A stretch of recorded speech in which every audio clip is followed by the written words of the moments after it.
Hello, hello, hello. Let's see here. What's going on? Why did that change? Huh. My controls look different now. That's weird. How did I do that? How did I do that? I don't know how I did that. Well, welcome to the stream.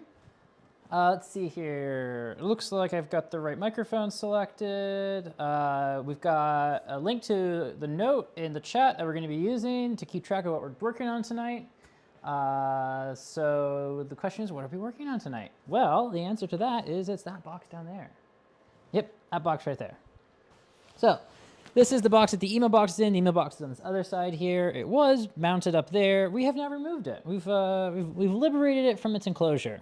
So why have we done that? Well, we've done that because we want to split it in half. We've only been able to access the side of the box. There's like a wall kind of divides the middle of the box. We've only been able to access the side that was facing us. So we're going to open it up and we're going to check out what's on the other side. So I think with that, we're going to switch over to. Oh, thank you for the message. That sound is good, Maria. So I think with that, we're going to switch over to this one. There we go. Chat. Okay, so we have some maintenance to do on this. Okay, so let's see here. We need to. I guess we're gonna have to do this every time, like update the HackMD.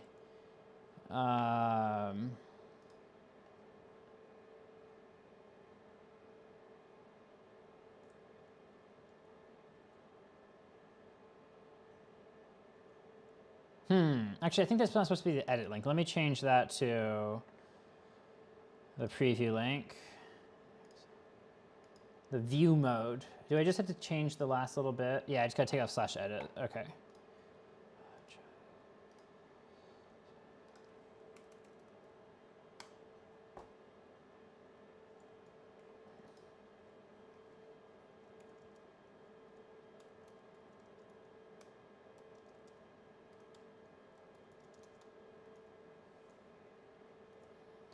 Okay, so why is that rendering slightly weird?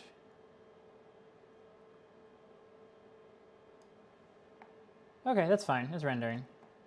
That's what matters, right? I do kind of wish that it would show up in the other mode. Can I interact with it? Is that possible? And then why is chat disabled? I guess I need to, do I have to pop this out every time?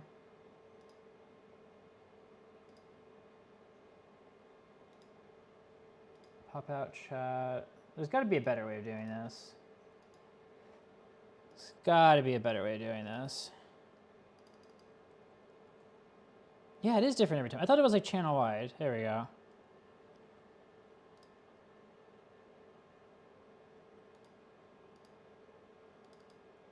Okay, so we got chat, we got notes, but the notes aren't rendering like we wanted them to.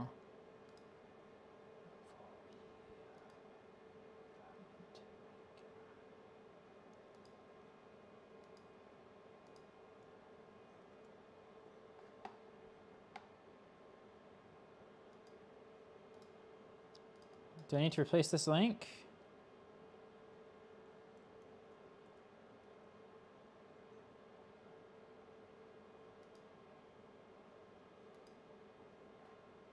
Come on, go to view mode. Please go to view mode. Is it because I created it in edit mode? Why? Why?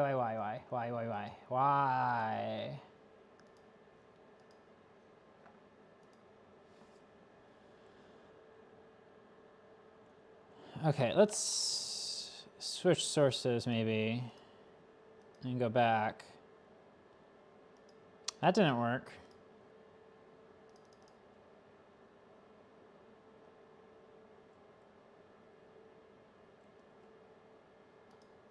Did that work?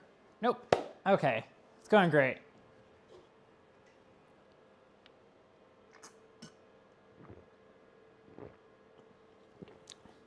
This will be fine. Okay, this is fine.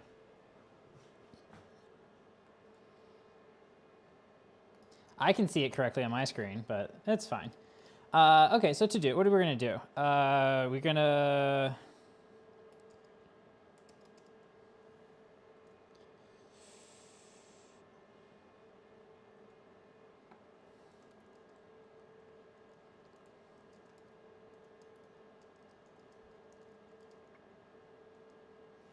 Do we want to put the cart on a bench or on do we want to put the box on a bench or on the cart? Do we have any benches I can get?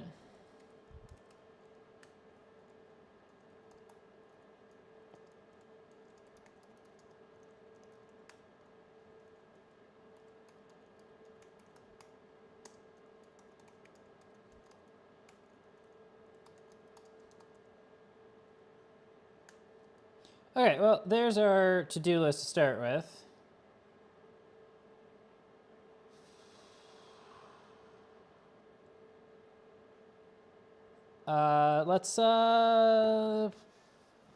Let's figure out where we're gonna put this on.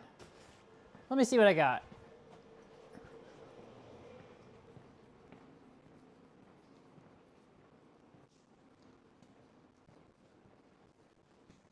That's gonna be hard.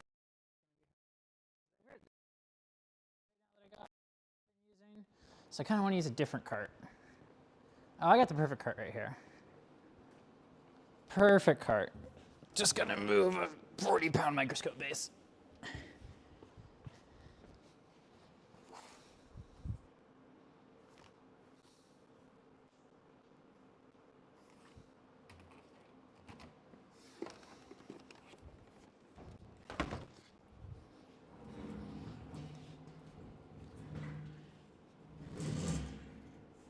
Why is this wheel not turning? That's fine. We got it. Okay, interesting. That wheel's jammed, but we got the cart.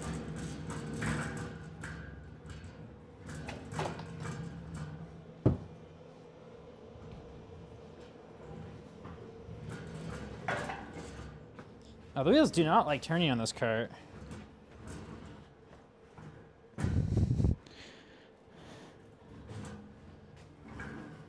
Maximum struggle here. This is funny. Are the brakes on or something? Like, why is this cart being so awful to turn?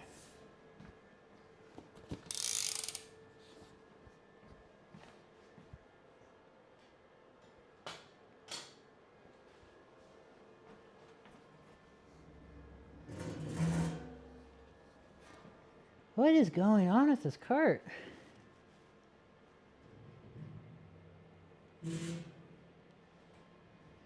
Like, this wheel's decided to stop turning twice now.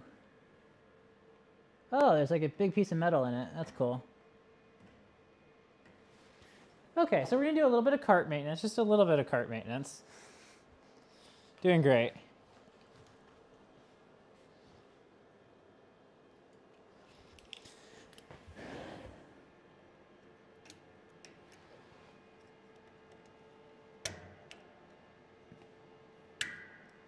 Oh, that was a big chunk of metal. Oh, that was a screw. Well, I mean, it's a small screw, but certainly enough to screw this cart up.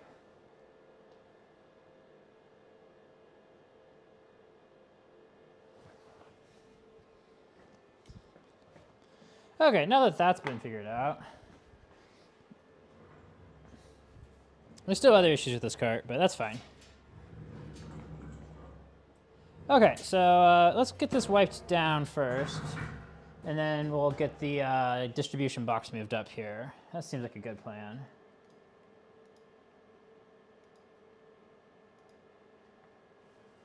Okay.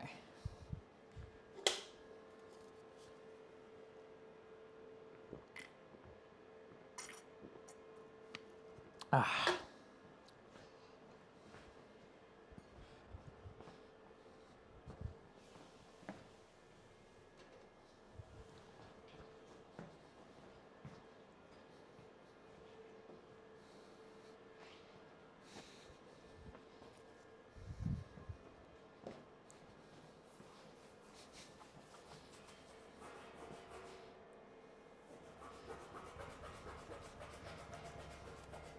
Well, this is a newish to me cart.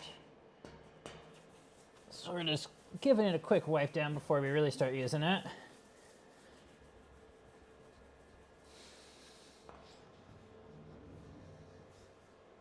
We're back to a cooking show style show here, I think, tonight. So that'll be fun.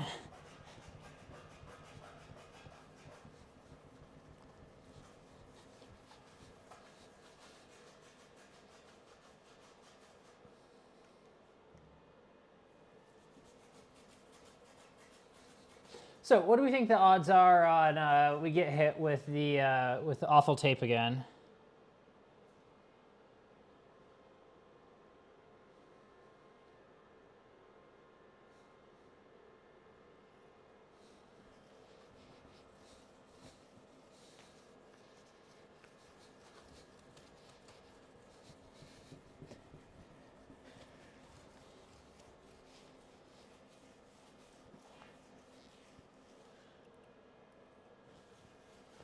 Well, we're out of alcohol in this bottle, so I'm going to call this clean.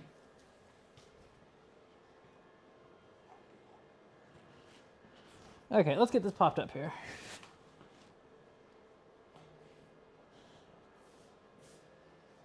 Let's pop this tripod up too.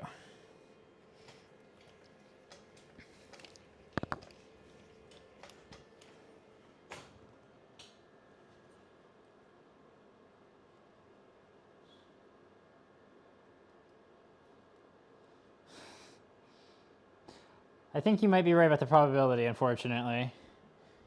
Here's hoping, I hope you're not, but I also agree with you, so I hope I'm wrong too. Okay. Well, I guess I just gotta pick it up.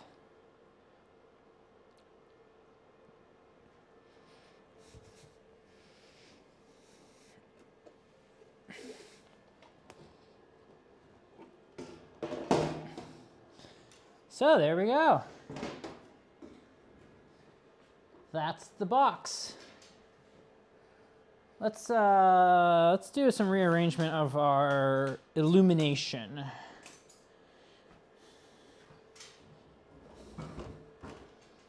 And some relocation of our cart.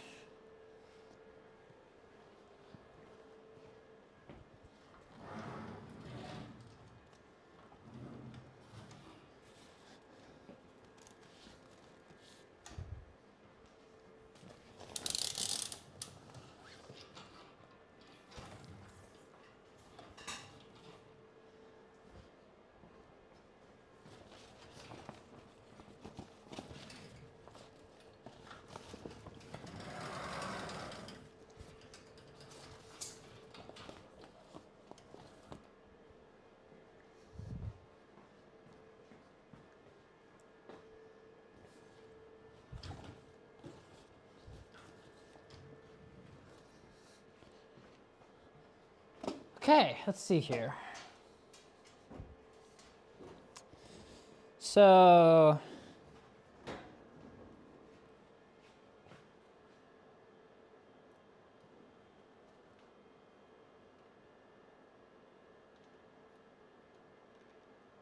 So this is the side we've been looking at, right? For the majority of the time so far. That's our emo box, circuit breakers, external various outputs for like roughing pump, PC, monitors, all that stuff. And then this side here,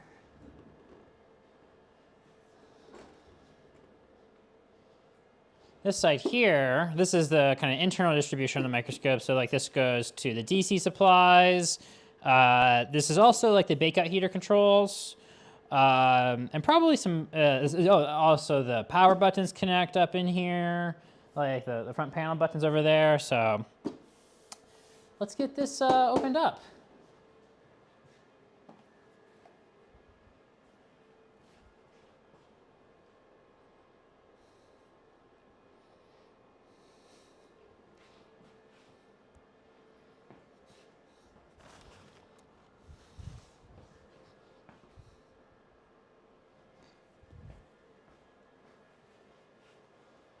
Okay, let's see here. How do we want to do this?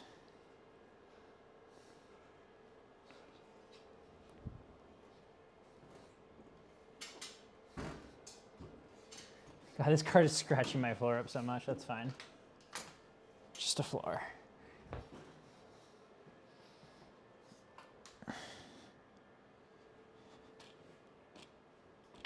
Let's try to move this camera over.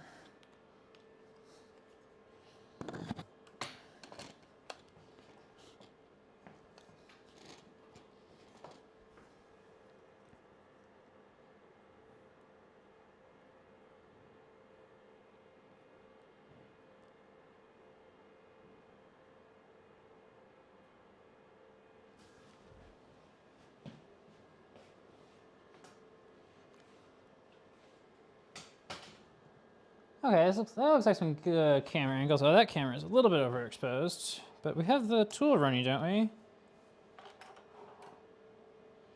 Low G tune.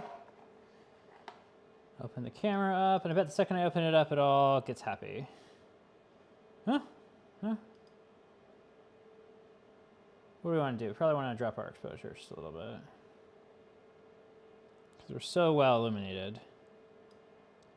Okay, that looks pretty good. Cool, let's do it.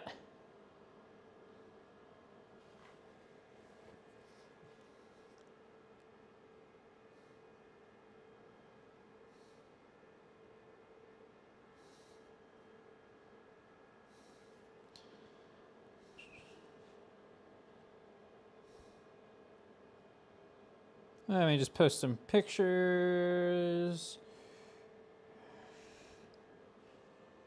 Let's see here.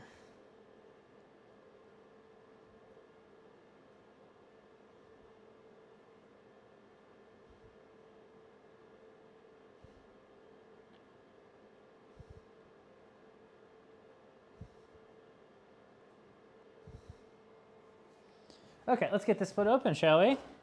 So it's pretty easy to open up. It's just these 4 screws, like there, there, there, there. So let's grab all of our bits that we had out from last stream.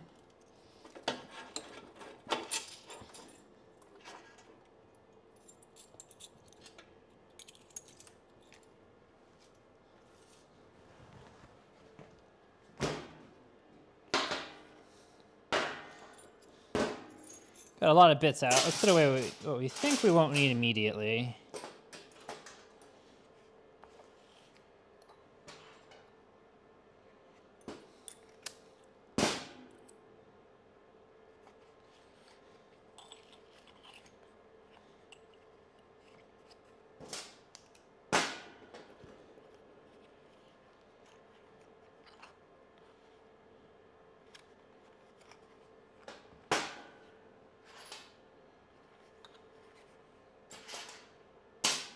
Okay, and then do these look like posi drives or, oh, these are posi drives.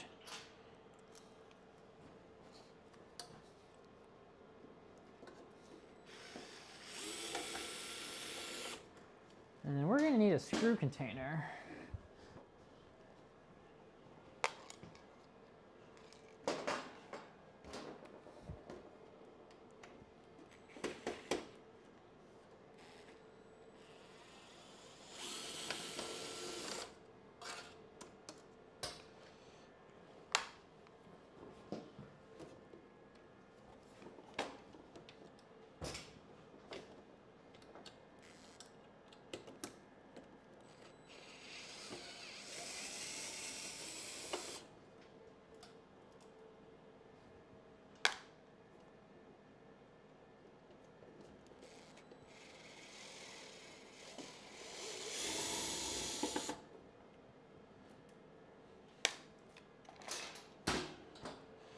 Okay.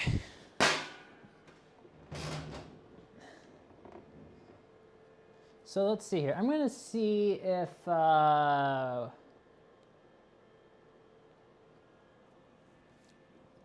there anything we want to do to kind of lengthen up the cables that are going through to this other side here.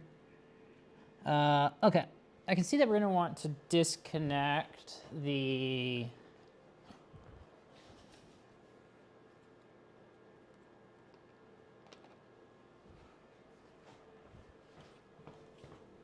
see how you can see down in there.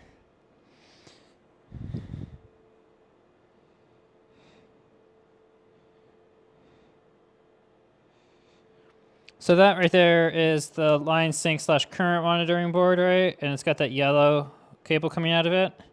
So that yellow cable goes to the circuit boards that are back inside of this other half here. So we're going to want to disconnect that cable so that we can not yank on it when we actually go to split this thing. So let's do that.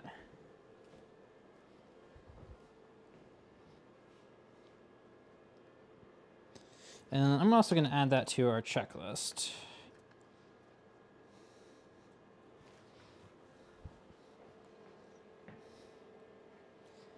So let's see here.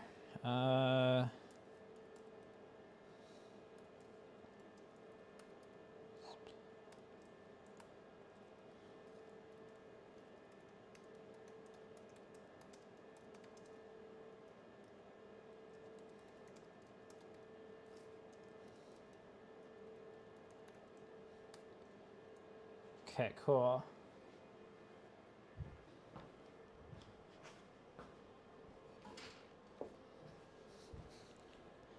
So go ahead and disconnect that. Being careful to grab the connector and not the cable. Okay, got that out. And then these circuit breakers and these plugs are also both attached to this half that we're going to be splitting open. So we're going to kind of have these tucked up inside such that we got a little bit more slack here to work with. Okay, so let's actually go ahead and split this thing now.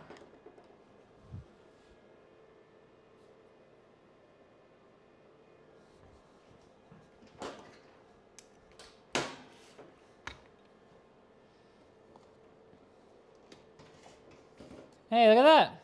It's split. Easy to get to? No. What can we do here? Okay, there's some cables we can unplug. Oh, that's cute.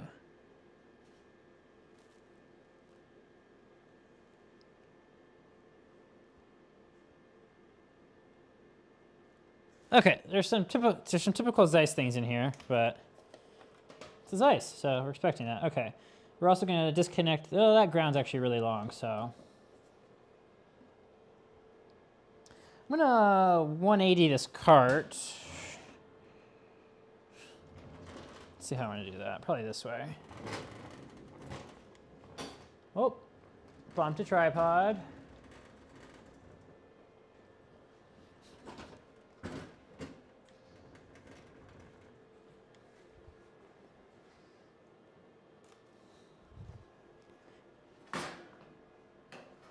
Tuck that back up inside.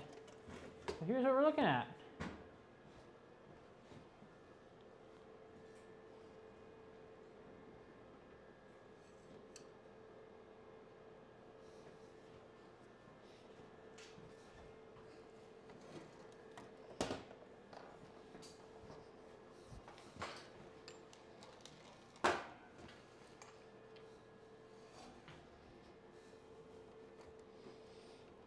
So we're a little bit short on cable length on this one bundle right here. But I think we're gonna have enough cable length to go 90 degrees, which is what my goal is. Nope. That feels like as far as we... Well, actually, let's try sliding this back. Yeah, okay, we're a little bit short on cable length here, so we got some more stuff we're gonna split. But we can start to see what's going on, so...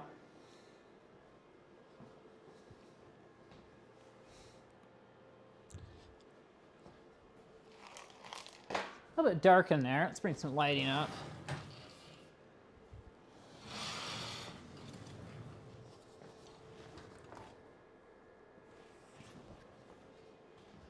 Okay, now we can kind of start to see what's going on.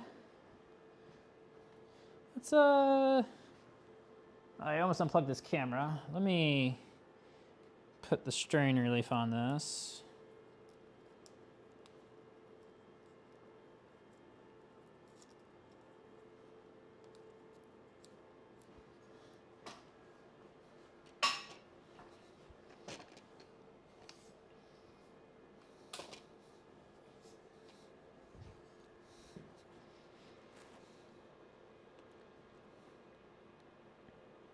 So that's what's inside this half of the box, for those of you wondering.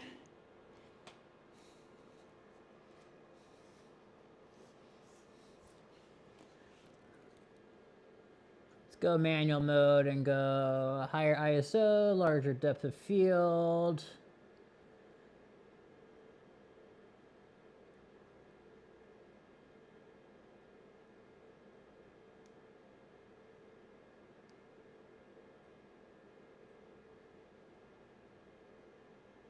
Okay, F14, ISO 6400. Yeah, it's a bit higher. We can go down to 4000. Okay, so that is what we're looking at here. So what are we looking at here? Welcome to the stream, Monochroma. Meow, no chroma. Congratulations on your new channel. Okay, so what stands out first? So we got one circuit board that runs like the entire length of this box, kind of along the bottom here. That board, it's got our fiber optic comms on it. It's got the interface for the power button on it. It's got all of the inputs for the temperature sensors. It's got the input for the interlocks, such as flow and water temp.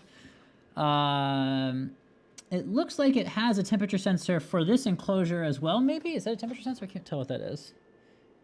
Yeah, it's, let's see, can you see that? Yeah. It's this cute little board sticking up right there. That thing's kind of adorable. I want to be able to get this thing swung out a bit more. And I think ultimately, okay, so there's that, yeah, there's a board that goes along the bottom edge here. And then we've also got all of our receptacles for our cable, for power cables that go various places. Those all run along here. And then we have another board that is where most of our AC starts out. Actually, it's all the AC that comes into this box goes to this board up here first. So there's another board that's like kind of a, so there's an AC distribution circuit board in here. And that's got some stuff going on. Let's see here. I see, I think, some regulators, some opto isolators, some transformers. So there's probably some type of, there's probably like a 24-volt power supply or something on this board. Something that kind of bootstraps the rest of the microscope. You know, close relays, the power buttons, because the power buttons are illuminated even when the microscope's not on, right? And then, yeah, so I'm going to start taking some pictures of this, and then I think ultimately we're going to be disconnecting these two connectors right here on this far end, these big kind of chunky ones. Let's see if I can make that easier to see. See here, basically the ones that these bundles of cables here go to. We're going to disconnect those connectors. And that should basically be what lets us get this thing swung out a little bit more. So,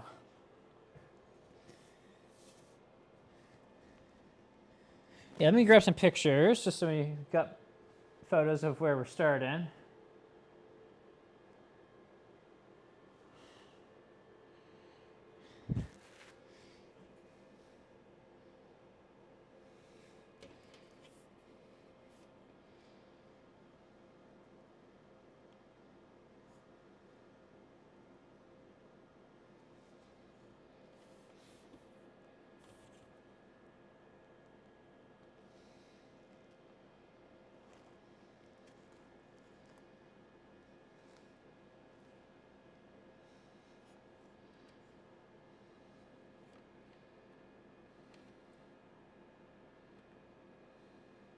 We're gonna, once we get the split open, we're gonna do a better job taking pictures than this. I'm just grabbing some initial, like, so if anything does get moved around or something while trying to get this box opened up more, we've got something.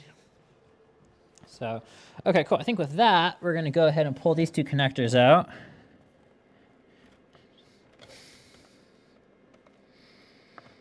Let's see here. Oh, that's not easy. Well, this one's easier than the other one, so we'll do this one first.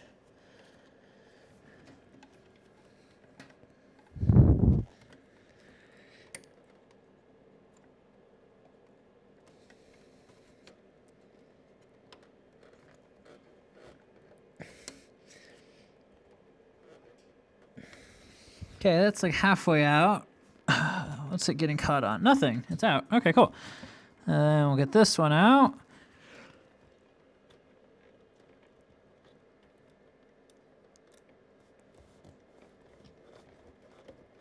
Okay, that one's harder to get to because there's other stuff kind of on the side of it.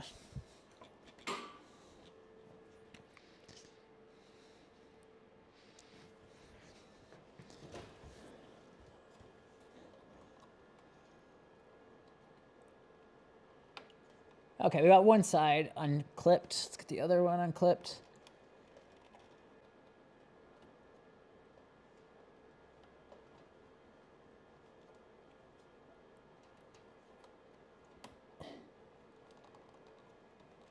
Okay.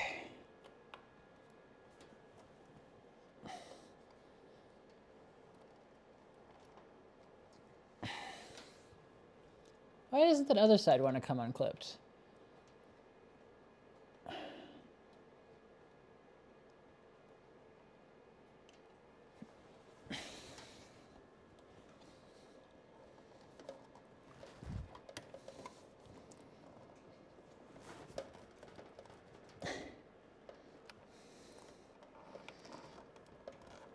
I can feel that the side closest to me unclips rather easily. The side far away from me, though, it does not.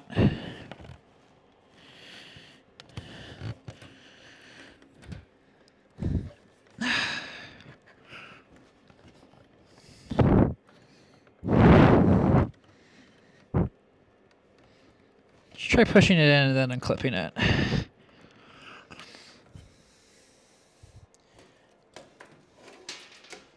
Well, I can also do it that way.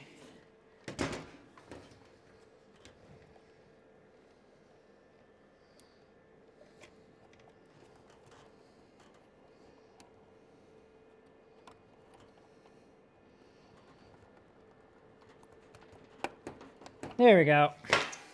Okay, we got that unclipped now. Okay, look at my, so now that that's unclipped, we can swing this out much further. Okay, how much do I have here if I want to really make this easy? I've got these two. Okay, let's get good pictures of those two because we're going to undo those two next. Well, first off, we want to know if they're labeled. They have had handwritten labels put on them. Okay, cool.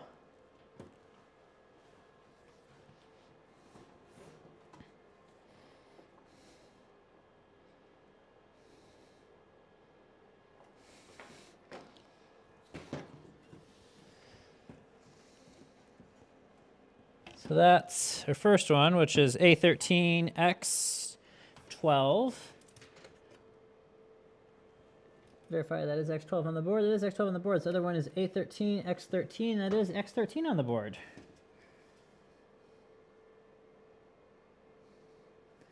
Oh, hey, our first mystery. This fell out.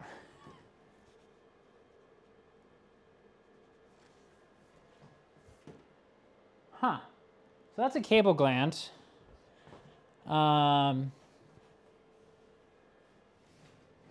It looks like the type of glands that were used on the email box, but the email box has all of its glands, so I don't know where that came from.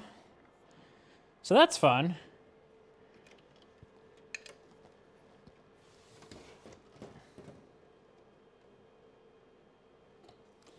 Okay, what is that, X12, X13? We got both those out. Okay, now what's our new limiting factor here? So I think we're in a lot better shape than we were before.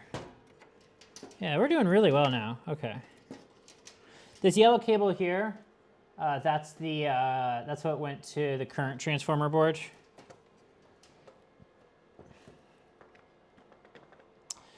I am going to take this thing off. This is the clamp that holds the optical fiber ones in. It's already loose, actually. Oh, that just came off of my hand. So that was really loose. Oh, interesting. There's like two different sizes of... Weird. So we're going to pull this part off. And that's going to let us kind of flip this and put it down. Oh, we're also going to pull out this green plug here. So that green plug is an unused input, or it was unused. There's nothing wired to it. That's the water out temperature sensor. So there is not currently a water out temperature sensor on the microscope.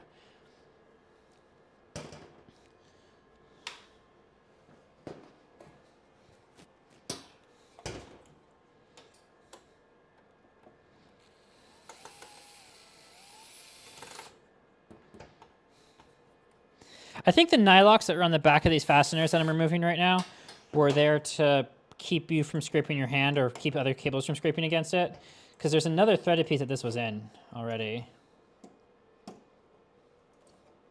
And the nylocks were not threaded in far enough to actually get to the point where the threads actually went into the nylock at all. But this side of the screw here is pretty sharp, actually. The side of the screw there is kind of sharp. So I'm thinking that that was kind of there to keep you from hurting yourself or to keep from damaging cables.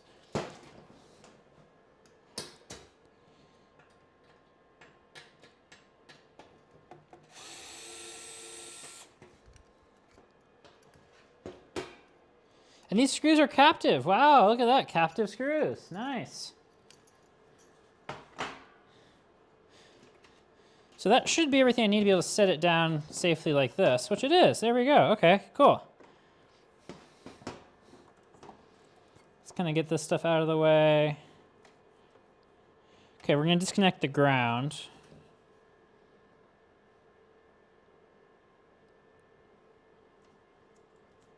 So there's a grounding conductor that goes from the box on this side to the box on this side.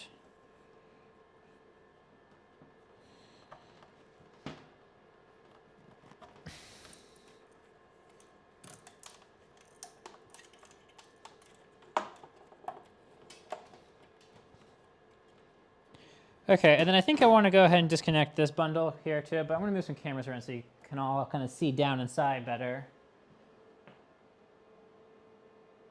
Oh, I have a new channel now too.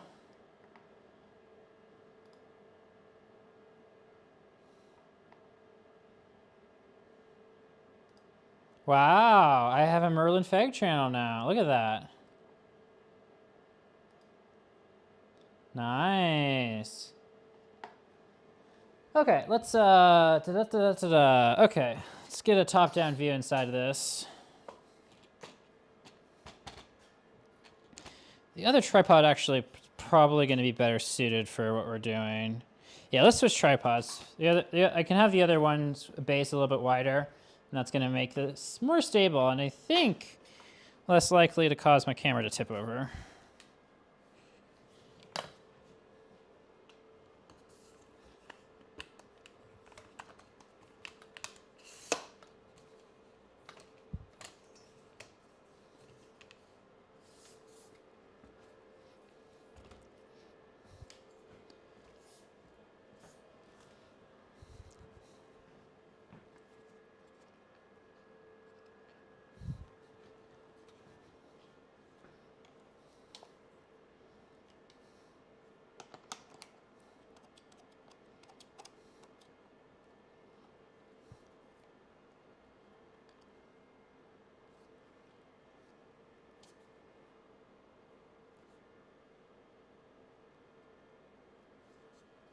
Okay, so that's the box we're looking at.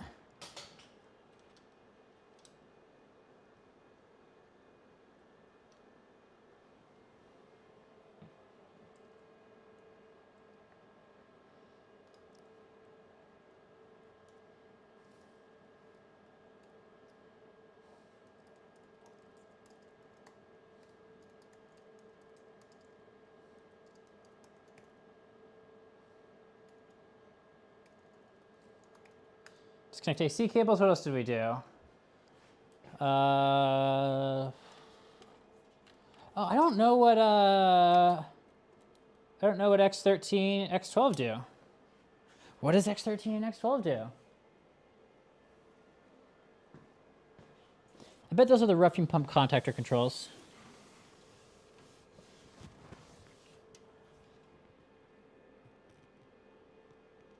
Yep.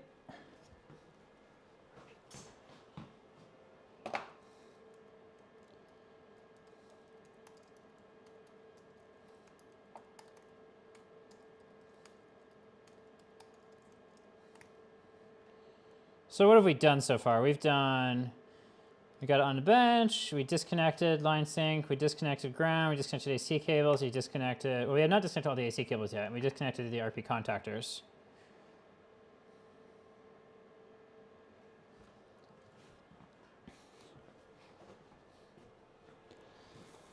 Okay, so the remaining, I don't know how well you can see this. Maybe we'll go handheld for this. The remaining AC cables are slightly more annoying because they're just spade connectors, so they could really be like, you can put them back wrong, basically. So this is the bundle that we've got left to disconnect here. Why is autofocus being weird? So we got this bundle left.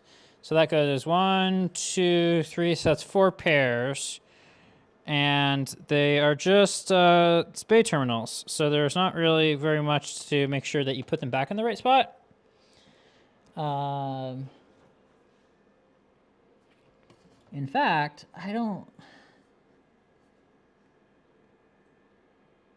okay, there are labels, they're just faint.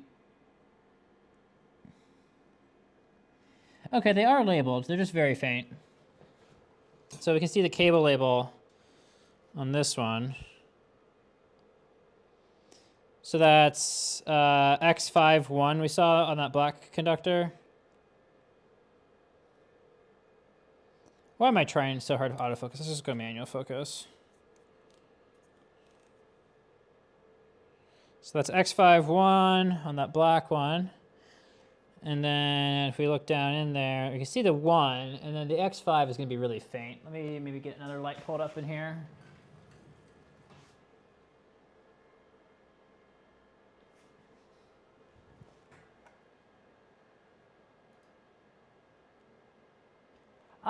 I guess the Merlin's marketed as like Merlin FEG, I think it was, but I don't believe Merlin comes in a non-FEG version.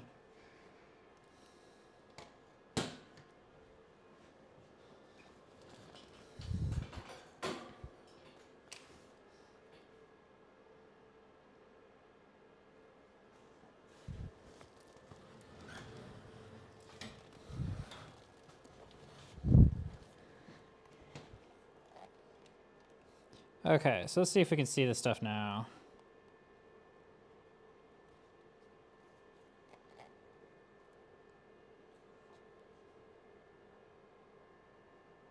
So you see the 1 on the PCB right there. I can just barely make out the X5. So it is labeled. Okay, so we can go ahead and pull that out. So that's X5. Okay, I can't do that one-handed. Well, maybe I can.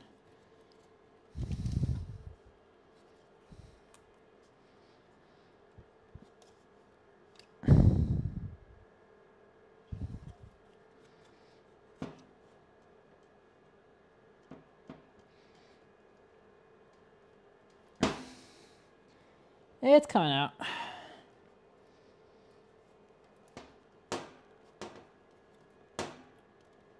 It's not easy.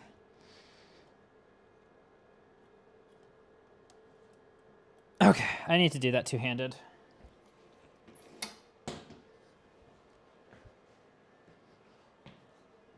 Hi.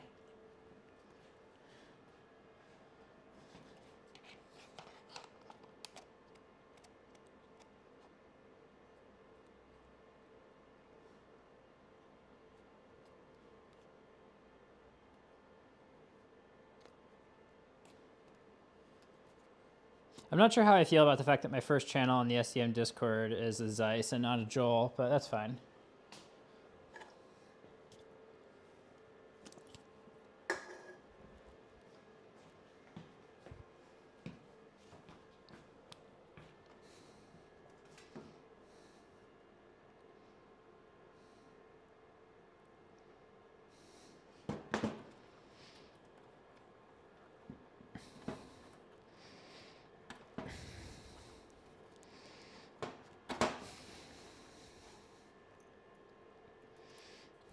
So because this board here has got all of our AC running through it, I want to very closely visually inspect both sides of it, and that's not something I can readily do while it is in here like this. So we're gonna pretty much decable it completely.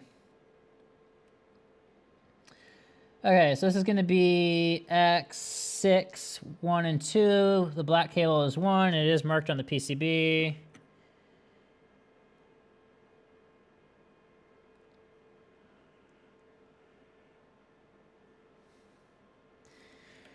Why are these companies all so allergic to silk screens?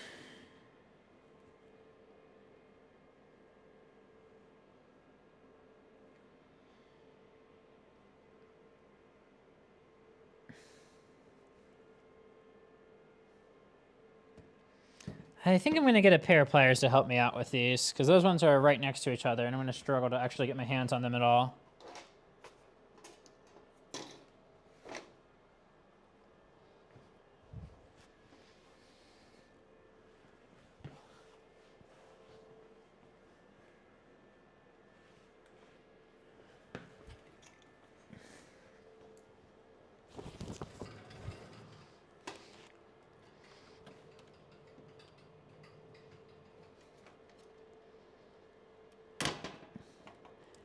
Okay, that just pulled the housing back on it. Okay, so I guess that was not the anticipated outcome.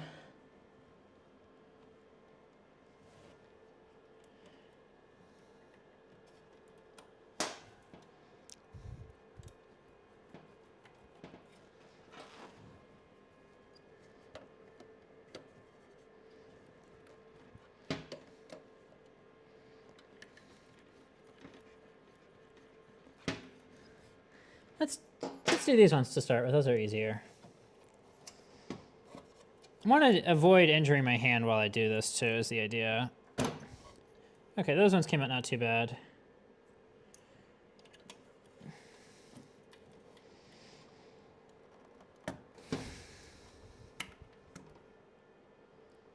Oh, I didn't take a picture of this one. X4, and it's got the 1 on it too. Okay, good.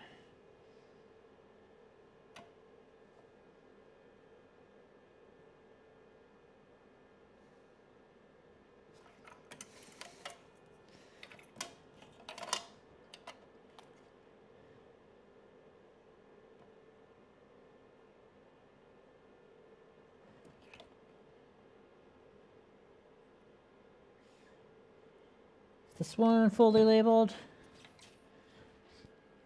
Yep, just really hard to see.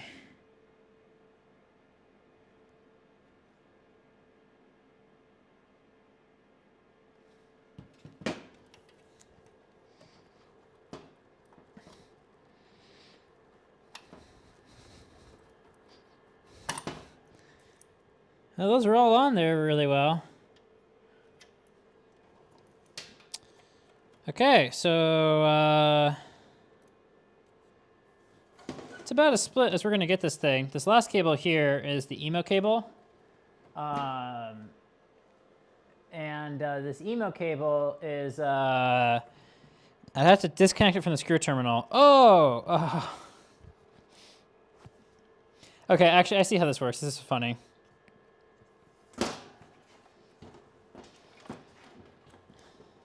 This is kind of entertaining.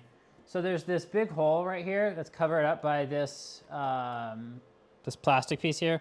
That is held in with the forbidden tape. So let's go ahead and just take this piece out.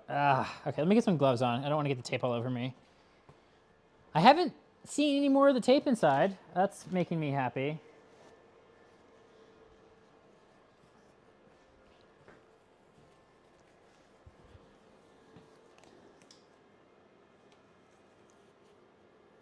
Ari, first channel being a Joel. Oh, I unplugged the camera. And we're back. But I have to touch the application to get it to expose correctly.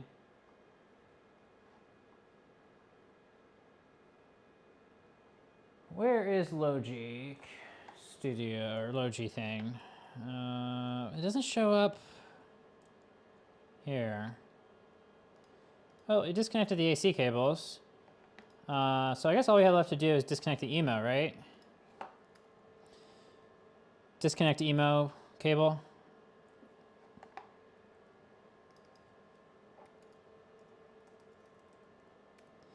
Well, it's not really disconnect. It's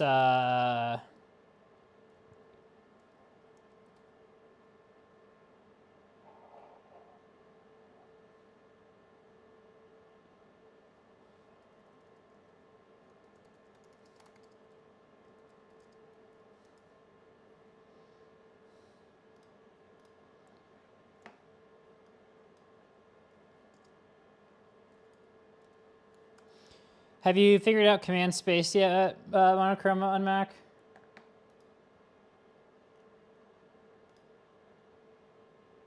I use command space a lot.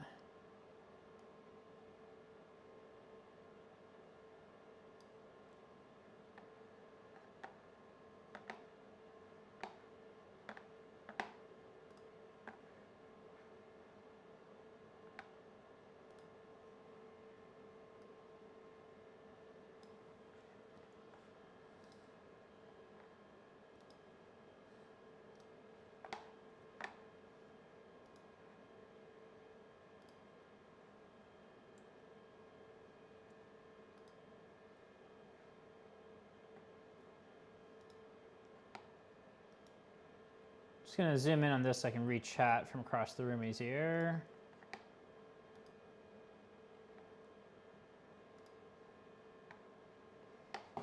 Yeah,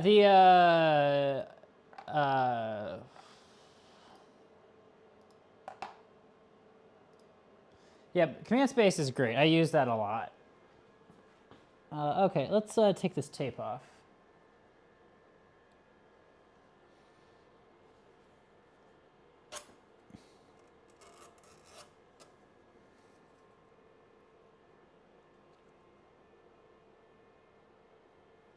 It's not too gooey. It's a little bit, but it's not bad. But it's also out. So the way this works is this plastic plug is just here so that when you remove it, which I think it's just going to unthread. Oh, they use the tape like pipe thread. Oh, man. Okay. Oh. Okay, so you have to take this. Those are not the original fasteners. There's no way those are the original fasteners on that. Okay, so you have to take this off first.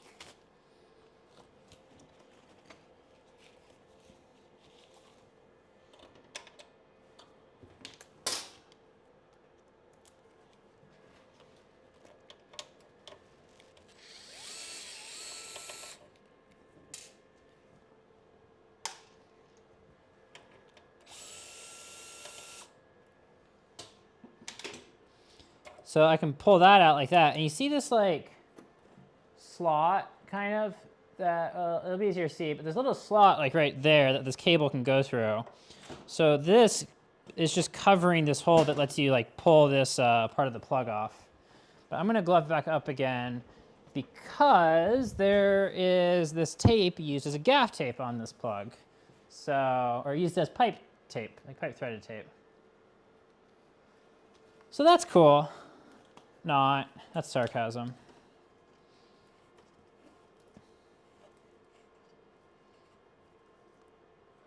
Ugh, come on. Come on out, please.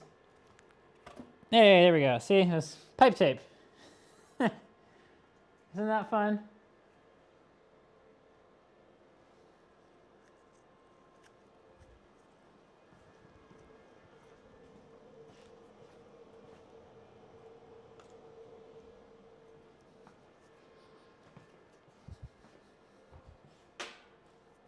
So now that that plug is out, you see how this cable can kind of go through this slot right here?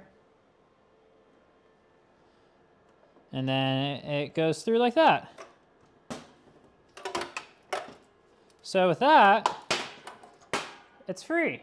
This box is free. There we go, all disconnected, cool.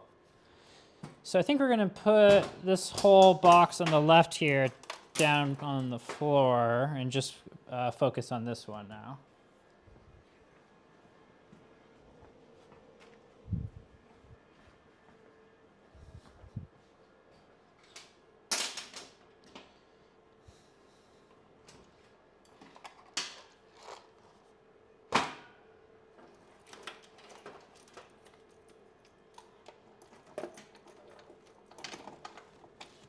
Gonna kind of tuck all these cables up in here for now.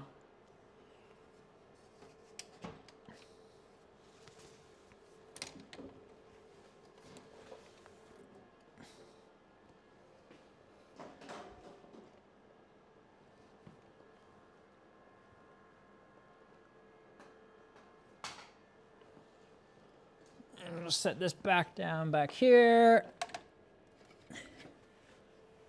There we go. Now, and then there was one box. Okay, I think this is where we're going to switch to photography mode and really document what's going on in this state. And then we're actually, I know we're gonna pull this PCB out, the AC distribution PCB, because we really, I know we're gonna pull this one out because I want to get in there and look at that one front and back, because that's got a lot of AC on it, and I want to look for any burn, any dust, anything that could cause problems.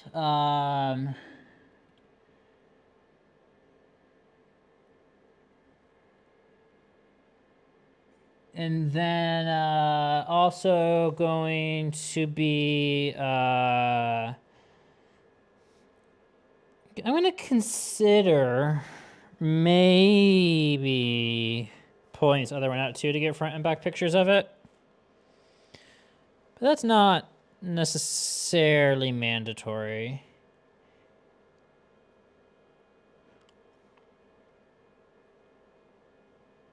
But checking up on this one, I really do want to do that.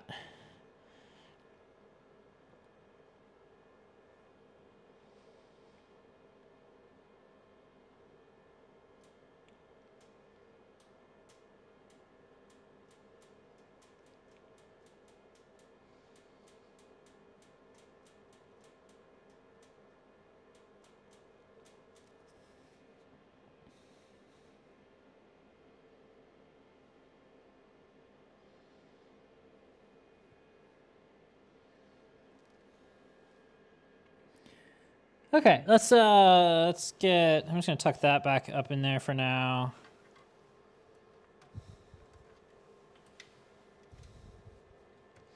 And I'm gonna switch up the camera mode here for photography mode.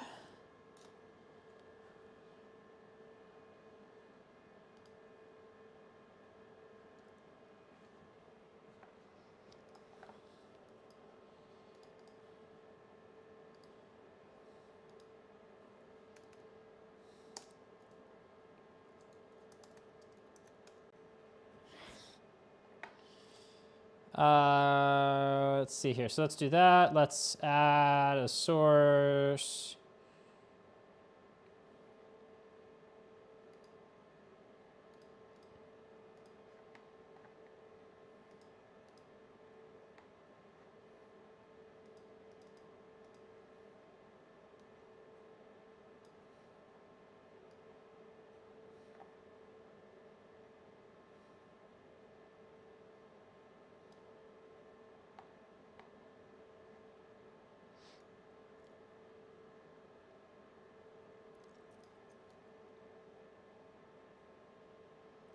Let's see here. How did we do this in the last one?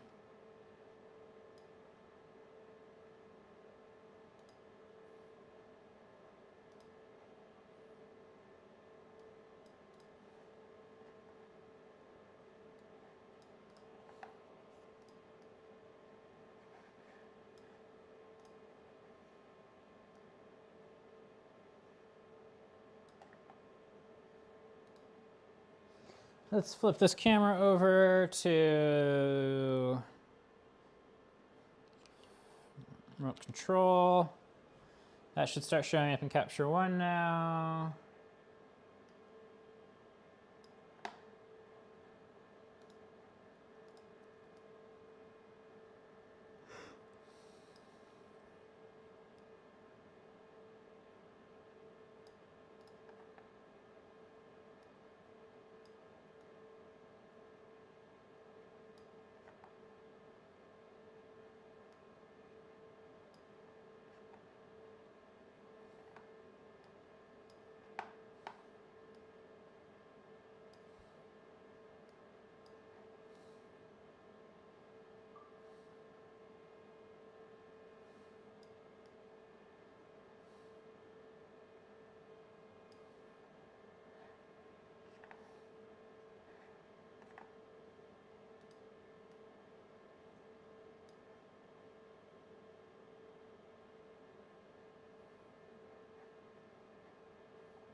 Okay, how do we think? What do you think about that setup? A bit different than what we've done, but I think I like it.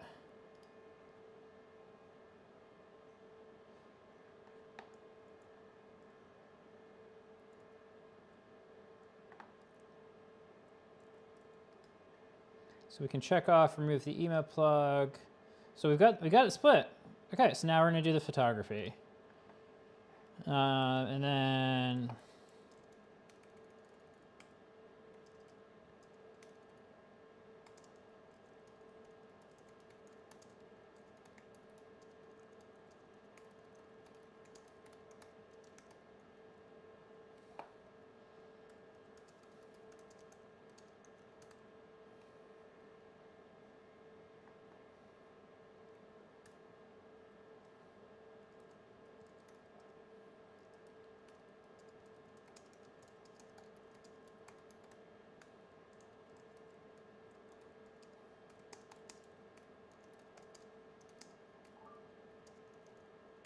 why? What? Why? Why? I didn't do anything. Why did you index again? That's annoying.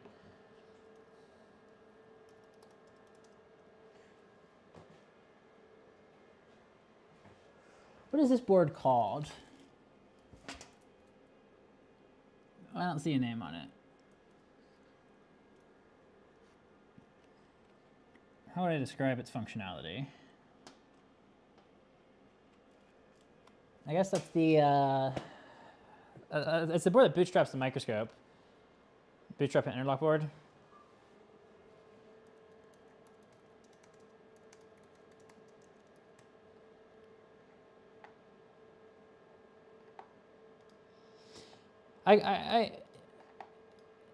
Tethered capture is always a little bit buggy, I feel like. Okay, let's consult the plan. Photograph inside the distro box. Okay, let's do this. So let's move some lights around. I'm gonna get something to drink real quick. Not that type of drink.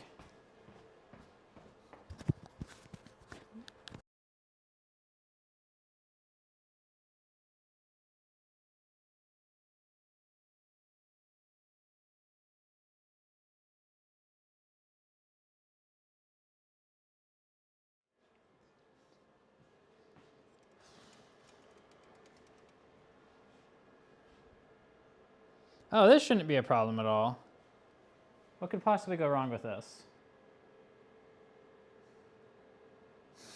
This will be fine. Keeping this far away from everything over there.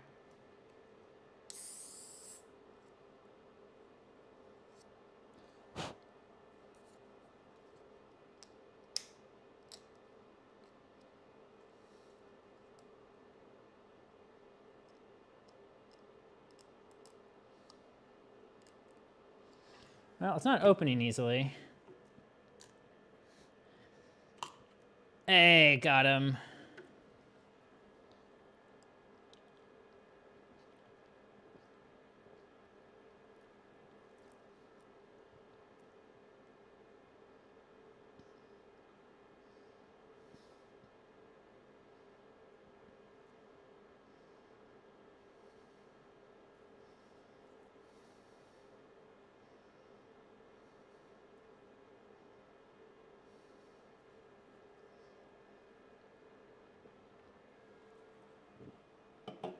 Okay.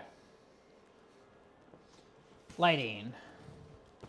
Is 3 enough or do we want all 4? Let's do all 4.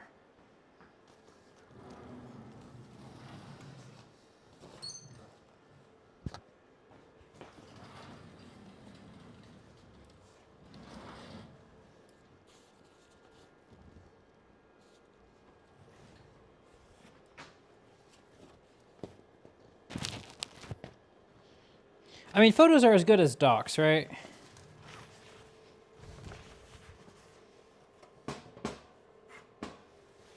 And then I'm going to go ahead and put the 35mm macro on to start. And then we might switch to the 100mm macro if we decide we need the extra magnification. So let's get that loosened, got the red lined up vertically, so that as soon as I pop this off,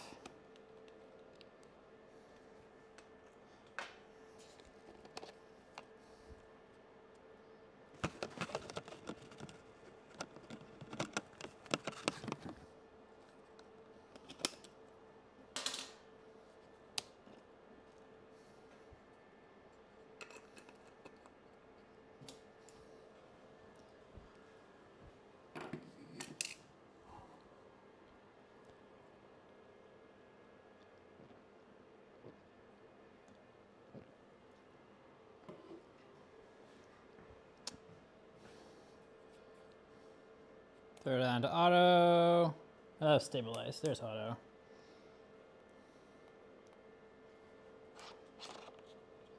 Okay, let's go handheld for this.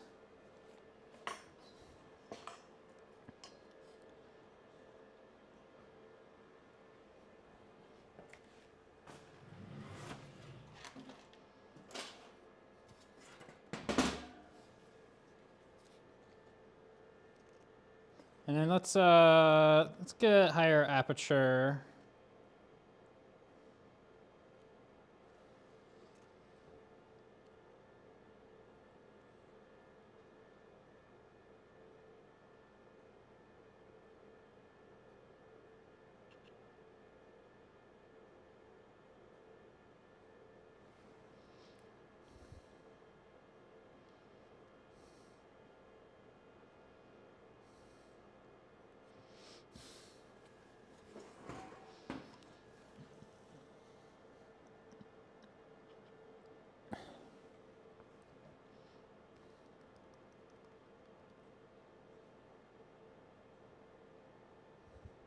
Man, I love how high depth of field you can get when you got a ton of light and a ton of ISO available.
So what are you all noticing about how this box is built? Just curious if anybody's got any interesting observations.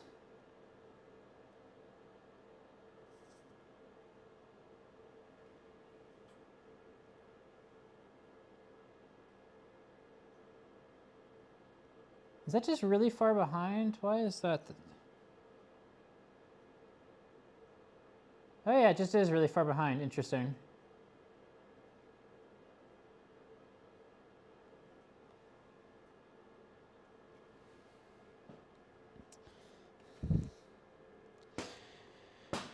I think we've pretty much got most of the pictures we want for this.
Okay. So, I think from here we're gonna go ahead and just get this board pulled out.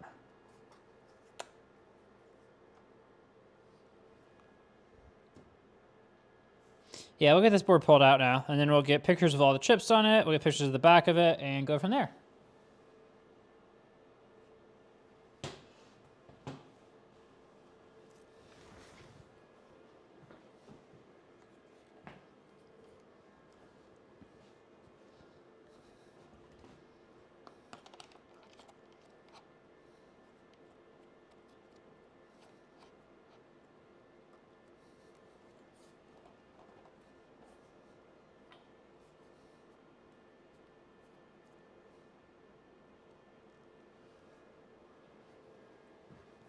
Okay, so let's see here. Change modes.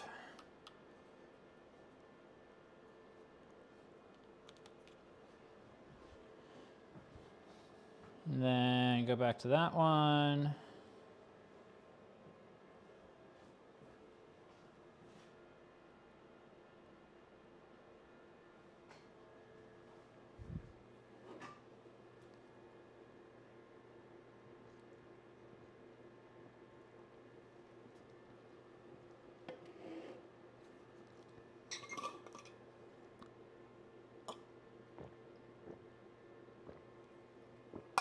Important to stay hydrated. Okay, let's get this going.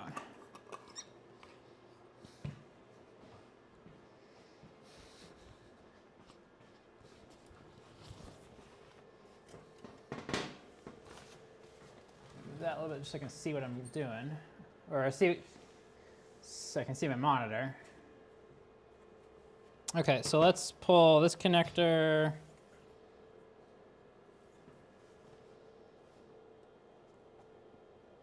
Here, I'll just flip this around for your all's sake.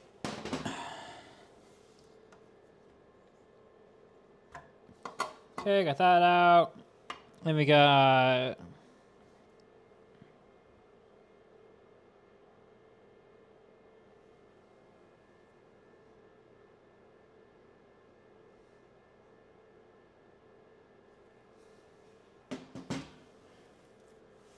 get these pulled out. Okay, oh, those ones came out a lot easier than a lot of the other ones did. I got this one ribbon cable over here.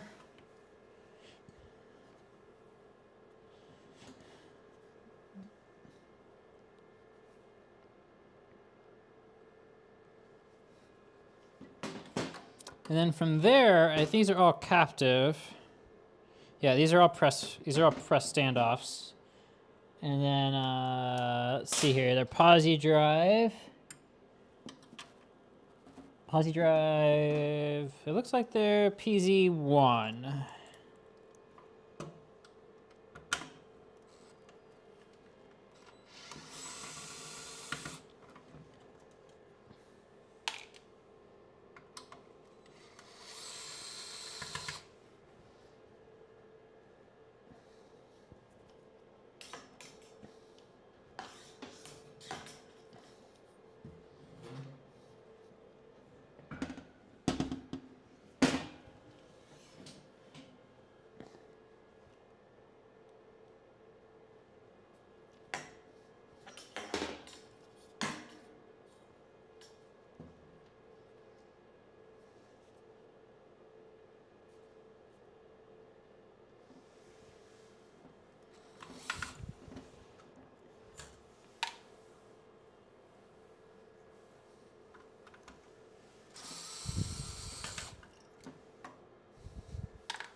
There's an LED on this board. That's nice.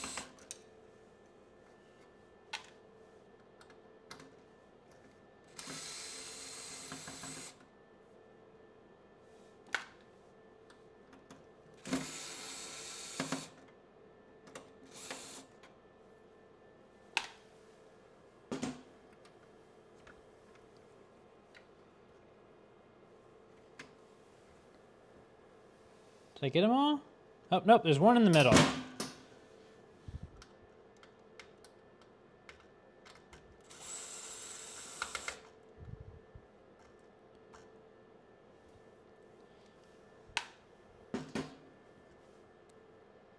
Okay, we got them all.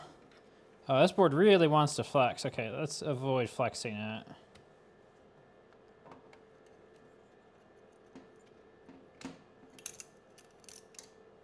Okay, we got the board that we wanted out. We're gonna set this aside for now.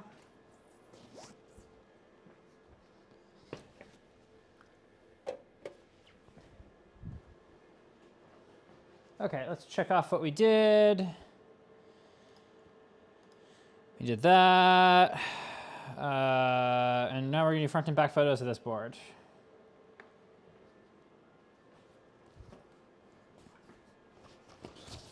So we'll do a video tour of this board first. And then we will switch over to photo. So let's see here. Broadly speaking, actually, let me get a first look at the back of it too.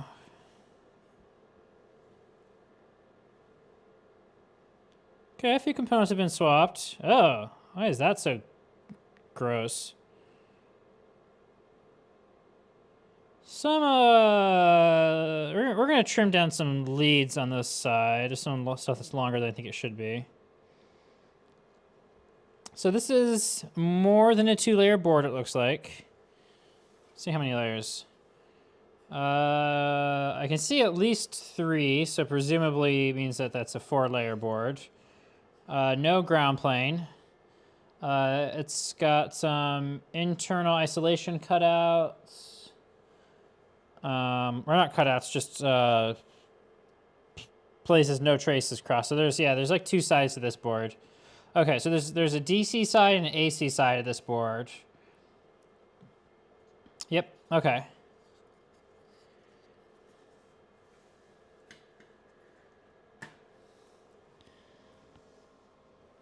Yeah, so then the relays bridge it, some transformers here bridge it, and then some, I'm guessing those are opto isolators, if I had to guess. They're, yeah, I'll get some close-ups of those. Okay, let's do a close-up video tour, and then we'll switch to photos.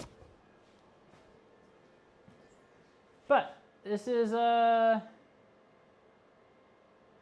was thinking about the extra long leads intentionally being spark gaps, but I don't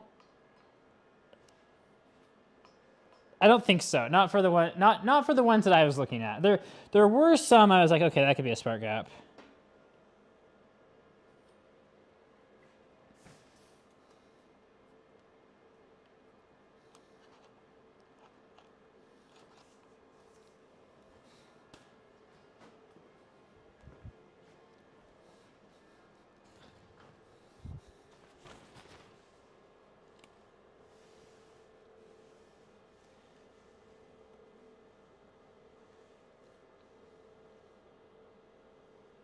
So this is the DC side, we're going to call it. This is the AC side.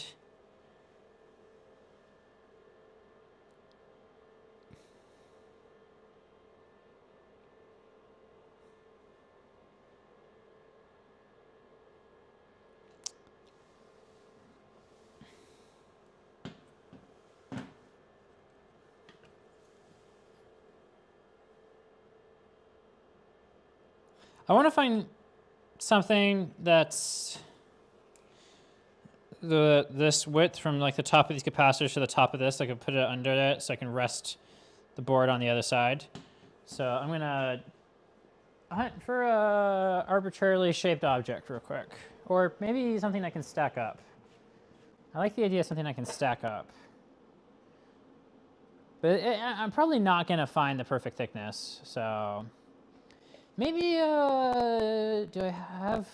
Is the really big Panavice clamp, circuit board clamp available right now? That would actually maybe work out well. Maybe.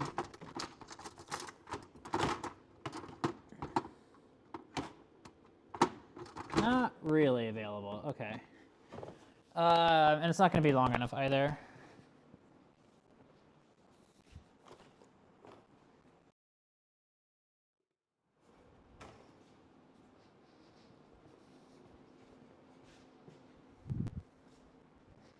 Okay, I think I've got a solution.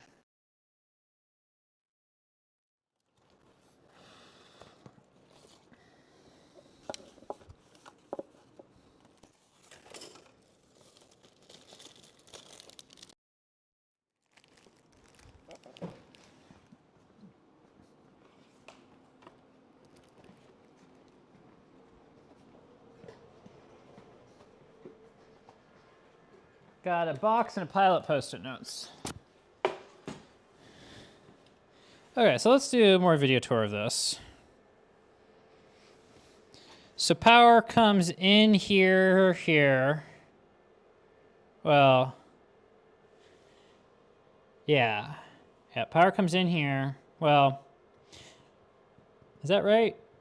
No, it only comes in one of these. I think it comes in here. And then which one of these bridges over to the other one? Let me look at that real quick.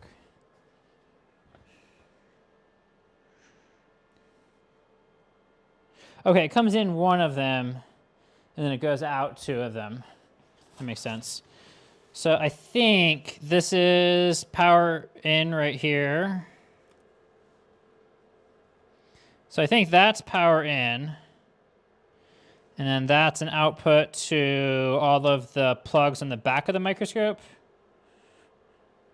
And then I think that's a plug output to all the plugs on the front of the microscope. And I could have these two flipped around. I haven't verified that. We'll be able to see. We'll be able to follow traces and check that out more. So these four relays are switching something. And then these are also all switching something. We can't really see the part number on these devices because it's covered. So I think those are also all going to be switches, basically. And then, let's see here.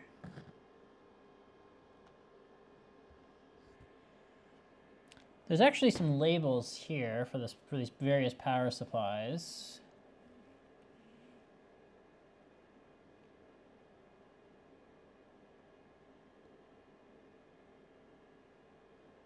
$16 volts, 15 volts maybe, RS485. And then that one is 24 volts something. 24 volts. Starts with an L, ends with a C8? I can't tell. And there's another one here. That's 16 volt cont. So I think...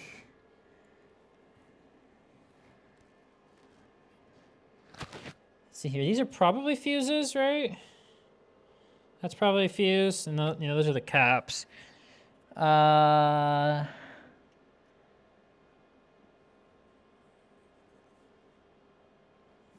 those are probably the rectifier diodes right there, those black devices.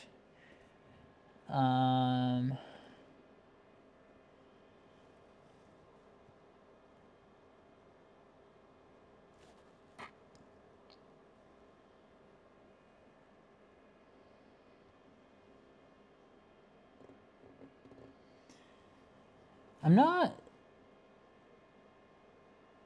seeing any regulators.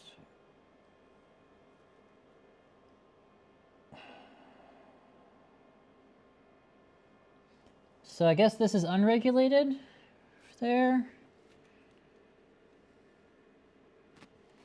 Interesting.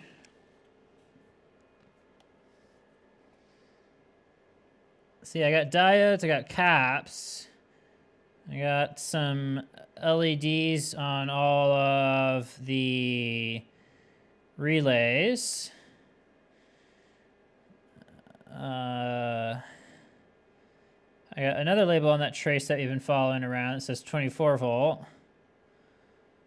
It does also go up to this board though, right? So that via that ribbon cable. So that other board probably has the other board probably has the regulators on it, if I had to guess, because I'm not seeing any regulators here. So, and then do we know what these are? What's the number on these? MOC3063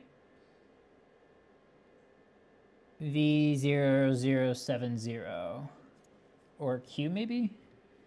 That is Q, V007Q. So MOC3063.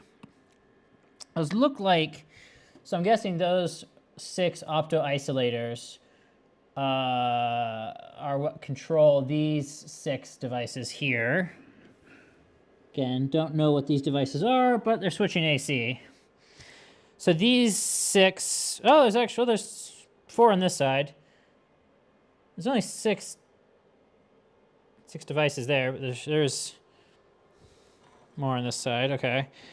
Oh look, there's a few traces that violate the keep out, that's funny.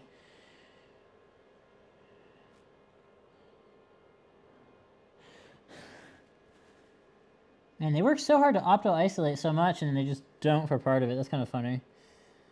Then we got another relay there.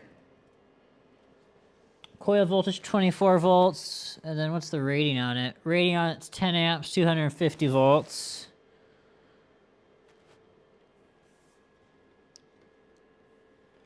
Oh, there's 4 on each side, so there's 8. Okay. Interesting. Let's see. Let me catch up with chat real quick. Oh, I should be able to read chat from here. I just have it on the other... Oh, I minimized the one that I can read. Okay.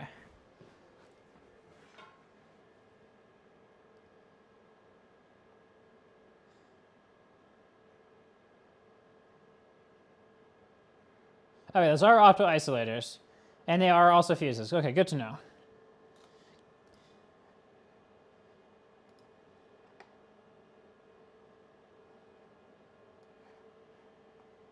Okay, now I can read chat from across the room.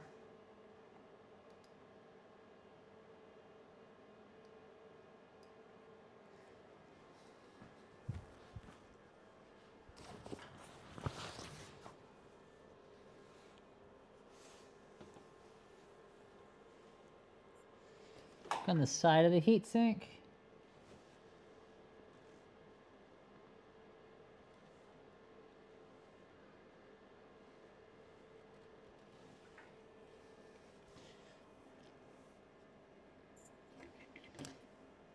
These fuses do not appear to be socketed. I think they're just soldered directly in. But we'll get to that in a sec. And we got a few more fuses here. I've got F1, F2 right here.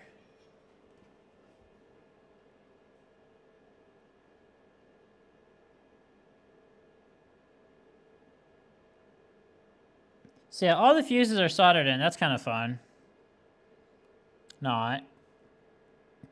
It reduces the failure point. So here's a question. Were these made different colors, or does one of them just get warmer than the other?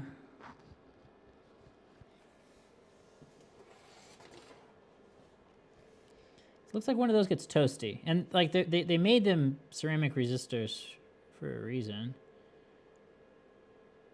No, they're different. 10K KDX, 10K 2W. Presumably 2 watts, maybe. So are these UNL,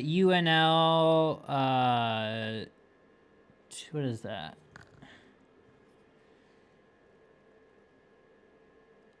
ULN 2003 92V2611. Is that some sort of like RS485 transceiver or switch or something? So there's a couple of those, I think, because there's another one here, right? ULN 2003, yeah, same chip. And that's what controls all these opto isolators. And this one seems to control all these relays. And interestingly, it looks like that's actually hooked up directly to the coil. Because I don't see any kind of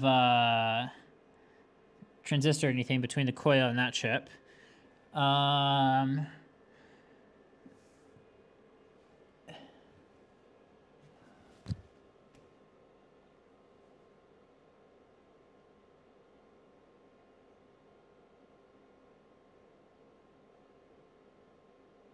Darlington array. Is that what this is, or what is the Darlington array? The UL or the ULN? That would kind of make sense. Oh, there's probably just a bunch of traces coming through this connector then, if it's a Darlington array.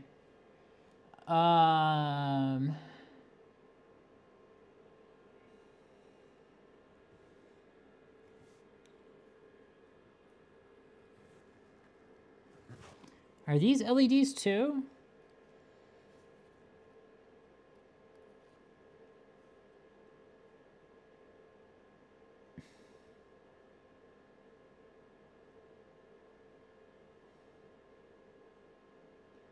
Those look like LEDs to me.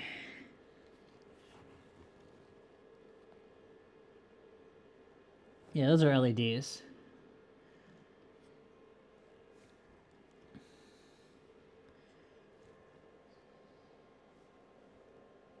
Okay, so that is the transistor. Okay, that makes sense. I was like, why is there not some type of transistor to control the coils?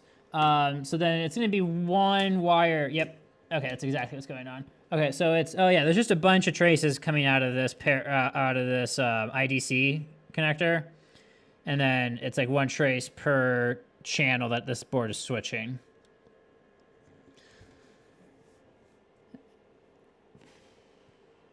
Okay, cool. So one more question then. So what's going on over here?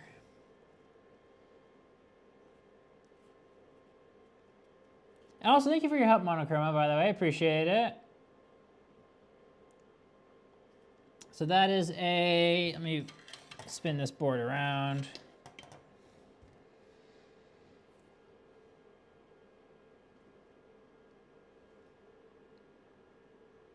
So that's in LM2904.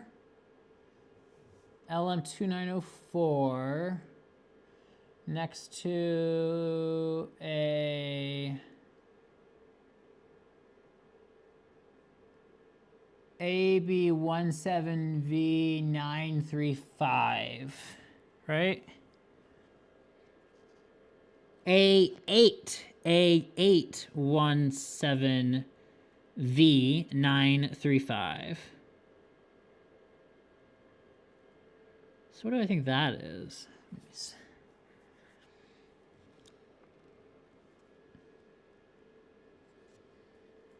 Huh.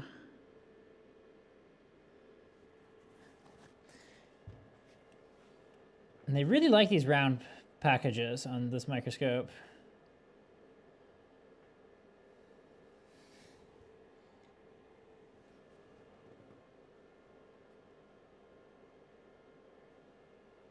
Oh, 500 milliamps. Wow. So that Darlington array is rated for 500 milliamps. I guess that's per channel?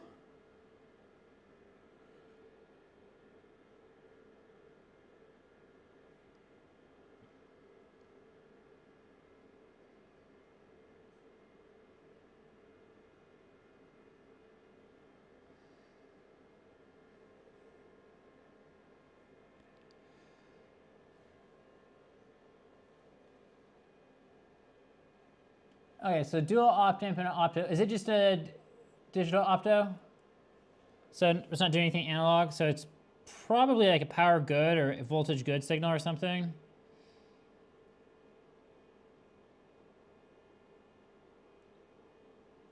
Interesting.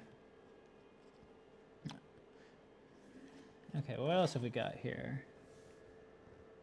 Looks like we got some kind of film capacitor there.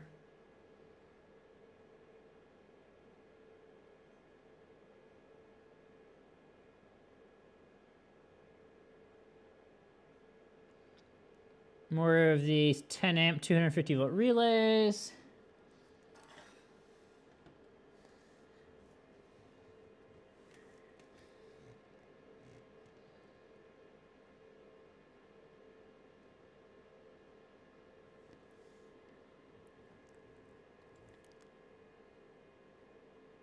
Ah, look at that purple.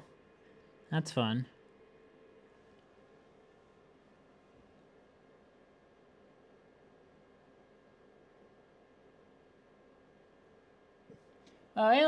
PWM, that would make sense. I don't know what chip there is to do PWM, but...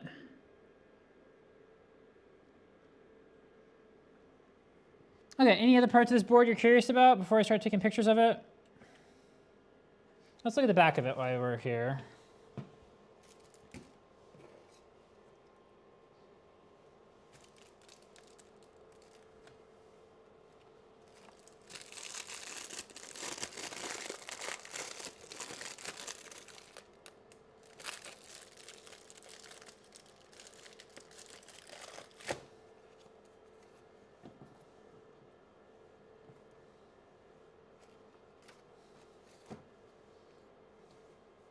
That's the perfect height. Look at that.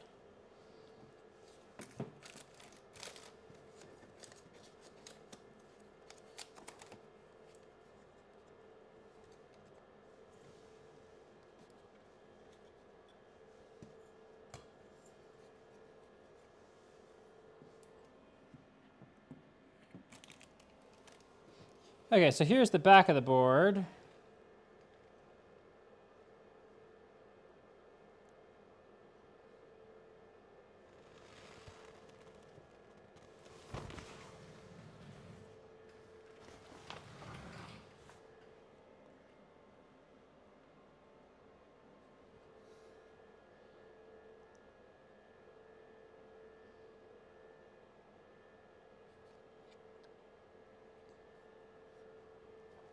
I do think this one screw here that kind of crosses the gap is kind of goofy.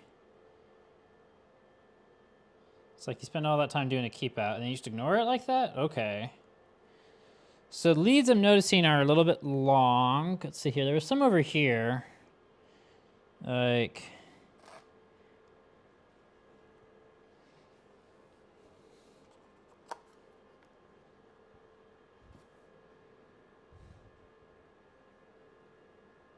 Some of these, but they're not that bad on second look.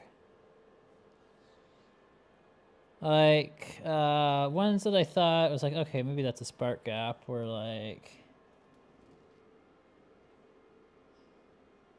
let's see here. There's one I kind of thought that. Okay, like these ones right here. I'm like, okay, maybe, right? Maybe. But then you come over here to like this one here. And it's like, that's just way longer than it needs to be. A little bit goopy.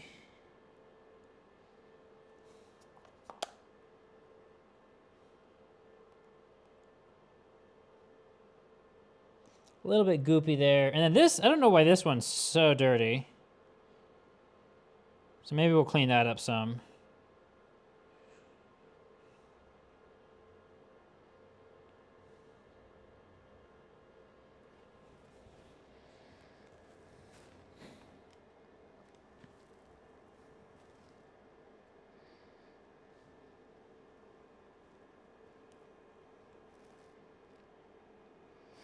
So that white pin there next to this connector, that's the like indexing pin for that connector. A little bit goopy, a little bit melted, probably from the solder process.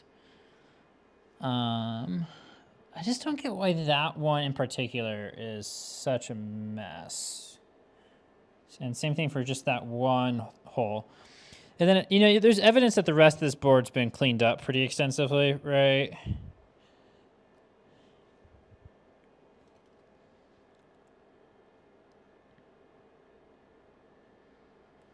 And that's a beefy pin there.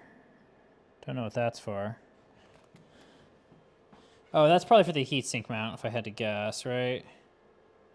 Yep, those are that right there and that are the heatsink mount.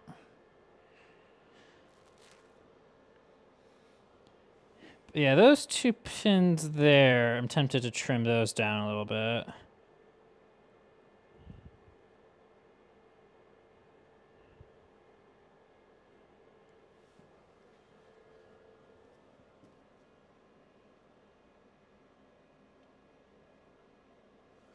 Yeah, I'm guessing that one got touched up too, but I think we'll probably end up cleaning it up. This is the one I'm confused about the most. Is like, why is that one so dirty?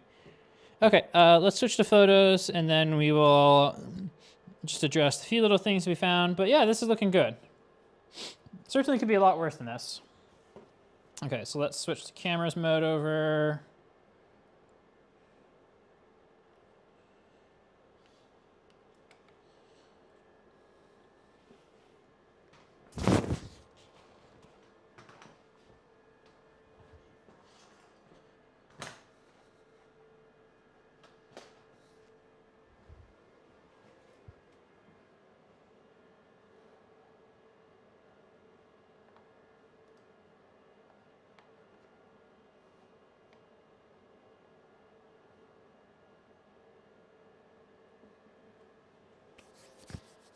Thank you for all your help. That was great having you look up those components.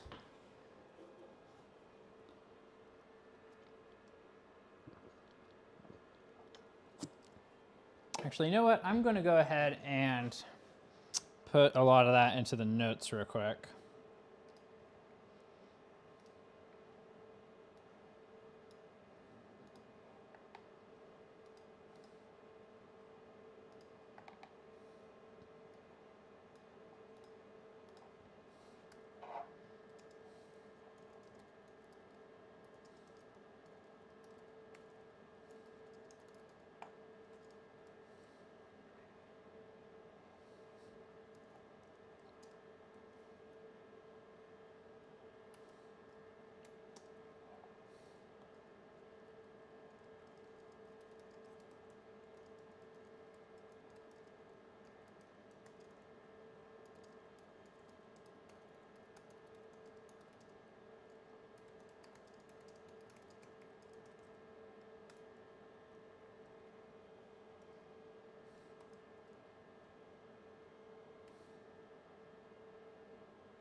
Oh, LM294 is the op amp. Wow, I was... Okay, whoops. ULN 2003 and LM 2904.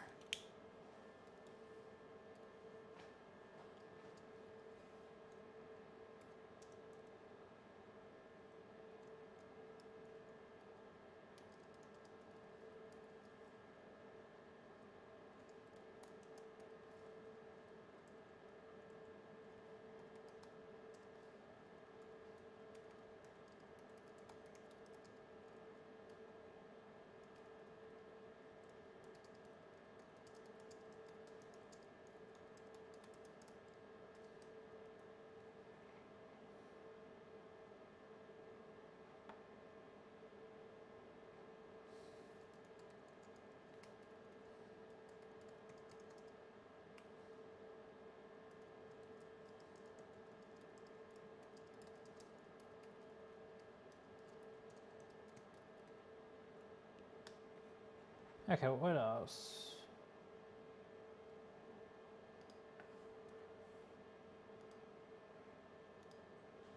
Let's see here.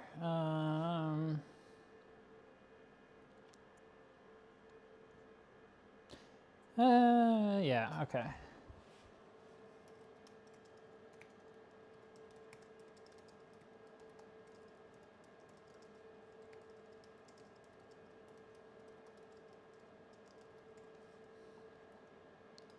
Okay, let's, we're in photo mode, so let's get those photos.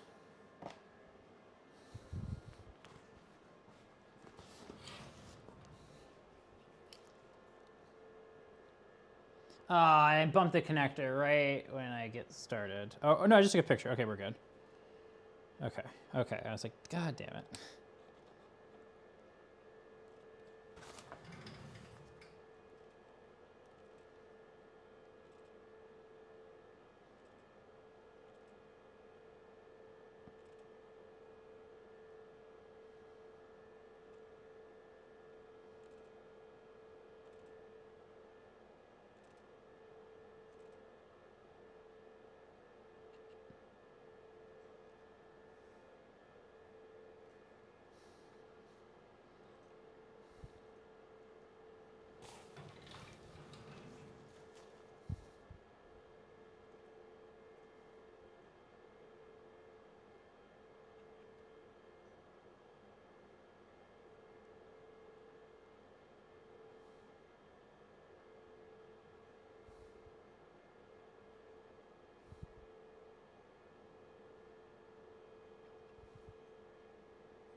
Still, I really want to know why this mounting hole is so dirty.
Oh, interesting. Check out how they grounded. So this is the core, or this is that heatsink, right? And so that heatsink has a ground that crosses isolation over to this frame ground here. That's kind of wonky doing that. And then it looks like this relay right there. You can see the relay. That's the coil. That's the contacts. That relay's kind of wires kind of take an interesting path through the isolation area.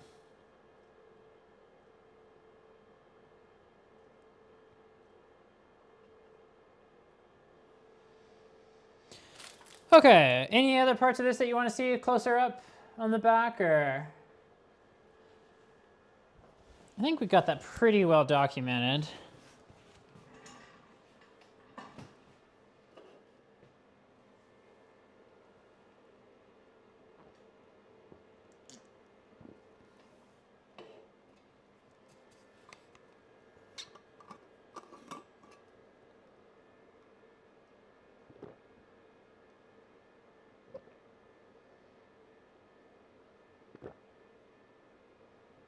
I'm also giving you a chance to catch up on transferring pictures. I don't know why that's taking so long. Usually that's like instant. That's kind of weird. I might restart Capture One after this. But it's doing it quickly now.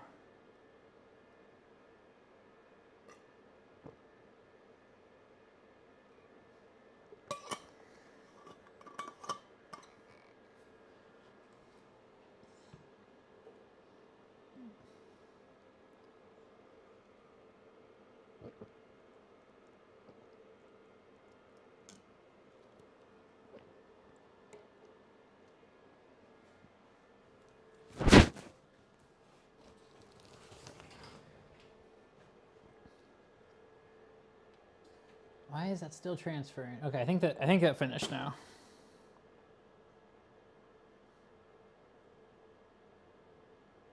Yep, it finally finished. Okay, cool. Okay, I think I'm gonna go ahead and flip this board over now. Oh. That's interesting.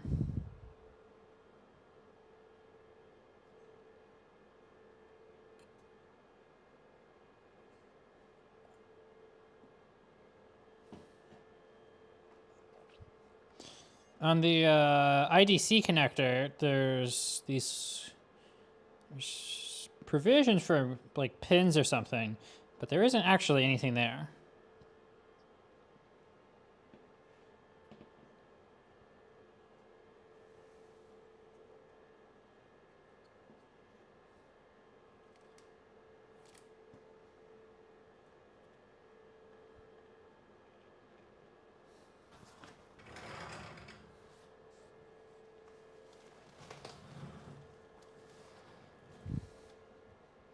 Okay, let's get pictures of all the chips on this side. We'll do our top-down pictures, HDR, and I think we're probably going to switch out of HDR because that takes a lot longer.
Yeah, that was kind of tilt shift, wasn't it?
Yeah, it's really lagging again. I don't know why.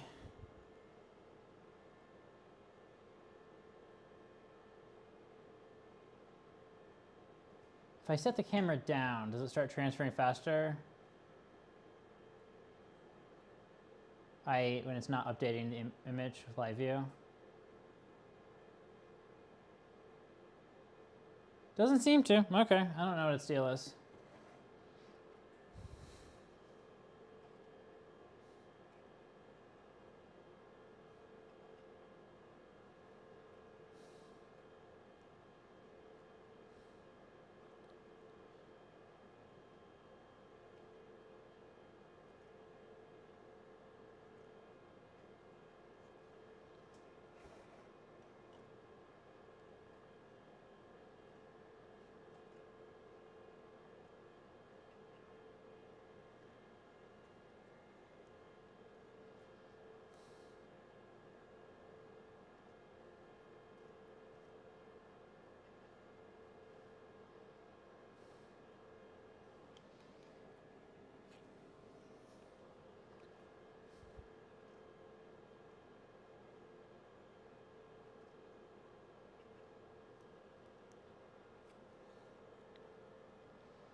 Any visible text in these transformers? Oh yeah, there is some, okay.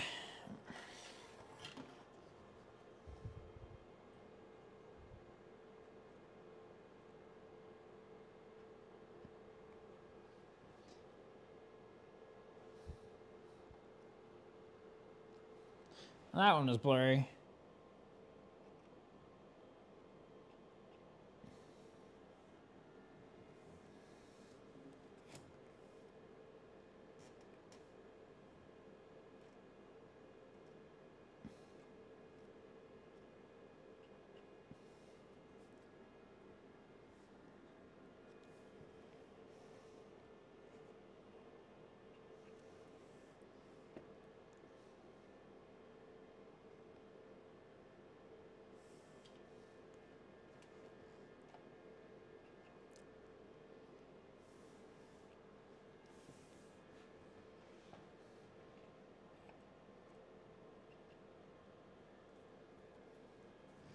Okay, I think I got pretty good coverage of this board.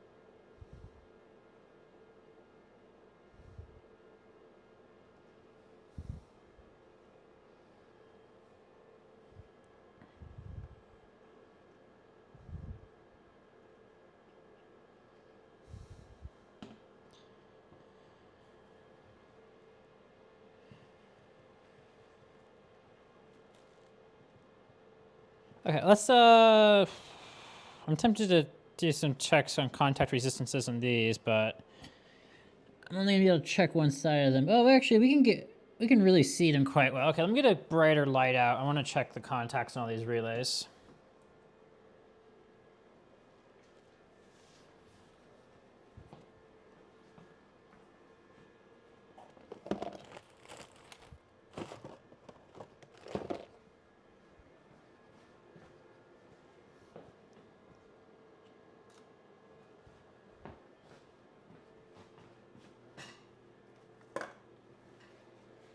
So we'll visually check the ones that, or we'll visually check the NO side, and we're gonna multimeter the NC side. That's what I'm thinking.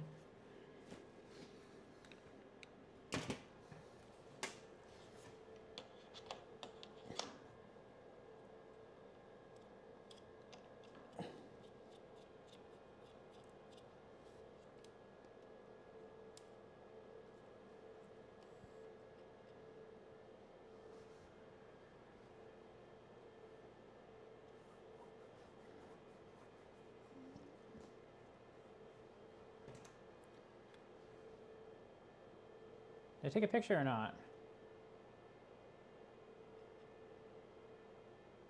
I think I did. Okay.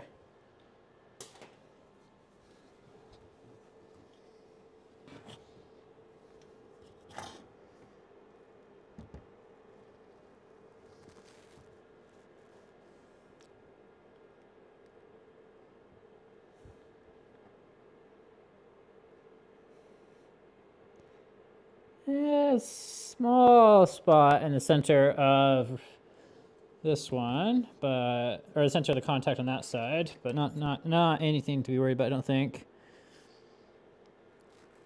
Nothing on this one. Are these relays labeled? No, of course not. Oh, there's no component silkscreen in this. Why do all these manufacturers act like silkscreen is so expensive?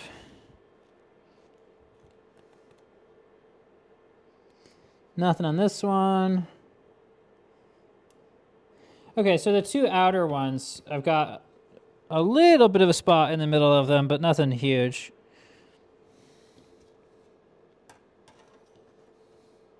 At least I was only checking the one side to start with.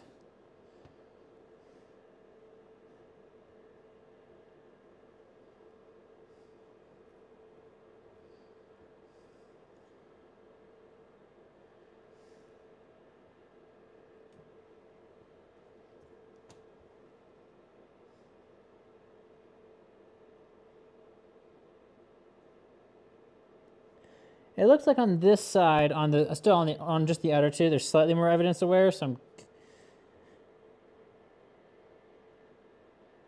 But I would say just slightly. I don't think it's bad at all. And I don't think the NC side on any of these is actually used. I would be surprised if any of the AC is normally closed.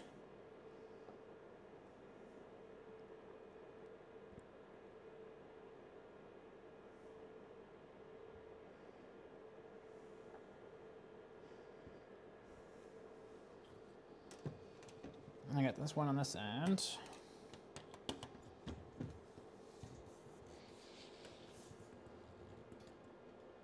And this one on the end here, I don't see any evidence of use, really.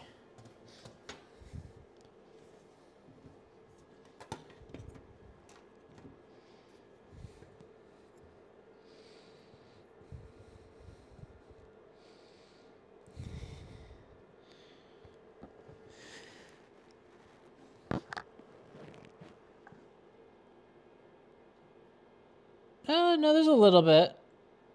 Less than the other ones.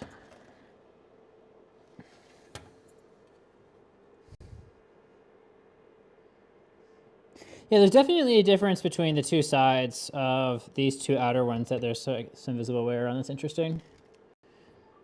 And they basically look identical.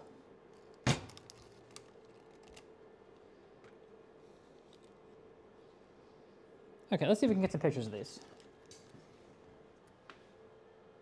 Starting live view. Why did live view restart?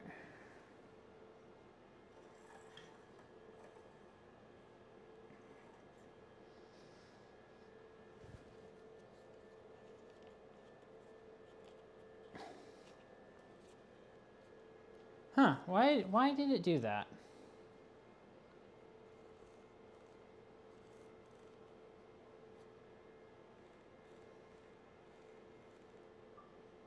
And we're back.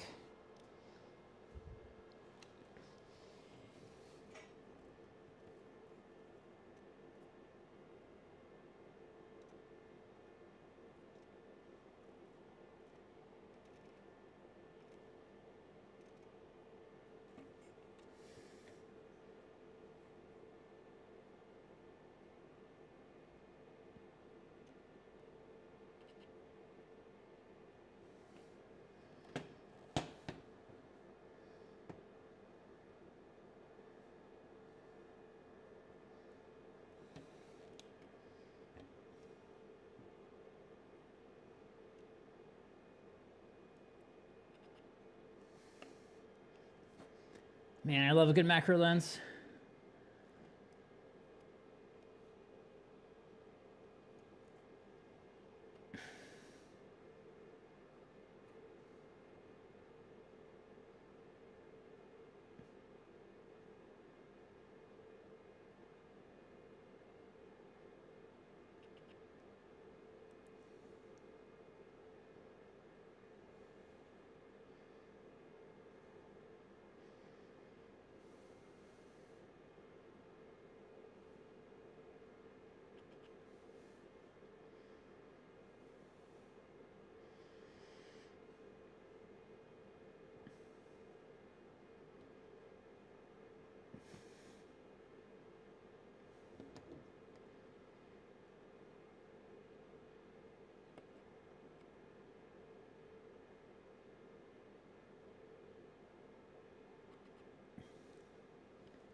So this side's gonna be harder to photograph the contacts on because of the text on the case.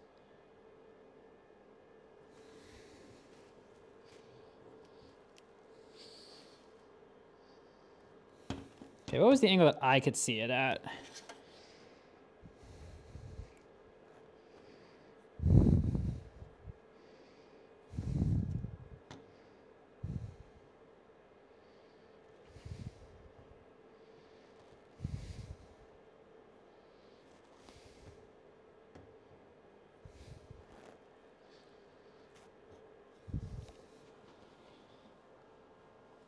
Was I just looking through the silk screen to on text?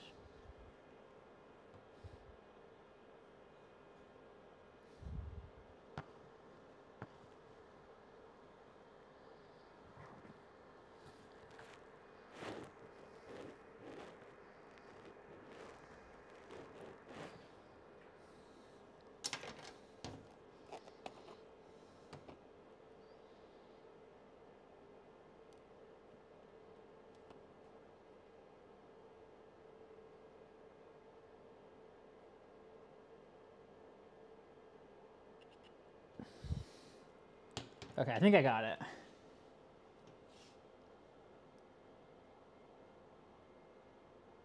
Nope. Well, yeah, kind of. It is darker on this one side. So why would one side be darker than the other? Is that because it would be the line side, I think?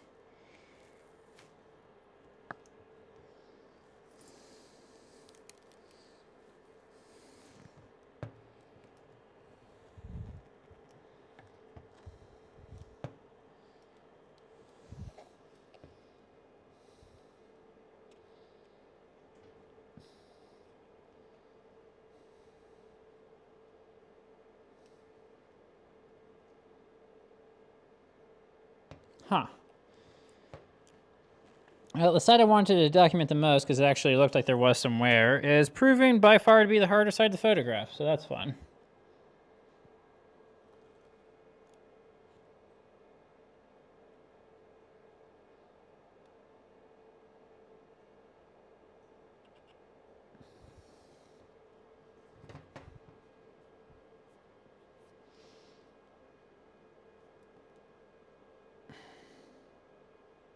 Yeah, I don't think I can photograph this side, darn. Well, let's try without the light. Maybe that's the key.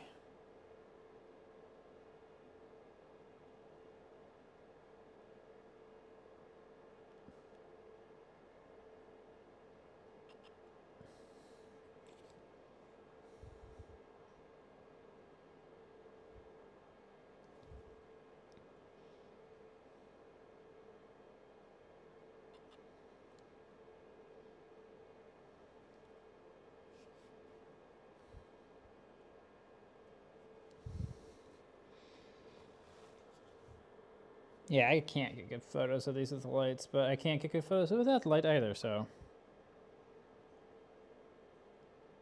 Don't put text in front of contacts. Why would you make it clear and then make it impossible to check the condition of the contacts?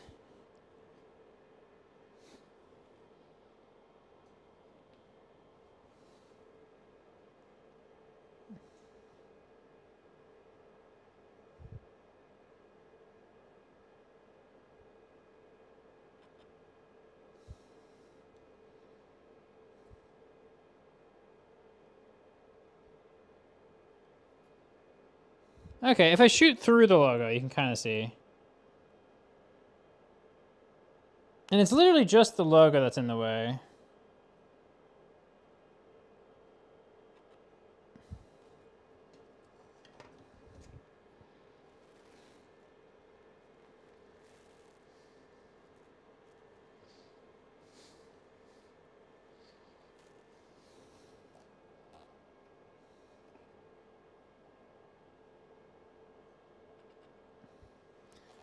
Okay, I think it's enough of that. That's about as much as I can see into them. Oh, we do have this one on this end to photograph. We'll get that one done real quick. That's pretty easy.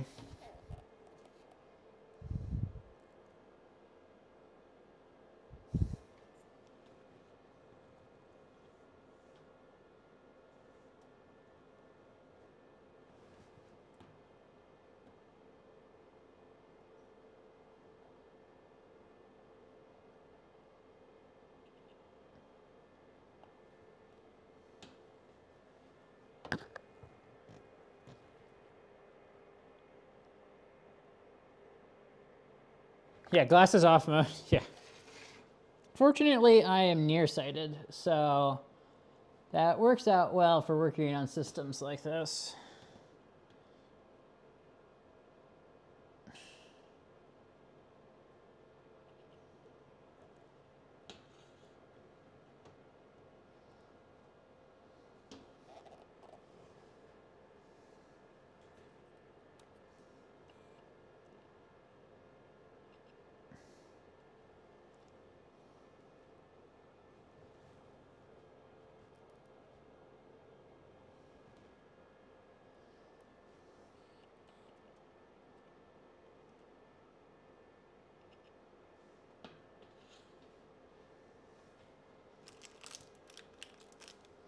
Okay, and then last thing I think we're going to check is if it looks like we're making good contact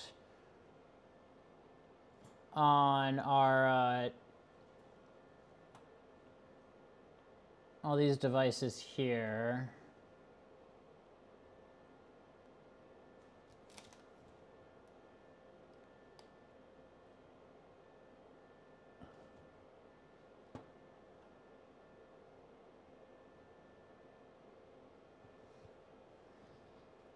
Huh, what's going on with that one?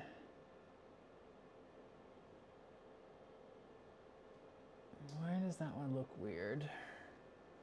So I just want to make sure all these devices are actually making good contact with the thermal pad and with the heatsink. It looks like they use pretty high quality components here. I've seen some substantial issues with how components were mounted to heat sinks before.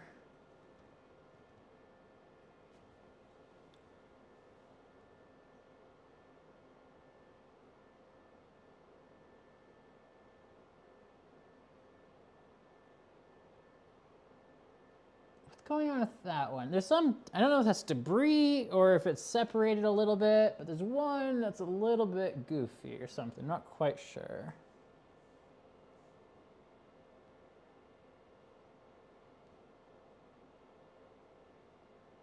I think it's okay. I think it's just a little, I think it's just a piece of debris on it. Well, what is it?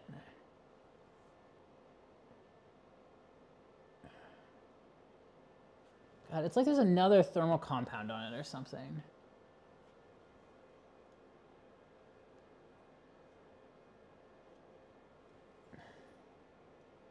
Oh, interesting. It's a ceramic spacer, and then I guess there's another. Okay, I get it now.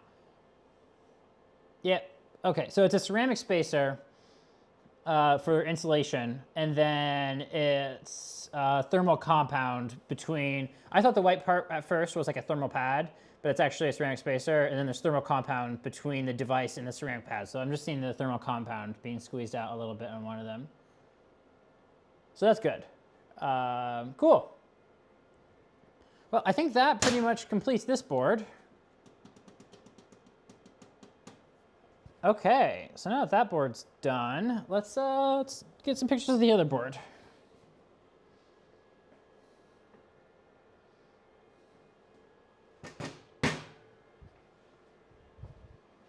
And guess what? We get to check stuff off.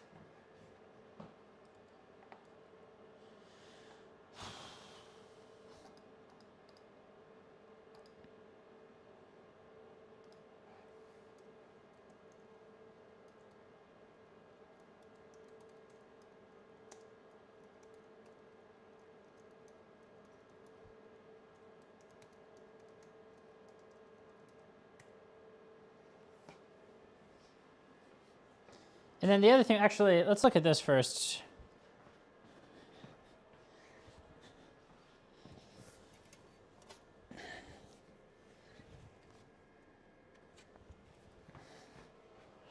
Let's consider what we might clean up on the back some.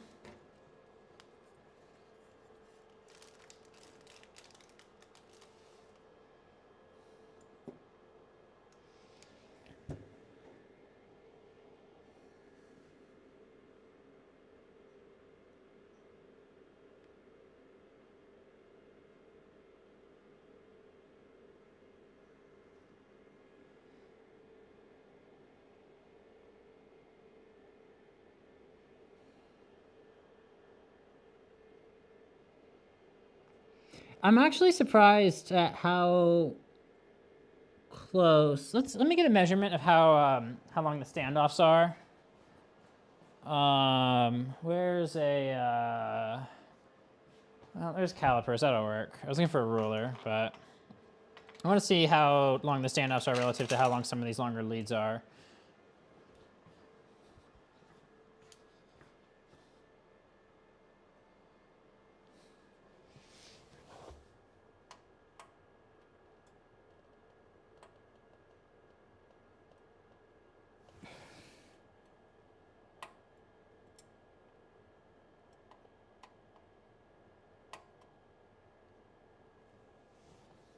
.76 millimeters.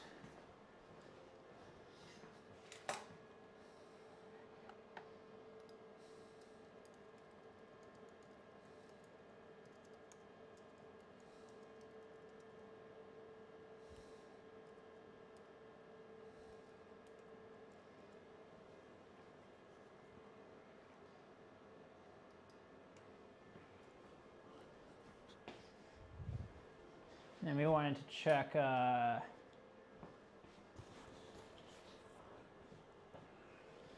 long these leads actually. I knew that was gonna fall.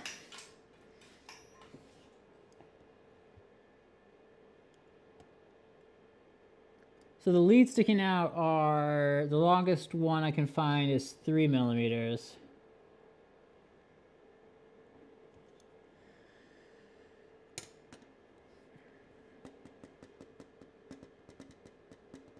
So that's minimum clearance is 4 or 5 millimeters. So that's not bad. So we could, what do you think, monochroma? I think 4 or 5 millimeters clearance between PCB and legs is going to be good enough, or should we consider maybe trimming?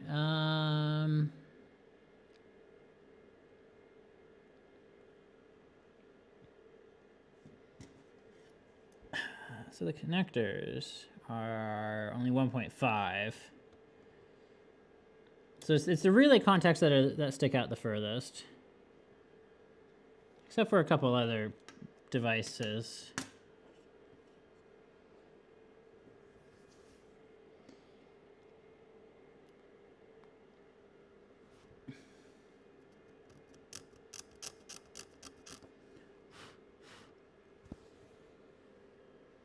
I'm gonna clean up just this one mounting hole. I don't like all the resin on that.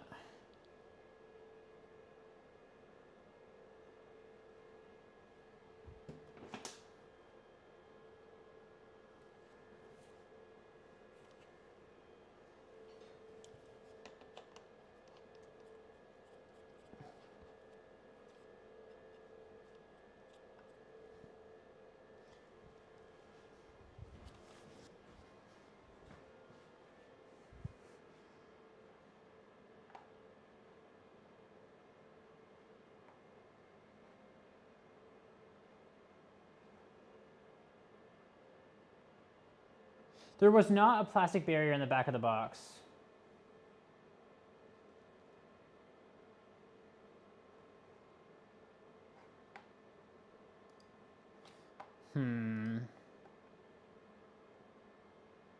I wish there was a plastic barrier in the back of the box.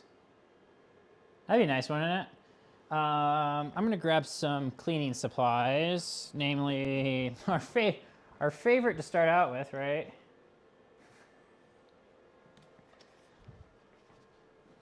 Let me get a little spray bottle. Where'd the little spray bottle go? I had it earlier. There it is. Actually, I'll also go grab the Q-tips, or sorry, cotton swabs.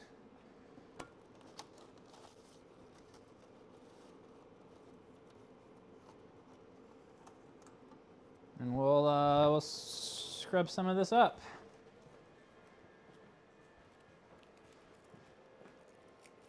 Yeah, 245 millimeters. It's a little bit close, I think. But conversely, no, they're not that sharp. Nah, they're actually all pointed.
I've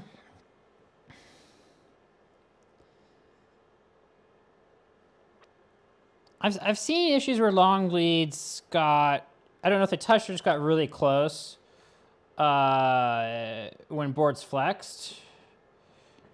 Theoretically, it's 10 kV per millimeter, right? So like this should be okay.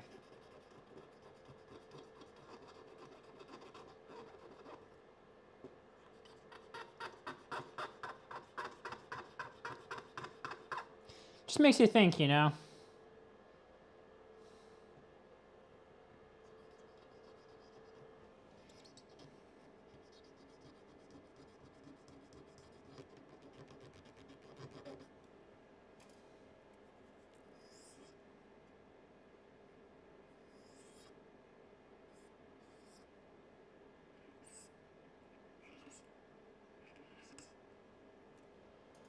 Grab a microfiber.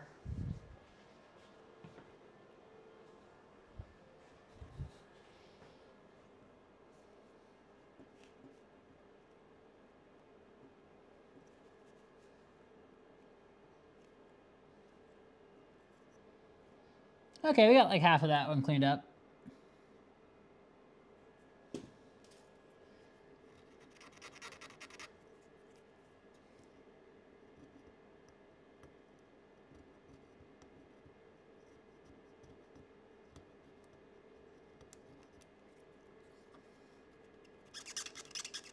Oh, that's a great sound.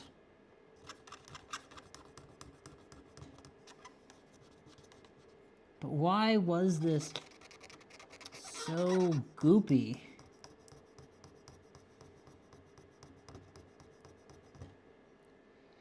And it is absolutely relying on these standoffs as ground. Like that's like the circuits like go to one standoff or the other. That's the ground for the circuit. And then that's the only ground for the circuit.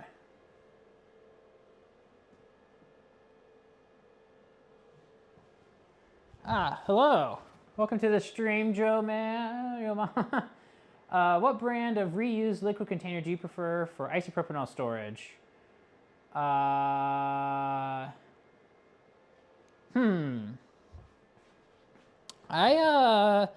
don't store any isopropanol right now. I took my resin printer down, and when I had the resin printer, I had like the cleaning basin for it.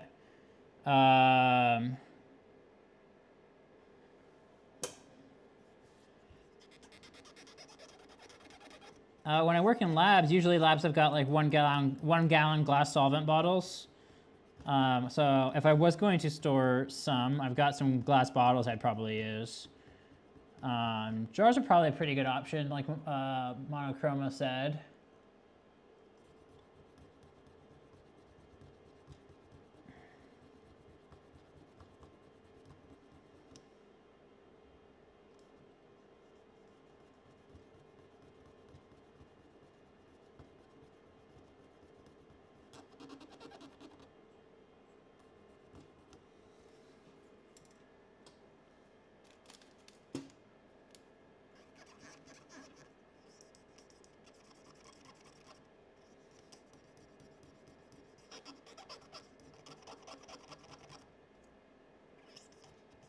Okay, that one's been cleaned up. Let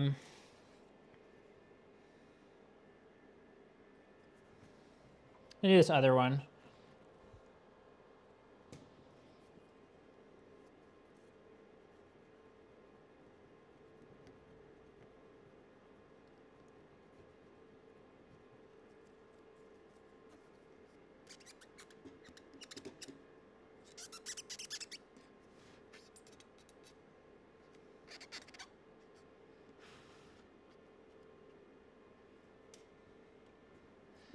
We're gonna let that one soak for a bit.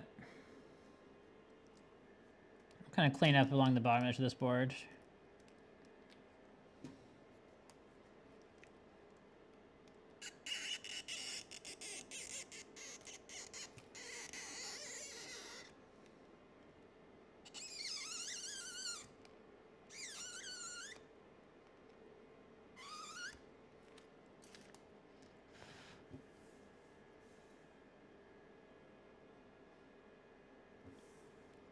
Not as worried about this side. This is the low voltage side.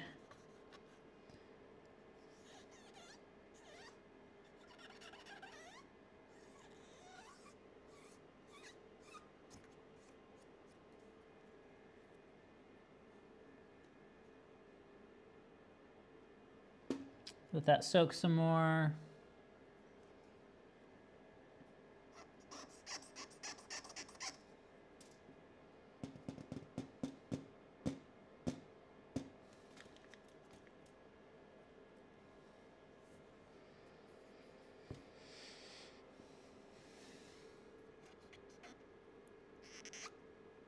Okay, letting that soak did a great job. It really softened all that up.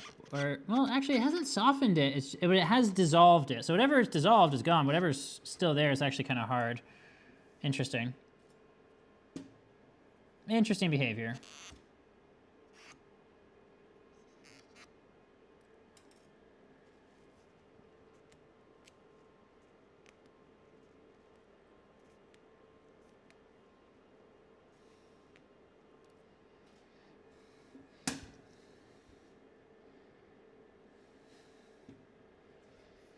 But yeah, just letting it soak has been taking care of it. So this one's crossing traces too, so I guess we'll take care of that too.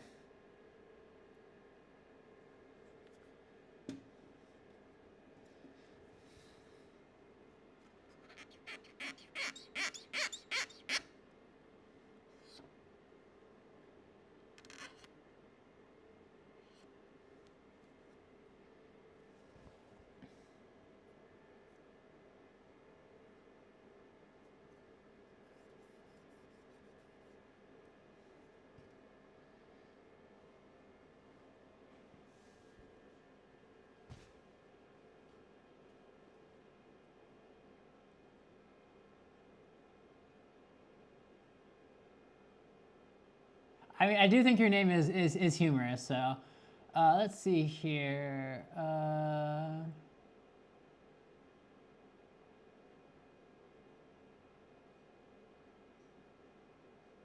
an X-ray machine. What type? CT?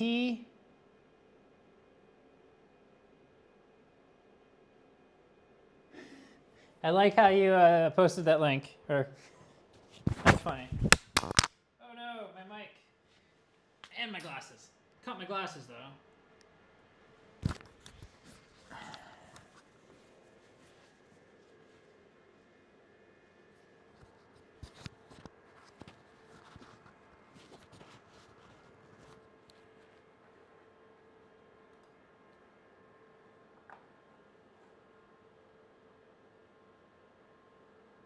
Let's see here. Oh, I wanted to do that.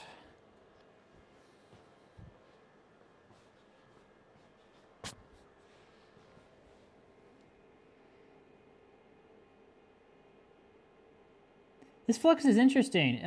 It's not softening at all, but it is being dissolved. So just like letting it like sit there is what's taking it off.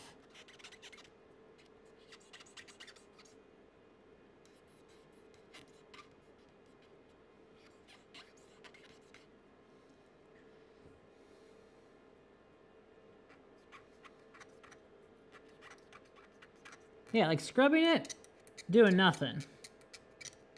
Just letting it sit, doing everything. I mean, I guess that works out. A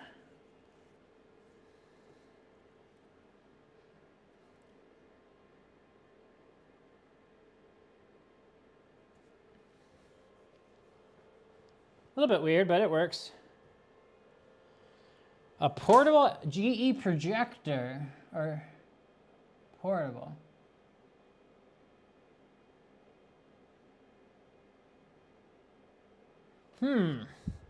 What do you want an X-ray for?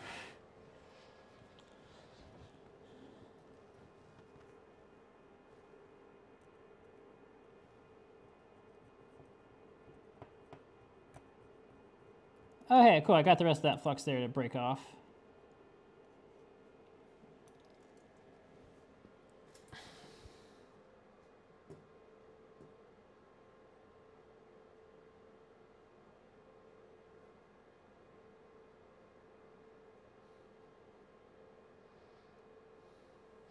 Okay, cool. Got that all cleaned up. So we're just going to put some excess alcohol on, and then we're going to blow that off, and that should leave it really clean.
Ensure the isolation's real clean.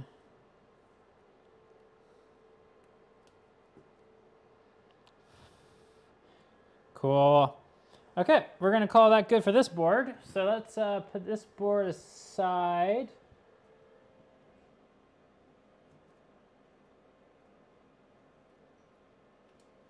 Yeah, X-ray supplies are, well, the other thing with X-ray supplies is they don't have a floating filament transformer.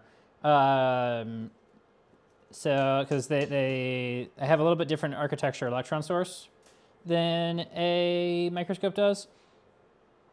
So you need stability, and you need that floating that floating transformer. So I'm gonna set this board down, and we're gonna grab the box with the rest of it.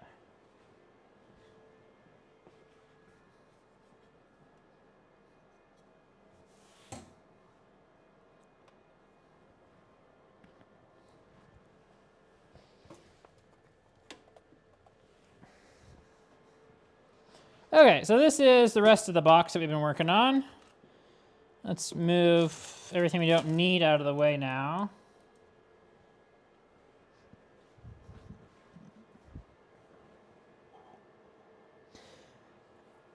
Yeah, yeah, no, they do need to be fairly stable. But the exposures are pretty short. And like a microfocus CT would need more stability, but it's still not the level of stability you need for a microscope. But just like a regular X-ray, it's actually like the requirements aren't terrible for stability on those actually.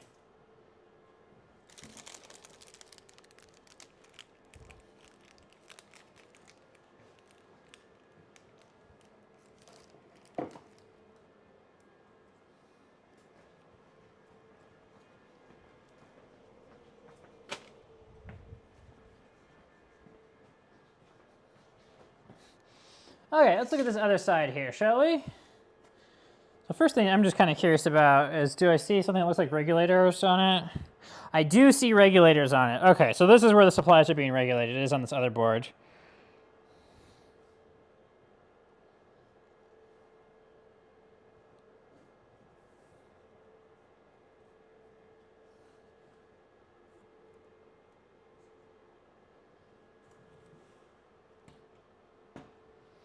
So do we want to pull the board out and get good front and back pictures of it?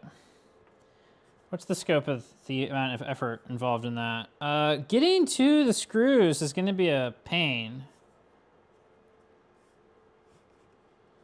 because they're 90 degrees.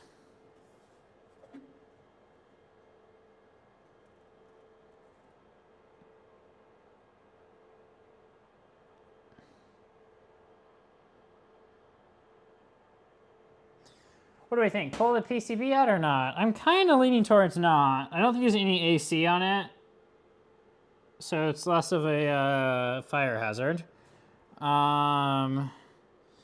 We're Reasons to pull it out would just be to document it and get basically pictures of where traces go and get pictures of all the chips that are on it. We can still get pictures of relatively easily. We can get pictures of most of the chips.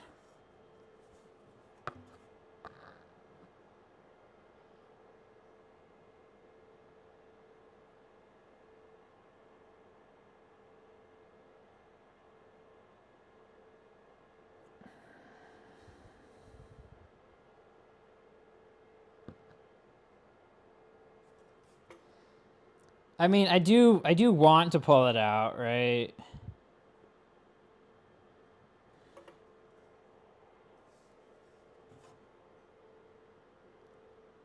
But the 90-degree screws on this, because I have to go from this direction.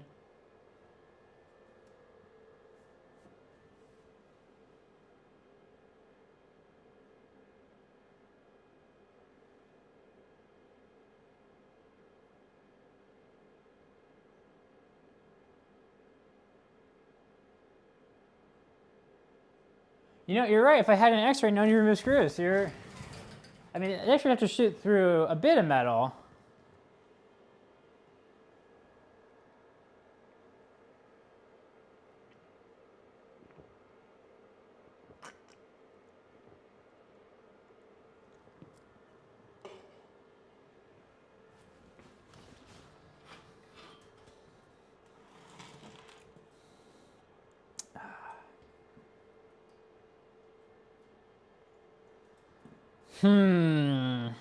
Still haven't decided yet. I'm leaning towards not pulling it out.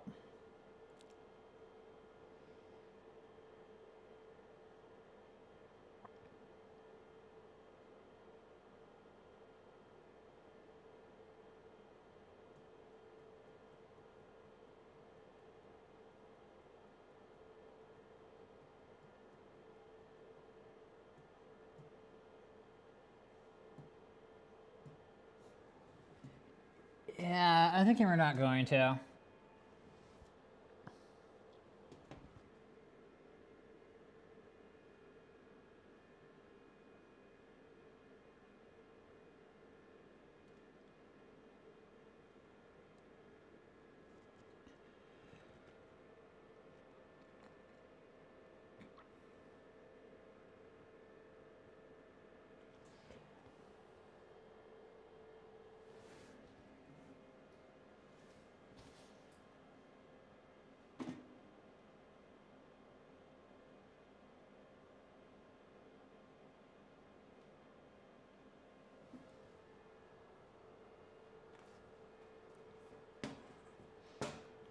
Okay, let's get some lights pointed in here and start photographing it.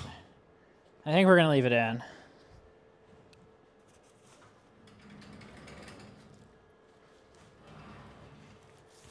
There's some goofy things on this one I think y'all are going to enjoy.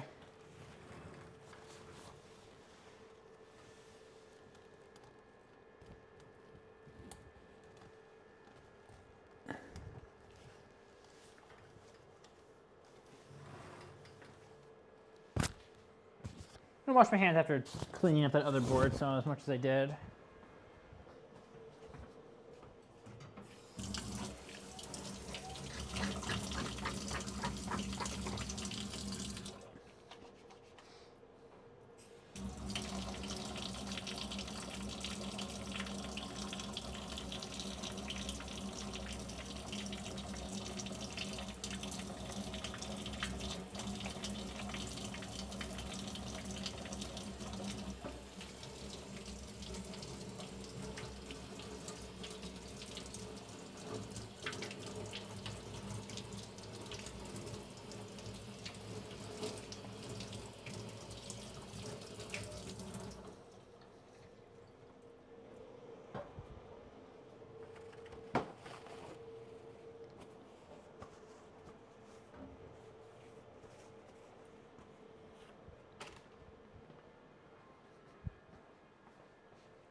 It's gonna be hard to get clear pictures of every single chip on this board.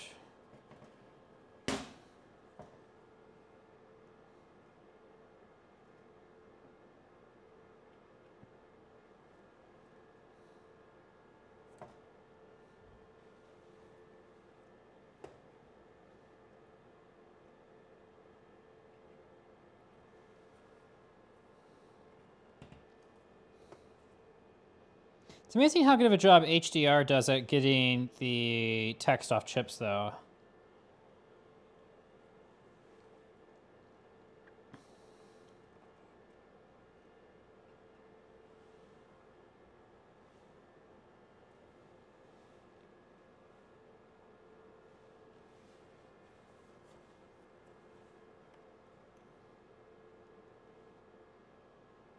Come on. Oh, it's indexing again. Why does it do this all of a sudden? It's done this when I just had it on the tripod too.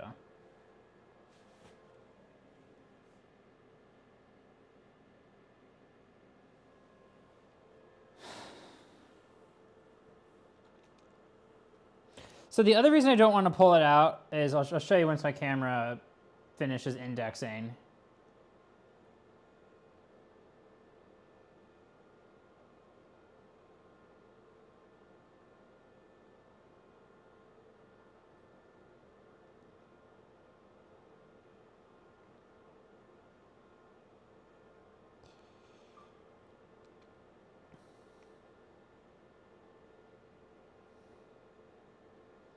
Come on, you can do it.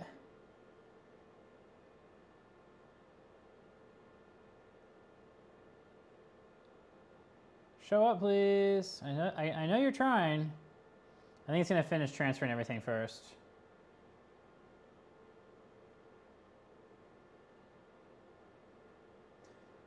Maybe it's got something to do with my USB cable I'm using? I don't think so. Come on, you can do it.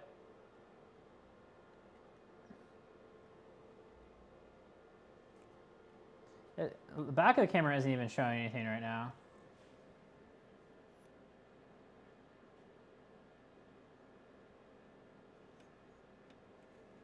Yeah, behind the metal cans, that's another reason I don't want to pull it out. On this very extreme right side of the board, which I can't really show you yet because my camera is like losing its mind,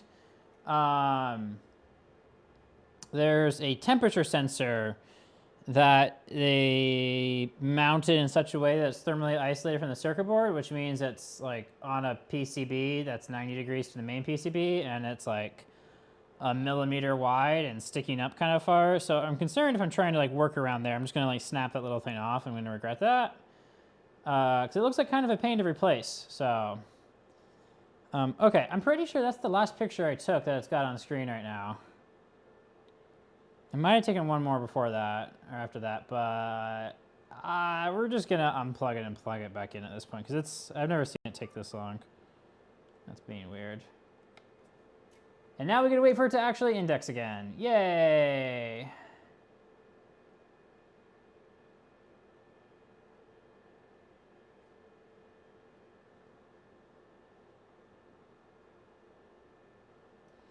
While that's indexing, I will update the checklist.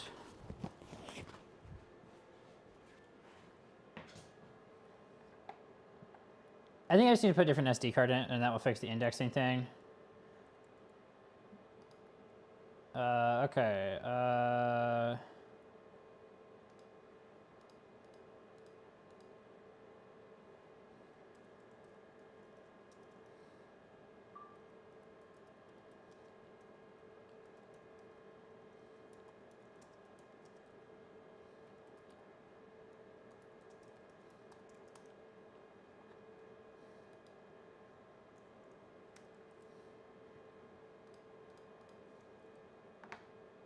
There we go, we're back. And this is actually a Canon R6 Mark II. So this little guy at the end here, check this out. Isn't that little thing cute? And I'm worried about breaking that off if I pull this board out. Because like, it's really just hanging out there, you see?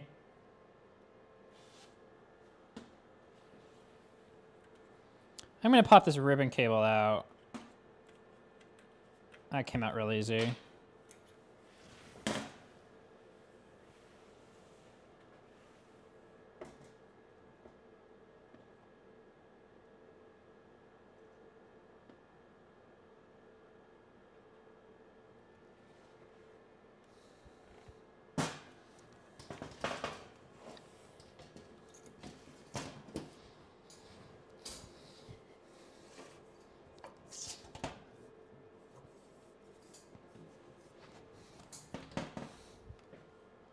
And the other way is give me better light.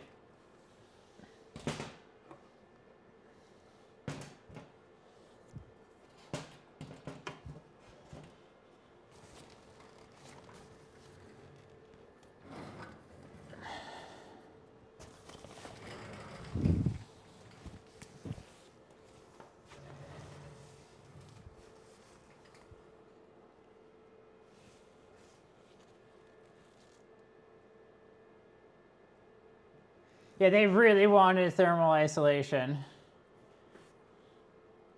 So I'm really worried about breaking that thing off if I pull this board out too.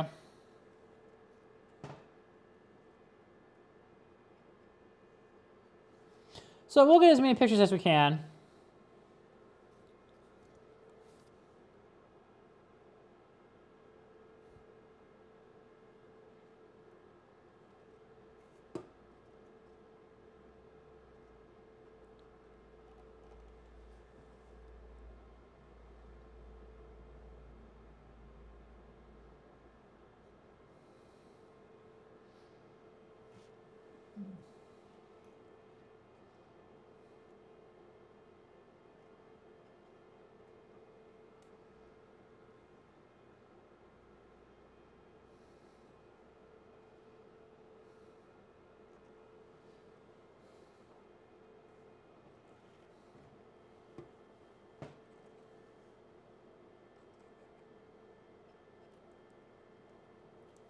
So all of these, I'm guessing, I just took a picture of all these blue connectors down here.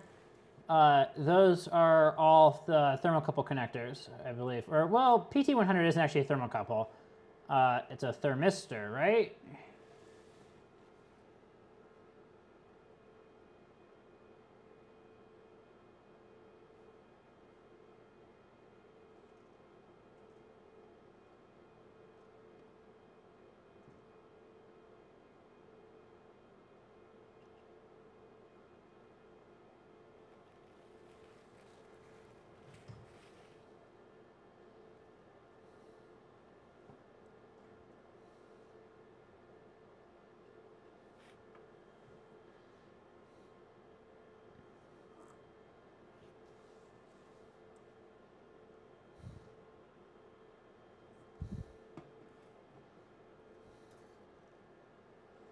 Oh, there's some LEDs on here. Interesting.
Okay, anything else you want to capture on this board?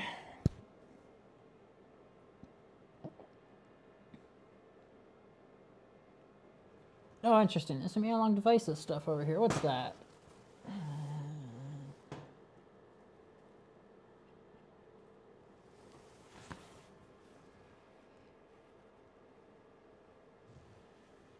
I'm a little bit tempted to peel back the sticker that's over this chip by all of the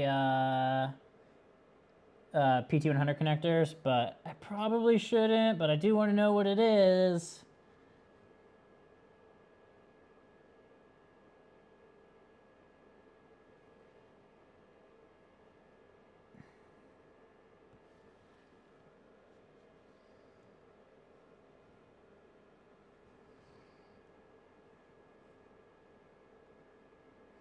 Huh, what do we think this feature is for right here?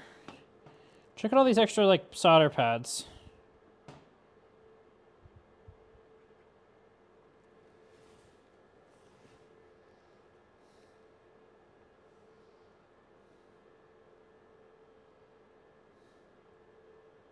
It's like a hot bar connector for like a flex PC, huh. Interesting. Or a connector, I guess.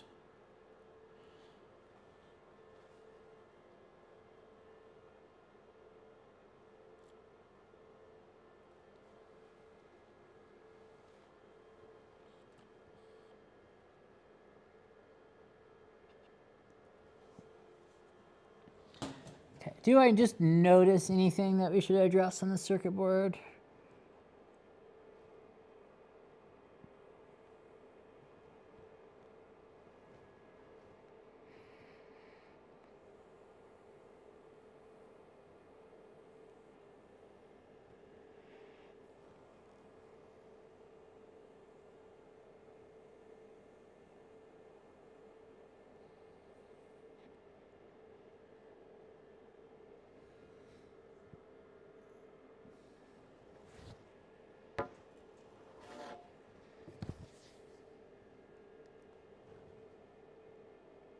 Be amazed at how many problems you can fix just by looking at stuff.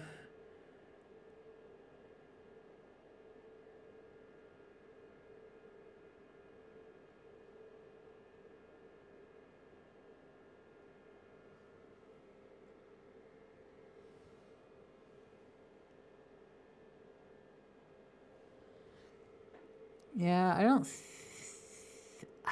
I suspect these are micros and not FPGAs, but well, there is an InfCon. That could be. Yeah.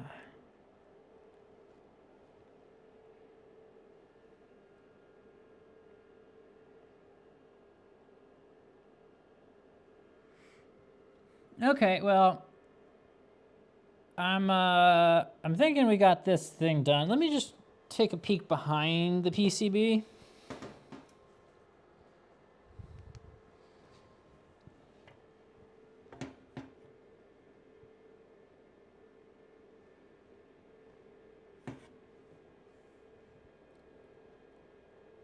Sure, I don't see any FOD or anything.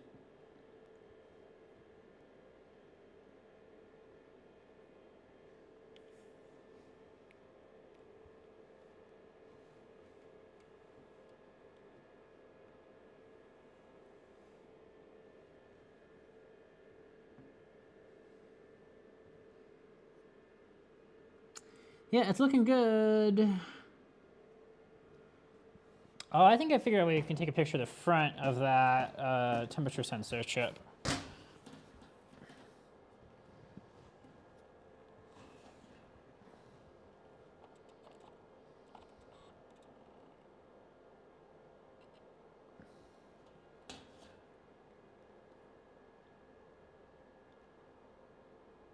Let me turn the aperture down.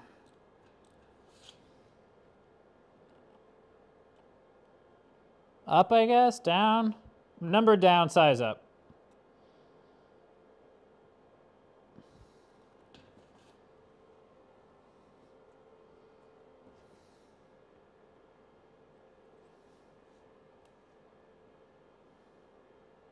I didn't like that light.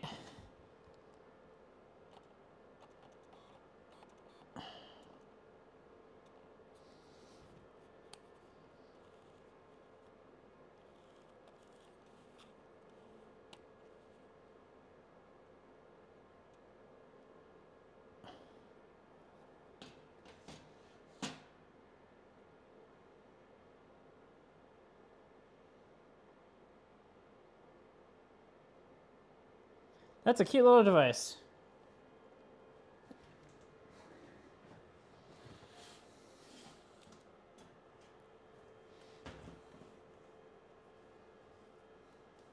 So yeah, we're leaving that board in there. Okay, I'm gonna check all these grounds.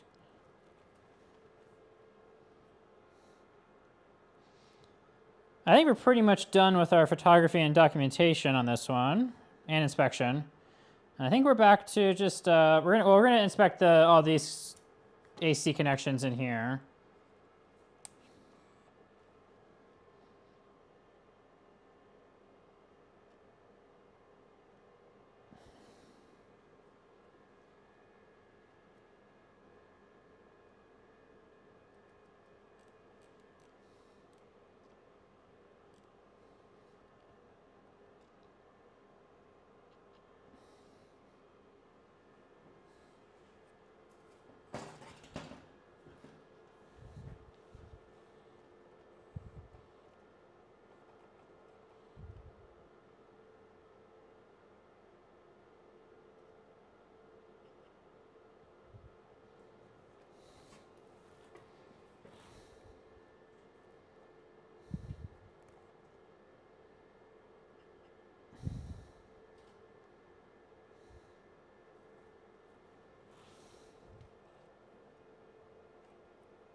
Isn't this kind of cut out here goofy for how you get the emo connector off this?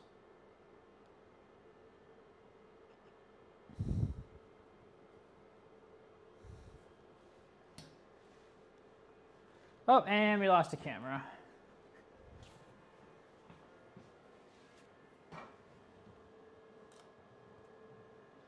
I do have an endoscope. It's just not a very good endoscope.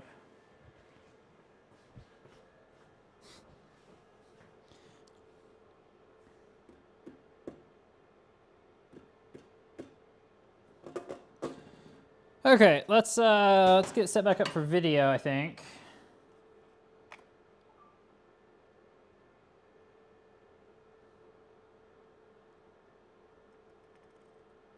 Oh, I unplugged it before it finished transferring everything. No, it did finish transferring. Oh, that's weird. Okay.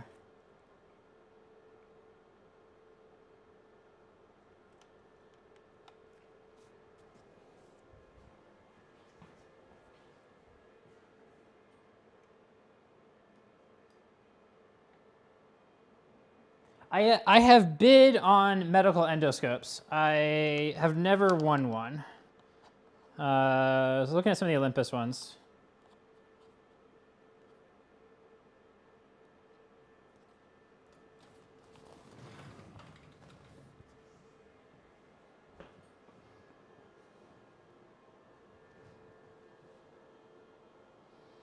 I think they are. I haven't played with one.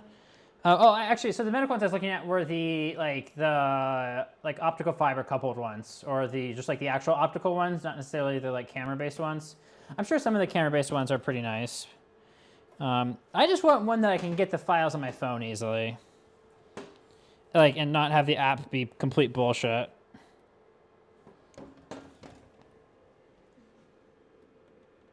Okay, so these are all the lock-in style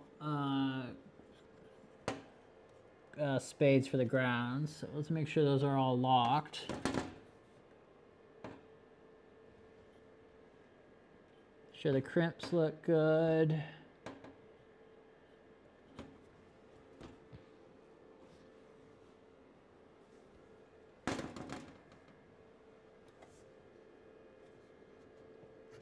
That one's locked. That one's locked.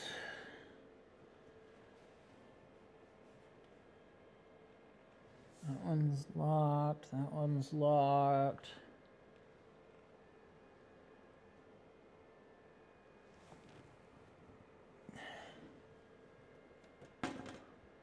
Okay, all the grounds look good. Now let's check all the hots.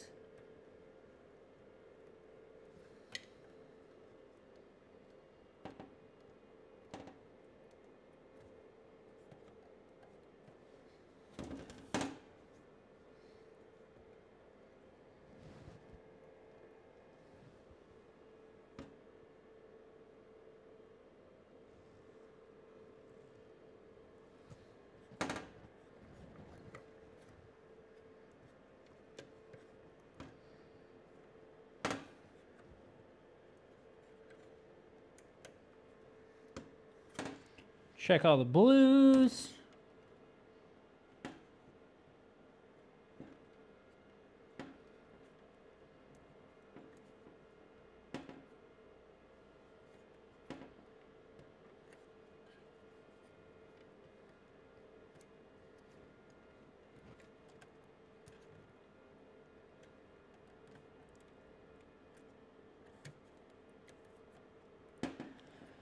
Okay, that all looks good.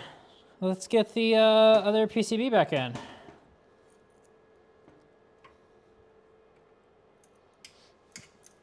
Adam's got a lot of plugs to put on it, so that's gonna be fun.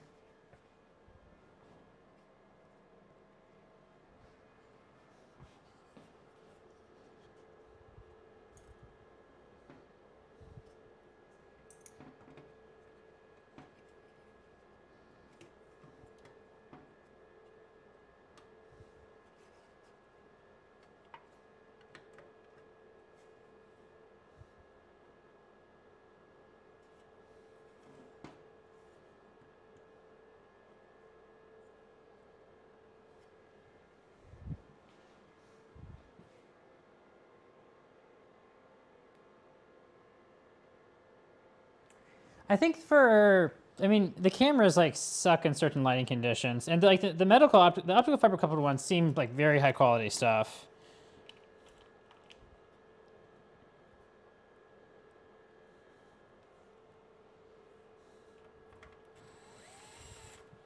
Okay, we're gonna start with just loosely putting all these in, and then we'll come back and actually torque them.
This is a Zeiss microscope. It's been a long time since Siemens has made microscopes.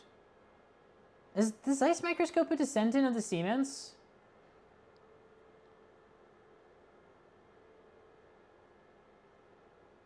That might be right, actually. Oh, man. I'm trying to remember. Okay, so we got all the screws in. Now it's time to torque them.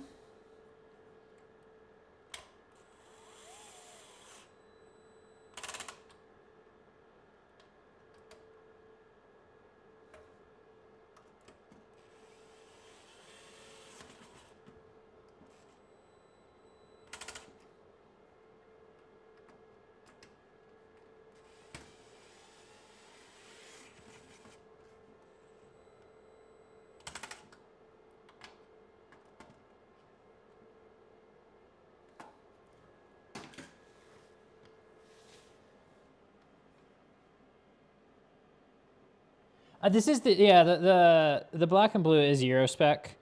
I'm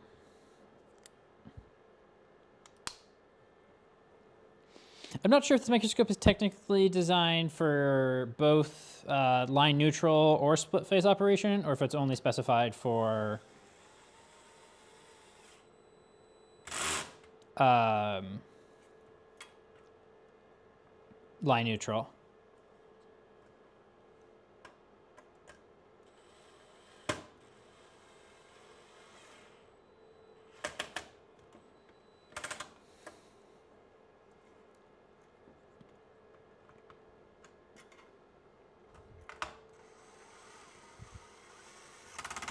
I mean, these are not a Philips descendant.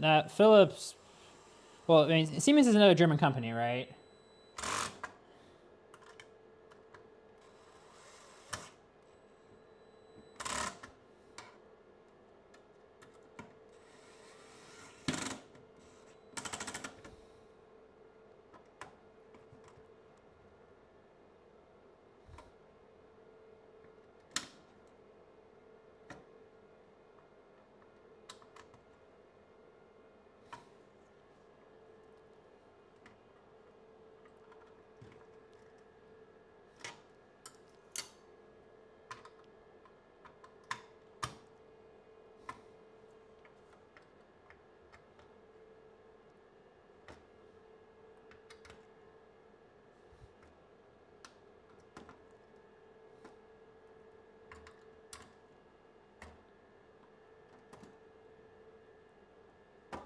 Okay, that board is screwed in.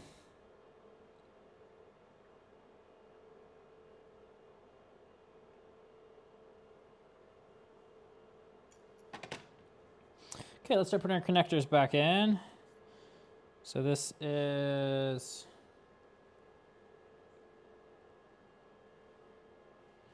A13X1.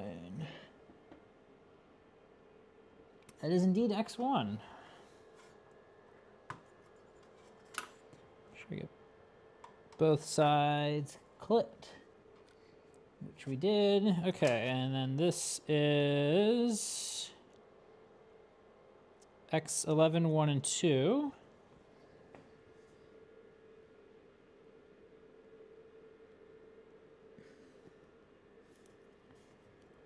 Okay, so that's X11, 2.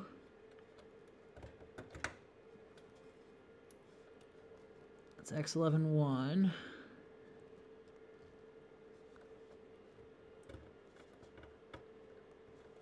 Let me give you a, I can do even more of a top-down view for y'all.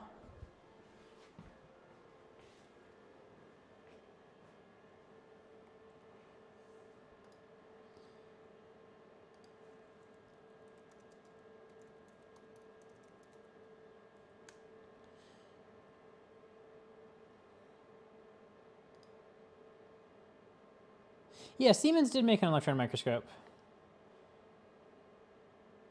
I know they made a TEM. And then the question is, did that somehow turn into Zeiss?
So yeah, they have their TEM. It's a cool looking one.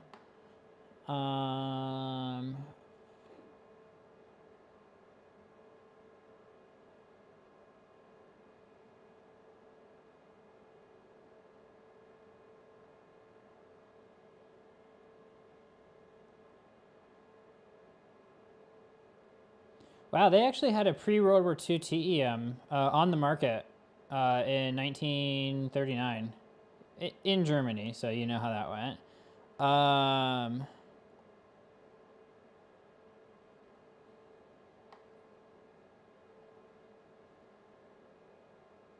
They built their first experimental TEM in 1931. That's pretty impressive. That's early.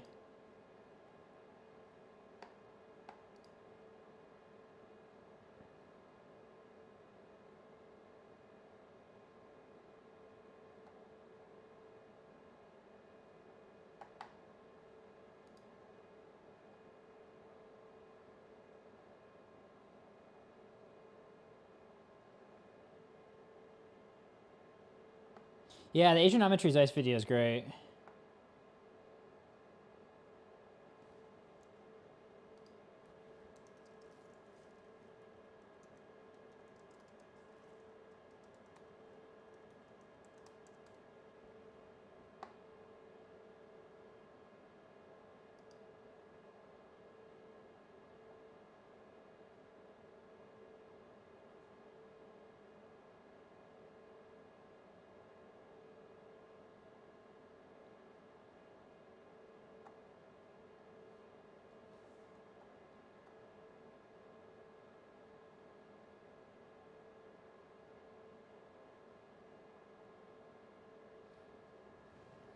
Oh, they made some stems too. Interesting.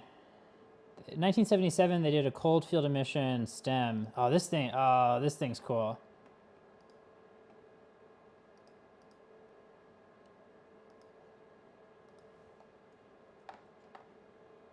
Here, I'll put a link in chat.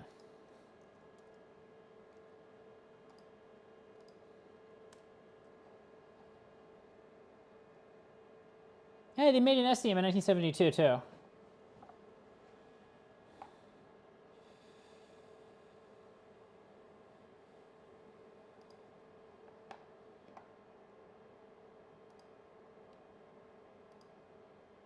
Wow, there's this page is great. They have a link to the service manuals for the first Siemens TEM. That's amazing. ST100F.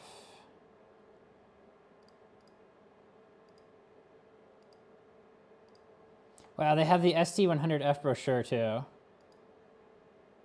That's amazing.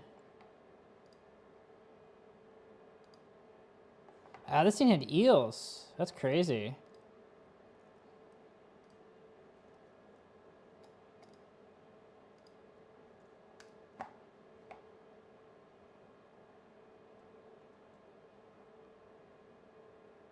Wow.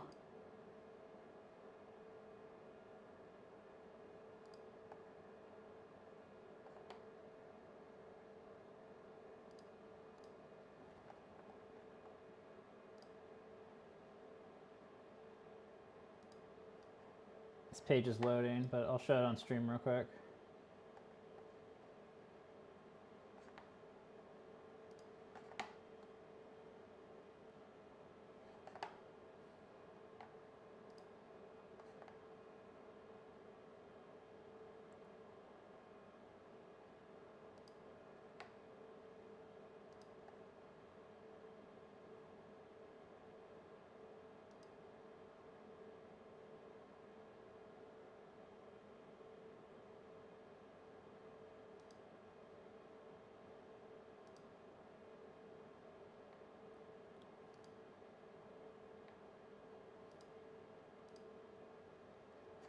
Okay, there we go.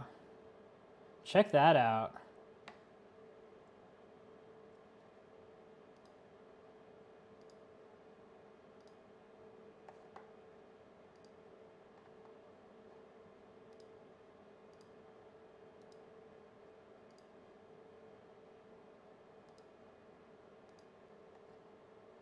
That is quite the stem.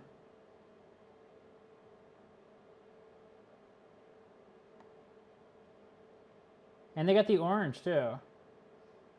So the orange makes me think that this is where the Zeiss TEM came from.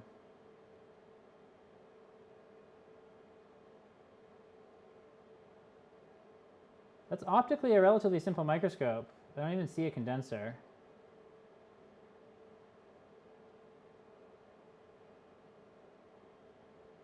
It is a field emission.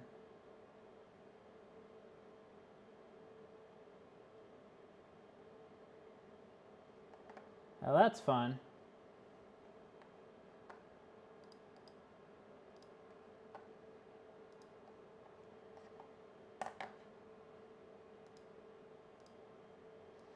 But what happened to Siemens? What happened to Siemens?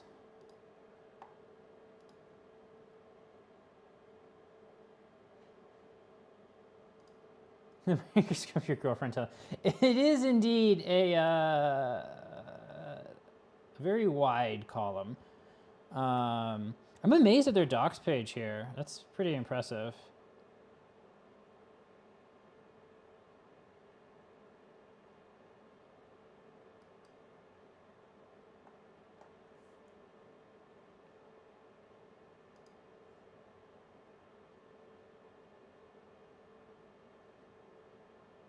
Oh, they have the optical diagram for it too, posted.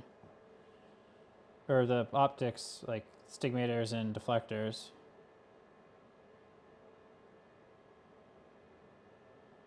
Wow.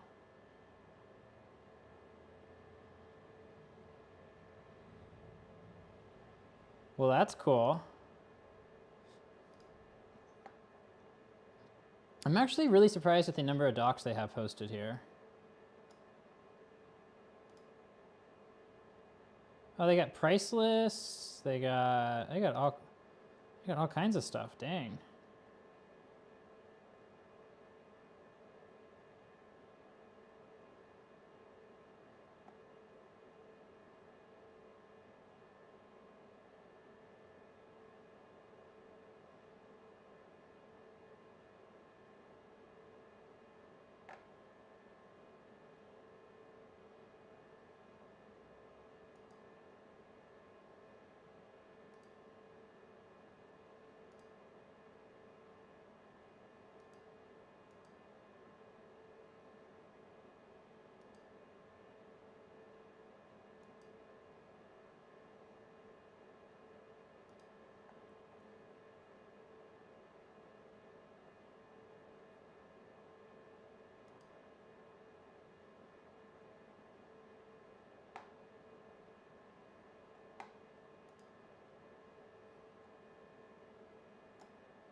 Oh, their Joel page is very incomplete.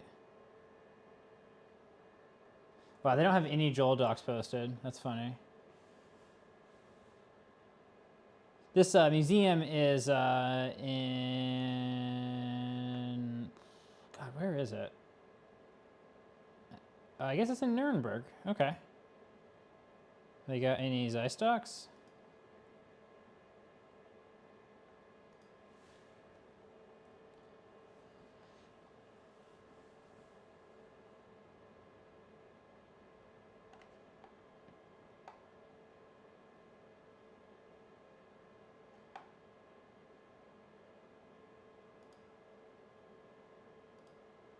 They have the DSM 940 docs. Yeah, I've seen those out before. And they have the EM 10A docs. Okay. I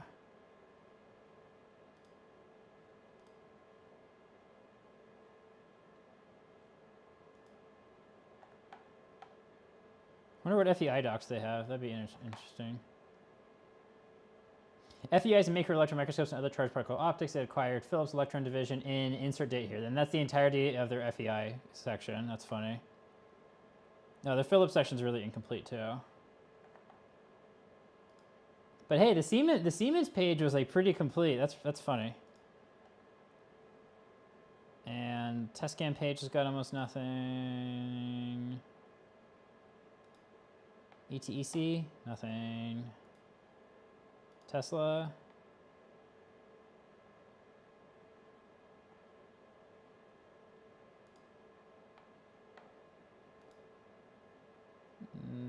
Not much on Tesla. Well, they got some cool stuff. They got some cute stuff, that's for sure.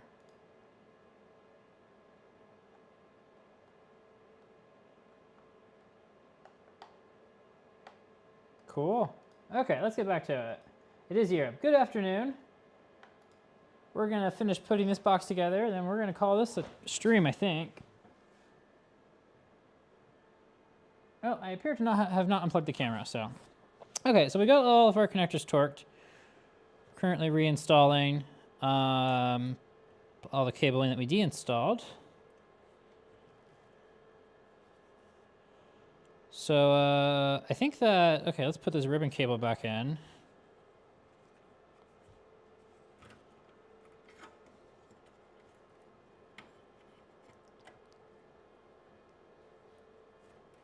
Without flexing the board too much. Okay, that end's in. Let's get this end in. I will say I am pretty happy, relatively happy with a number of screws they put on the AC distribution board in here, because they know you're going to be like plugging and unplugging from it. So, okay, so that's everything that we can reassemble on this side. Now we need to bring the other half of the box back over.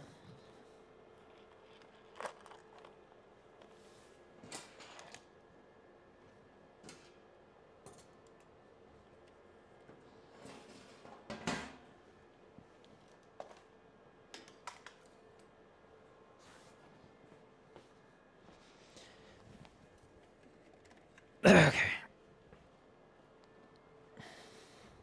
So here is the other half of the box back.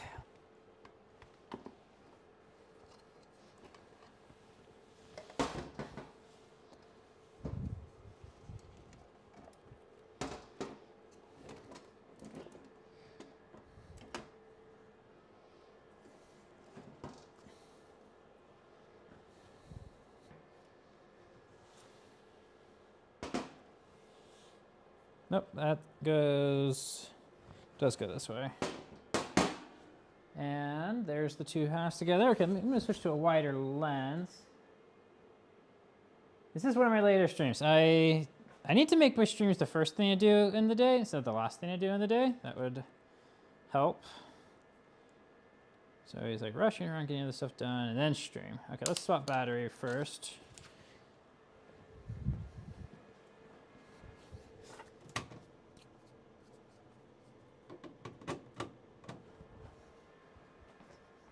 Who needs sleep, right?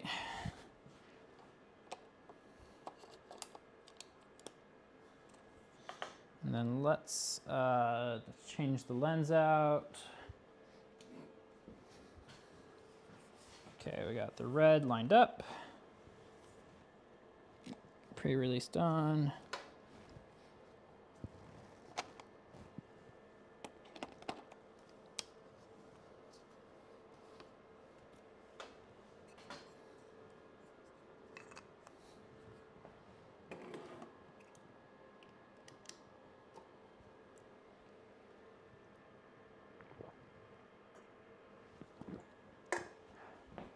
I appreciated the Siemens little dive there. That was fun and interesting.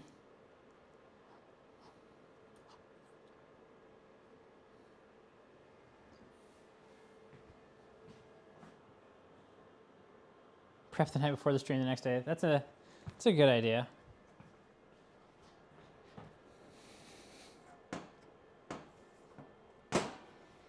Okay, let's untuck all these wires. We'll do our ground first.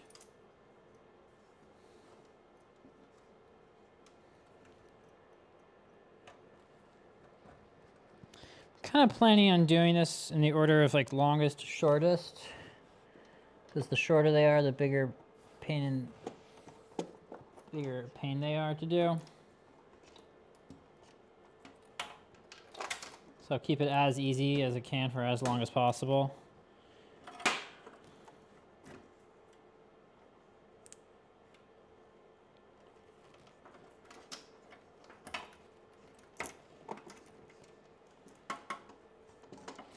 Okay, I'll thread the emo one through, although we're going to screw that in after.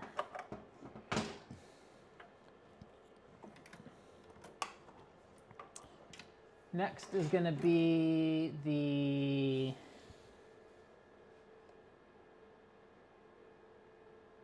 This is a great time to this is a good time to stream for my viewers in Europe. I do appreciate that for y'all. Okay, let's start in on all these ones that are kind of a pain. Oh, that box is not magnetic. Not like that one is. This box is very magnetic.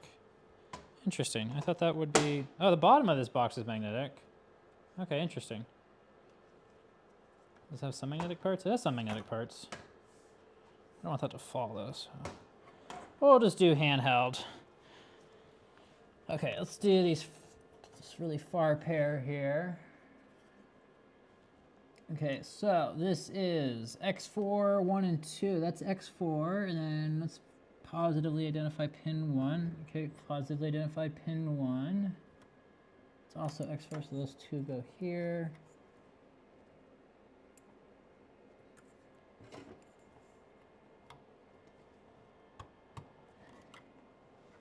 Is that fully seated? No, I didn't think it was. There we go, that's fully seated. Okay, it would have been marginally easier to do pin 2 first, but that's fine, we got it.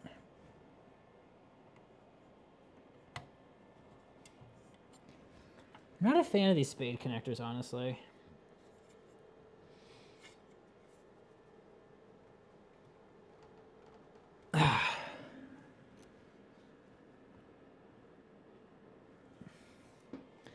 Okay, so those are on. Then let's do X8. Okay, that is indeed X8. Positively identify pin 1. Pin 1 is on the top. Yep.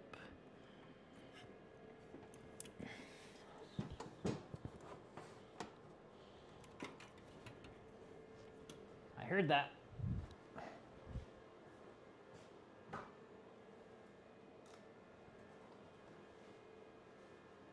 Oh, we can actually check some stuff off.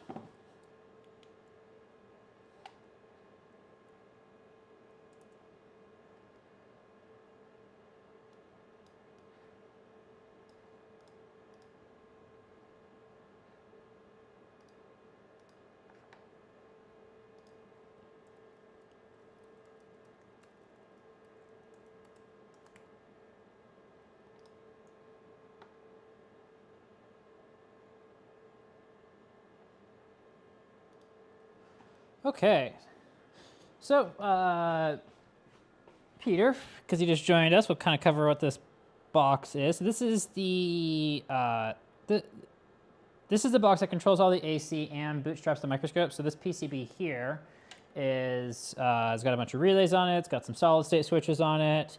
It switches all of these plugs. So those are the bakeout heaters. And then this board has got the 24-volt DC power supply that turns on basically before everything else turns on. So this is actually like what this board is connected to the power switches. It's connected to the interlocks. It's connected to the temperature sensors, and it also connects to the CAN network. So this one's kind of what gets the microscope going. And this whole box is kind of hidden behind the AC distribution box. So the email box that we did all that work to is right here on like the other side of this thing. So that's why I pulled this out the scope so I could get substantially easier access to it. I'm going to turn exposure up on the webcam just a little bit. It's a little bit dark. Logitune. What do we think of Logitech changing their name to Logi? How do we feel about that? Kind of cute.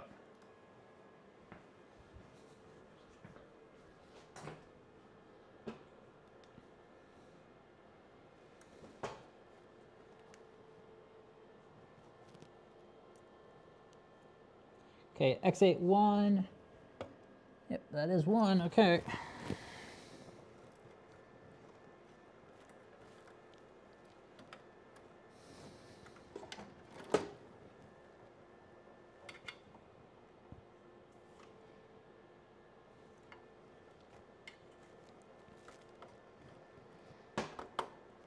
Okay, that snapped in. Let's do X8 2.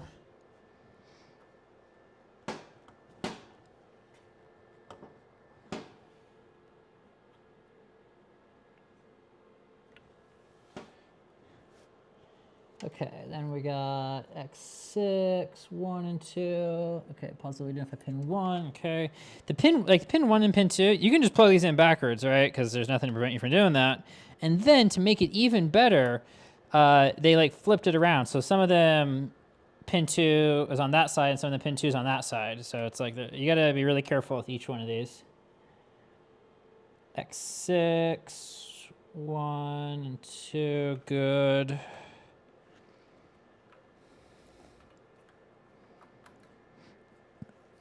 Come on. Line up, please.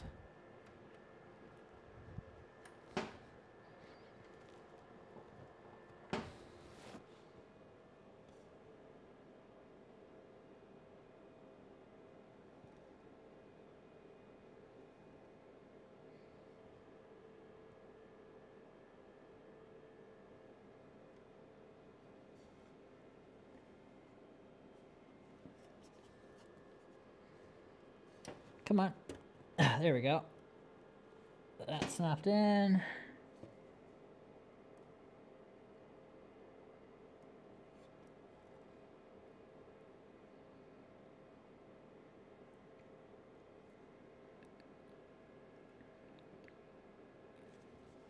Just visually verifying that I didn't do something stupid like shove the pin up the side of the spade instead of in the spade.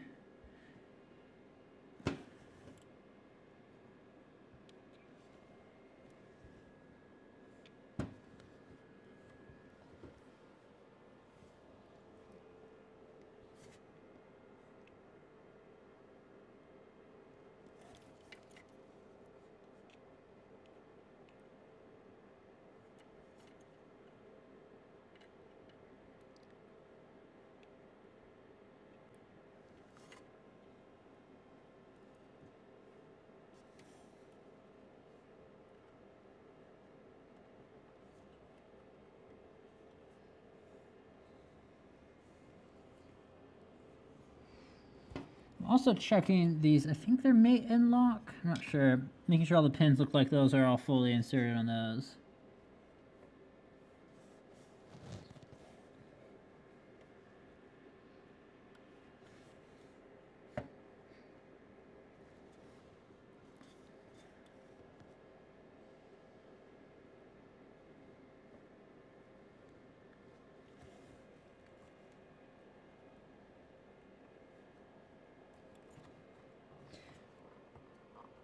Well, I'm glad that we only found the very terrible tape on the outside of this box and not inside this box.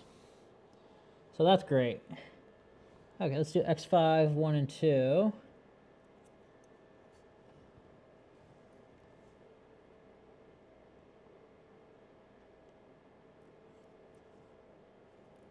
So X5, 1, that's pin 1, okay. Actually, we're gonna do X5, 2 first, and then we're gonna do 1.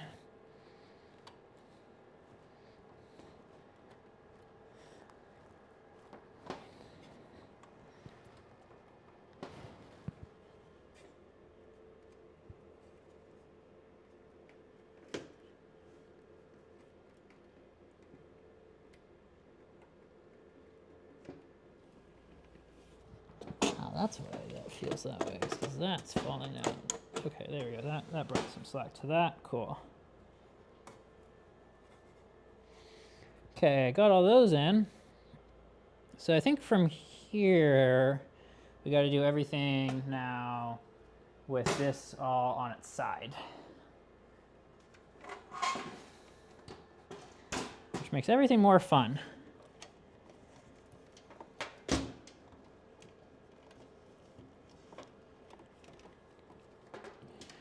I think we're putting this in less tangled than it was before. It feels like I've got more slack to work with now. I think this is all wrapped around each other. I'm pretty sure I've got a lot. Actually, is that? Oh, I could have pulled that whole thing out. I don't need to, but it's nice to know that I could have. Okay. Okay, so let's get. We're gonna do the roughing pump contactor connectors now, which are these ones right here.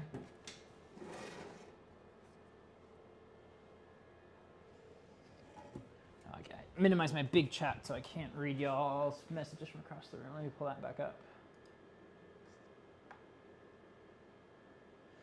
There was some evidence of repairs, not any evidence of bodges, fortunately. So we found, it looked like some components had been swapped out on this board and they didn't clean the flux off, or they were just like reworking the joint. I'm not really sure, but we cleaned all that up. But it actually, it was all in pretty good shape.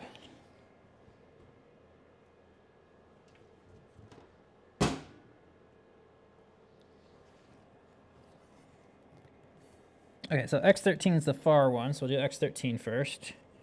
Let's not run that through the middle of that.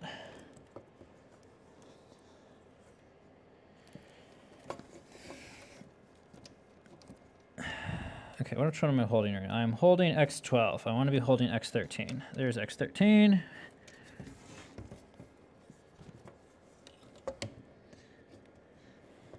Okay, so these ones are actually on the bottom of the circuit breaker, so let me pull the bottom of the circuit breaker as close as I can. Okay, now I got plenty of length. Make sure these pins look good. Yep, or I guess these are the sockets. Okay, sockets, they're both snapped in, that's good. Okay, X13.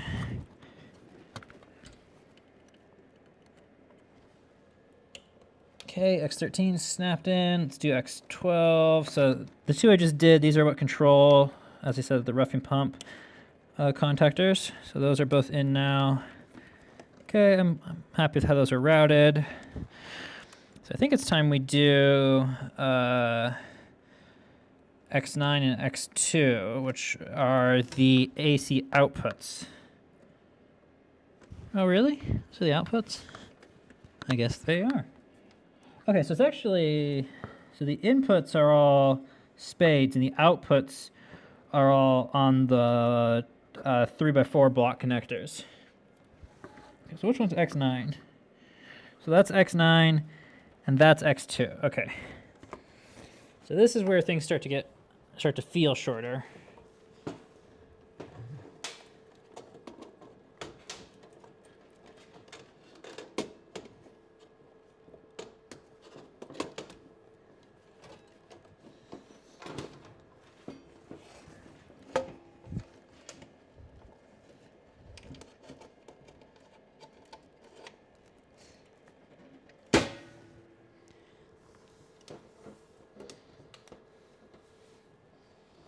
But I managed to make those feel longer at least. Okay, what's our new shortest? Why is that feeling so short? Oh, because that's tipped over. Okay.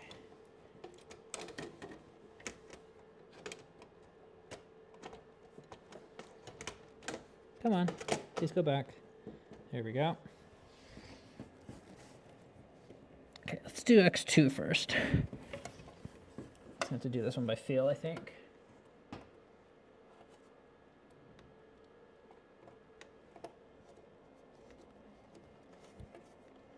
Actually, let's check all the pins first.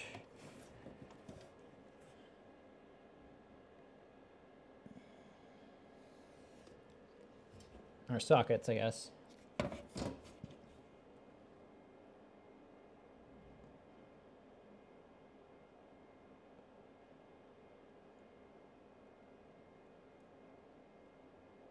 Okay, those are all in. And those are all in, and none of them look melty or black or arcs or anything.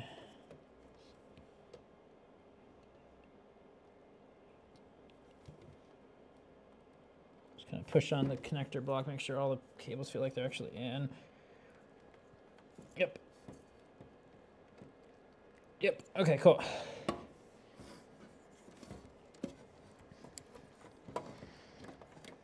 So let's do X2.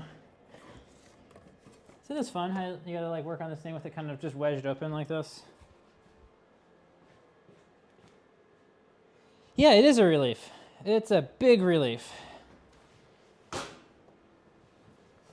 Okay.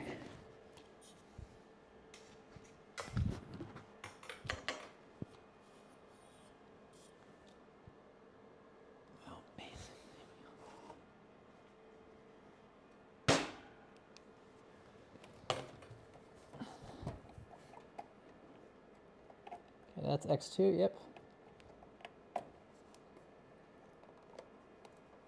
Come on. Okay. I think we're fully seated.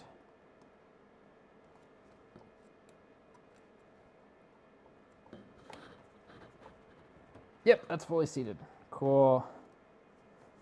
Okay, now we're gonna do X9.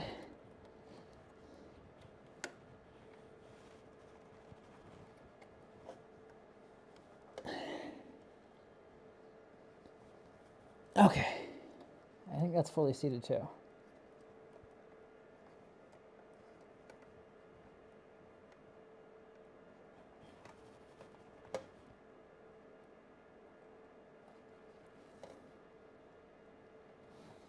The far side might not be.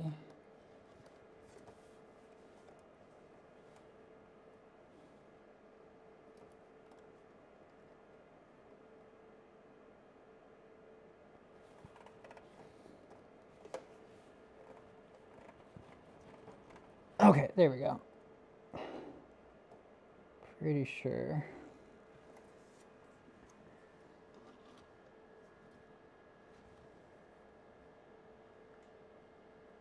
Let me go around to the other side, see if I can see that other side.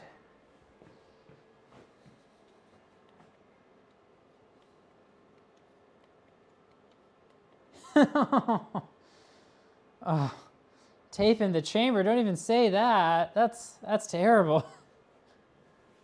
I don't want that. I don't want that at all. Oh God, tape in the chamber. That would be bad. That'd be very bad.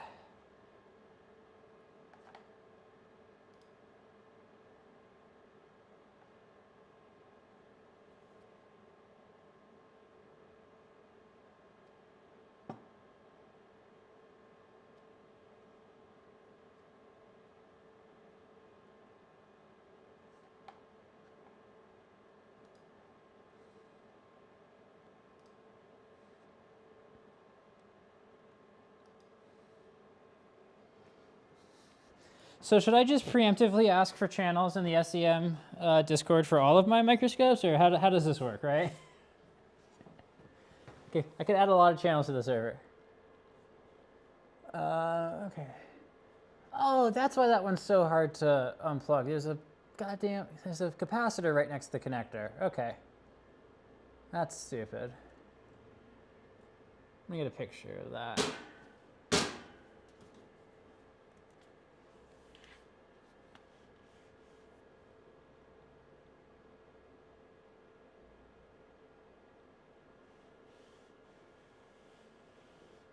Electrical tape to help keep the electrons in. That makes sense.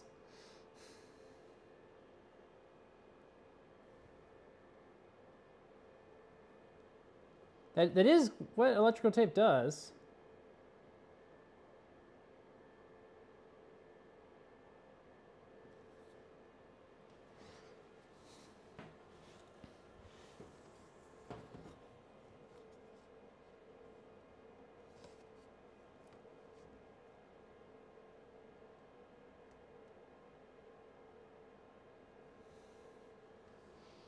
So here's what's going on.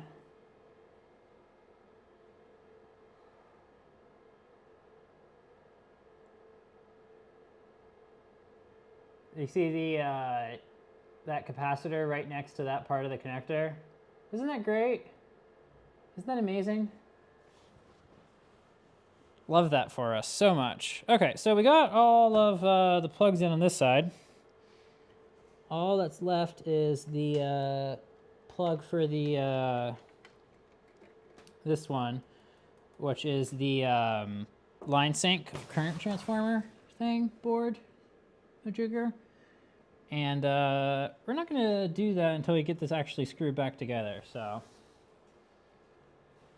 I'm going to grab a few pictures with this thing split open, because we're about to close it. About to close out in this one. Feels good. And this is pretty much, oh man, I really blinded that camera. Why is that so far behind?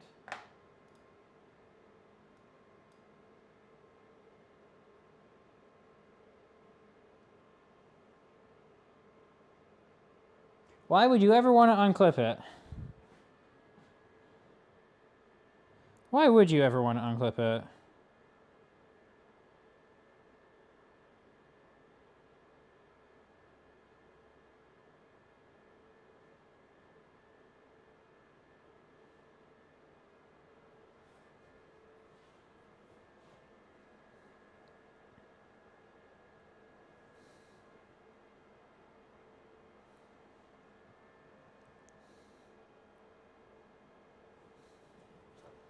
Let's do the soft lighting.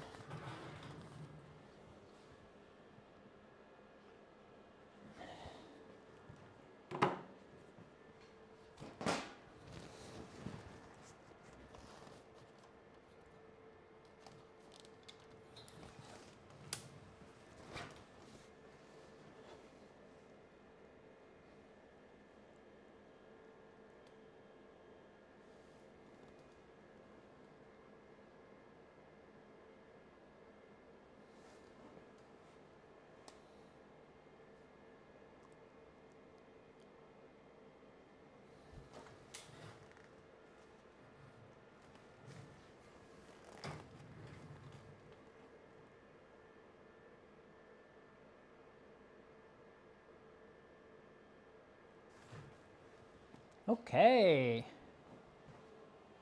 Why would I ever want to unclip it? You know, these are the real questions we got to be asking, right?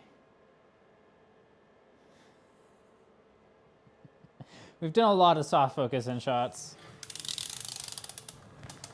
That's what most of the stream was.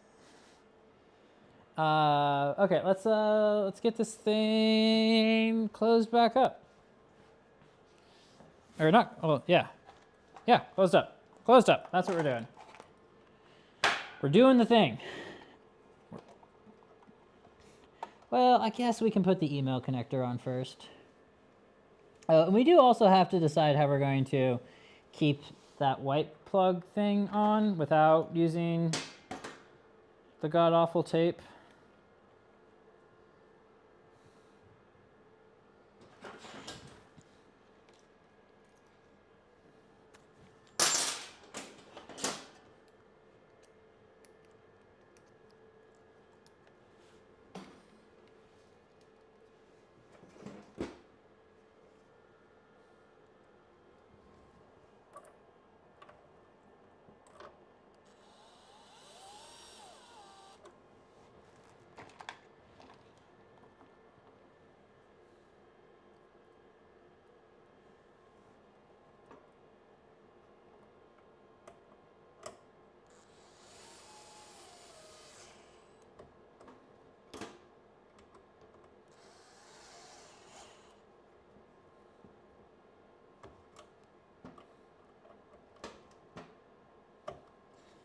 Okay. Oh, I did that in the wrong order.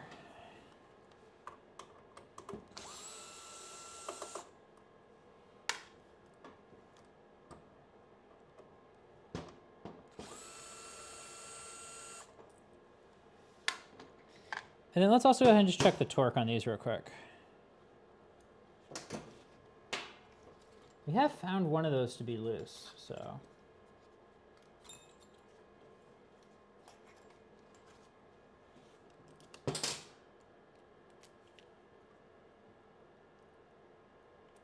How did I get the small one? I don't want the small one, I want the medium one. There we go.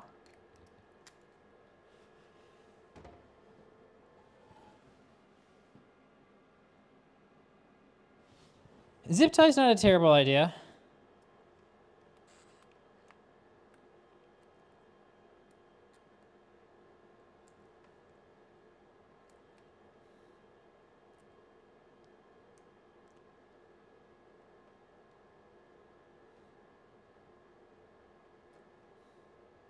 Okay, these are all pretty good.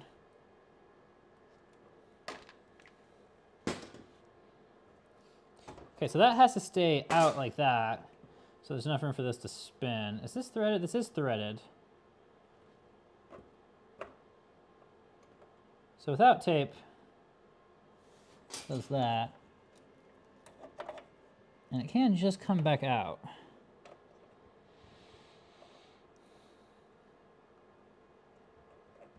I wonder if there was like a nut for the other side or something. Let me go see if this is like a standard size knockout, or if I have a knockout thread like this big. Maybe this is, I can use like a knockout thread like they use in electrical junction boxes here. Or not a knockout thread. Cable clamp? I don't know what you call it exactly. I got hose clamps, that I could do that. Zip tie maybe. Maybe like a zip tie through the back of it would work. Kind of drill some holes in it.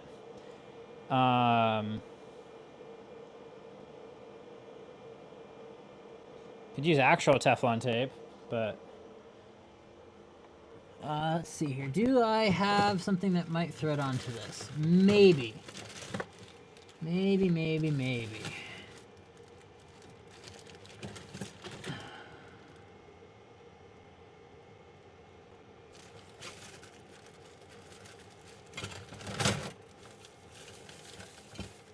Oh, I get what you're saying now, wedging the zip tie in. Yeah, that's not a bad idea. I did find something else I might be able to wedge in. Okay.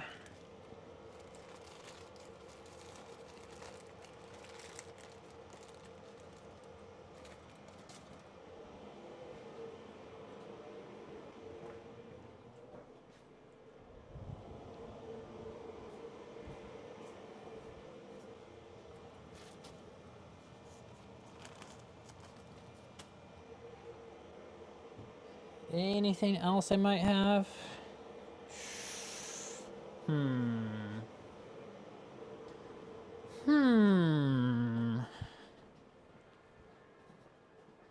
So this cap was held in with that tape that we found that we didn't like.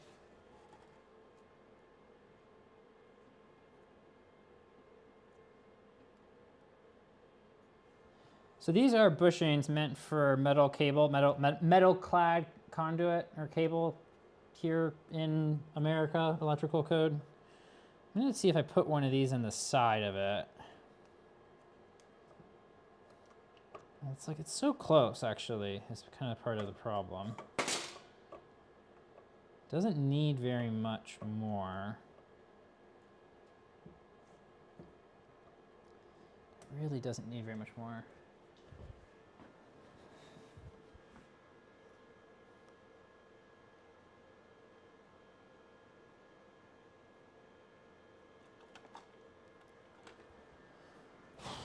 Let's see here. What do we got? I'm just browsing now.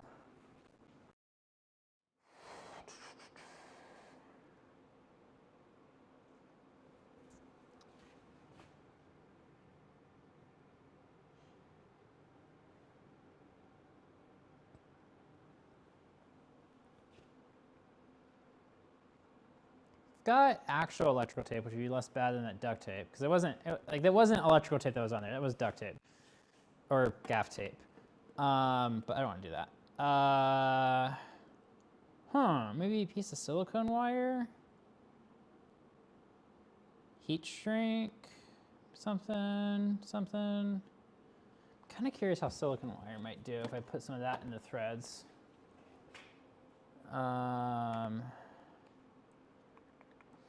I could, this is a dumb idea.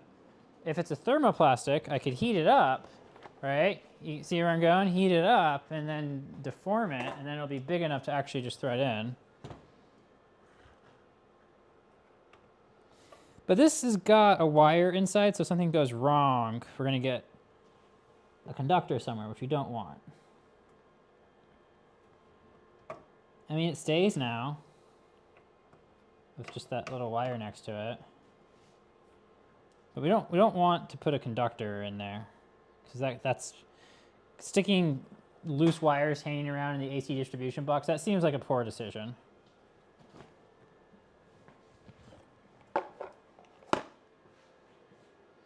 Kapton tape. I like that plan.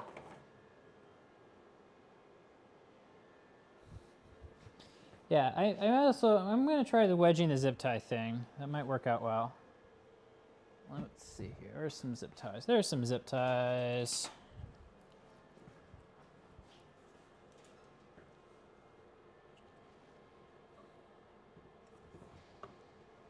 Oh, that's not bad actually. I think the zip tie idea is going to work out great. Let's see if I can hold 3 of them in.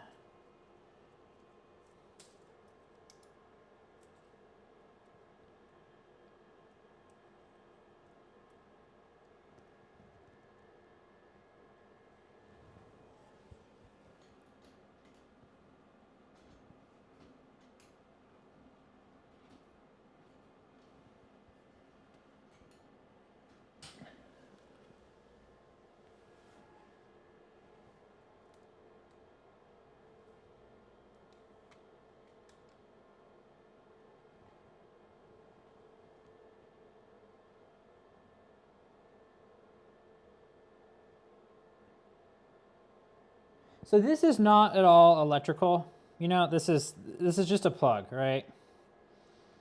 So this doesn't, we're not going to compromise any, even if we use a nasty tape on it, unless the tape really manages to like spread, we're not going to compromise any conductors with what we do to this plug.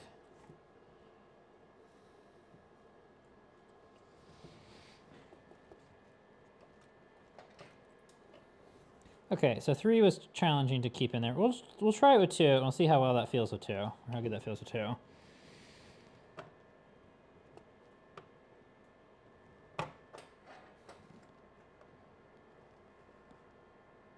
So I can't let the zip ties rotate though, because there's that like notch cut out in the side here.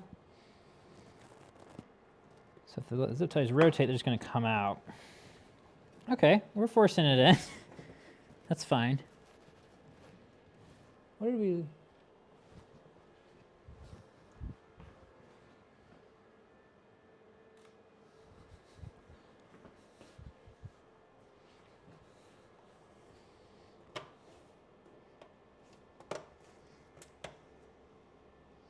Okay, that's holding it pretty well. You got to try pretty hard to get that out.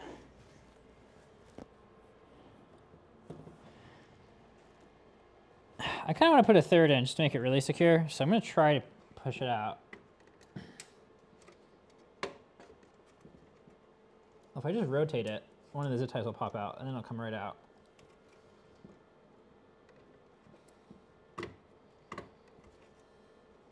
Okay, let's see if we can't get 3 in. It's going to be a challenge. Oh, if I hold it from the back side, I bet that'll do it.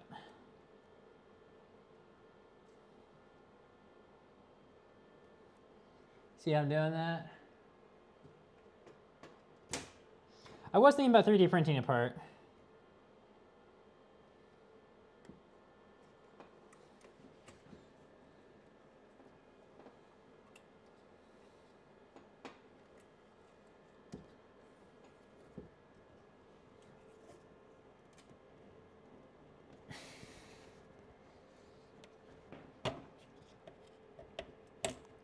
Oh, that's real. That's really in there now. That's great. Okay, look at the flush cutters on that.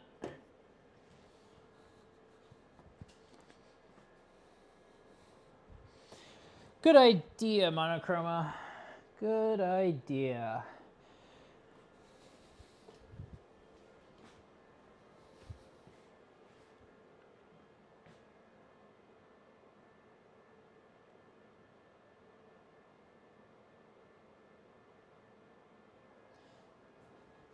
Where are the flush cutters?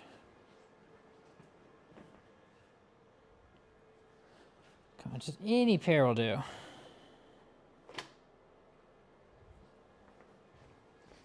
I thought I had a pair out. We can go to the bag though. Of tools here. Okay, there's some flush cutters.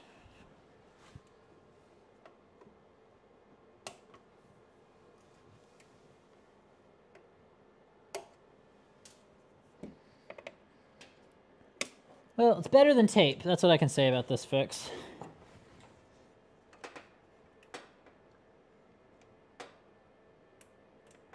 And then, unfortunately, this backside, I can't cut the zip ties flush.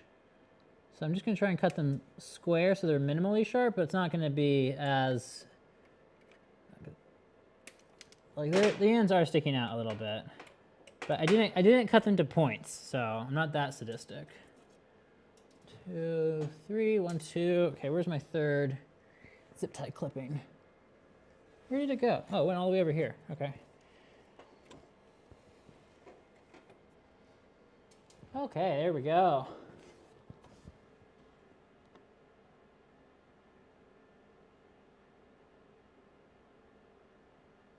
I didn't think that a zip tie was gonna hold on to it very well because the thread pitch was actually like kind of fine. Like there wasn't much like for it to grip onto.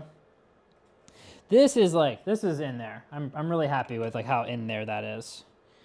And you can still unthread it, and then when you unthread it, like the zip ties just kind of pop out the slot right there, so you don't have to unthread it all the way.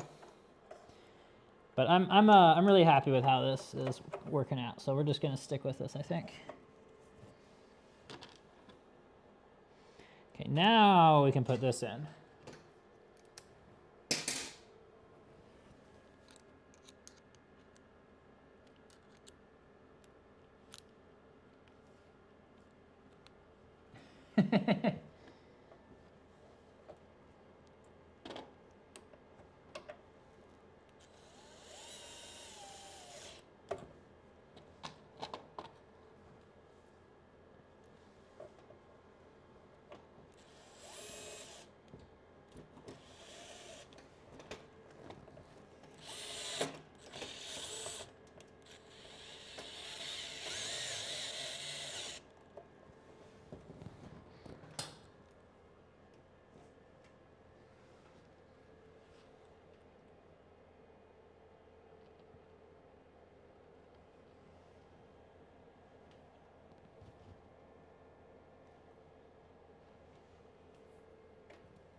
Okay.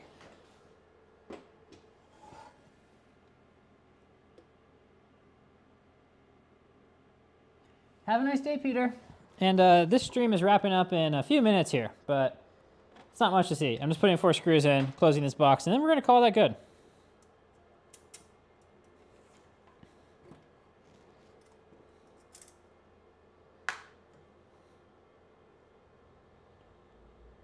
Where'd that metal shaving just come from?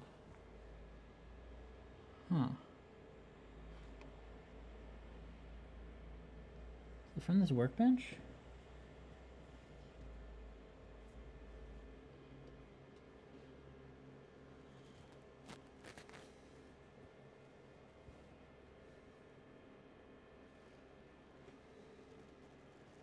That's interesting. Are there any in here? Where'd the light go? There's the light. So I just noticed a little metal shaving on the bench. I want to make sure there's none in the box.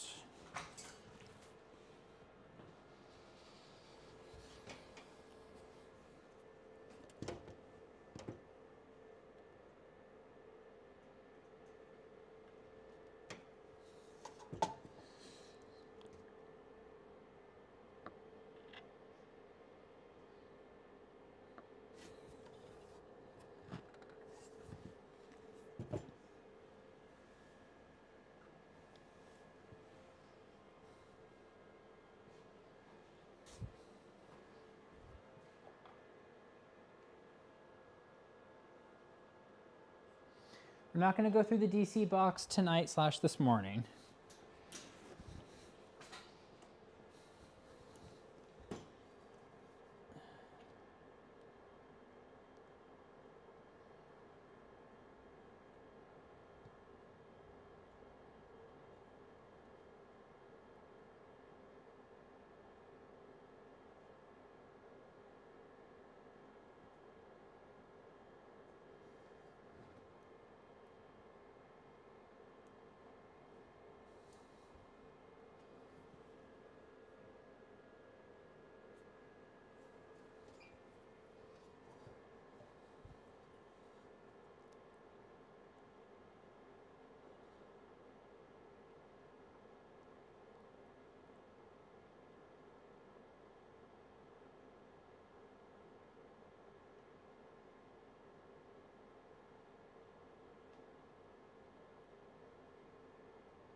Okay, that does not appear to be metallic. Okay, cool. Okay, cool.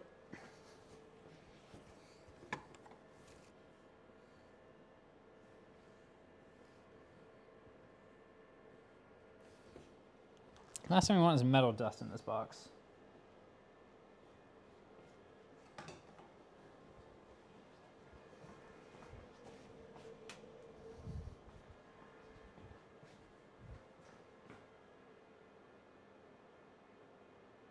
Oh, this is for acrobins. This bench.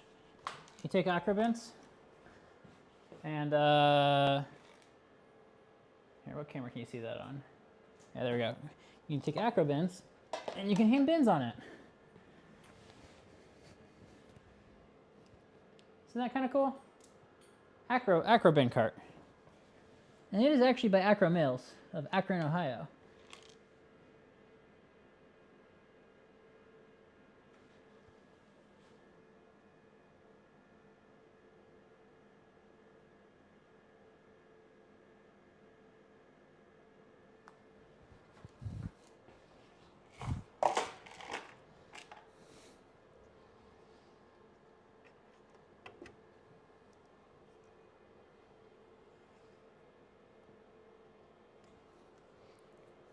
I'm surprised I don't have any bins on it right now, actually.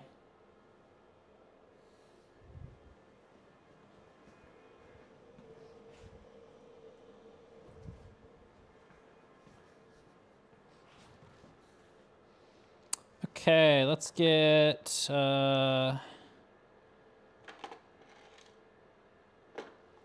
these screws in.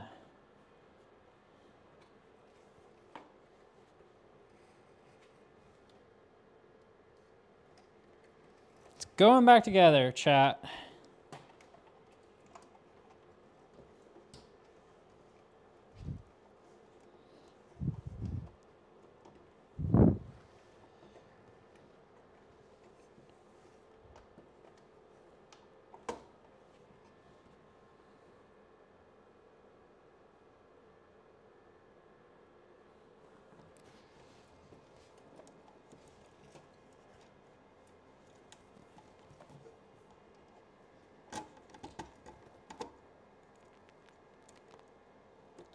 Okay, well, it's lined up. I don't have the right bit in the driver right now, but we'll just do this one by hand to get it started.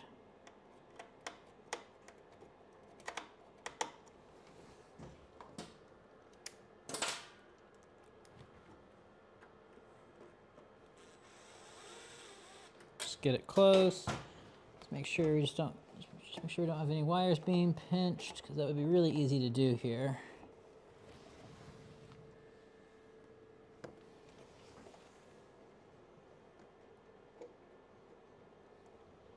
Okay, it's feeling good, looking good too. Okay. Well, I don't have all the screws in yet, but it's almost closed. Oh man. Happy to have this in this condition.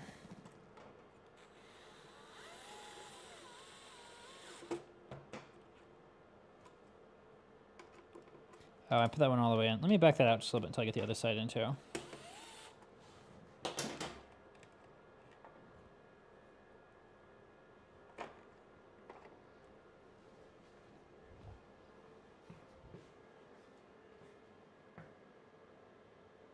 Yeah, I don't know if this one's meant to be sat at per se.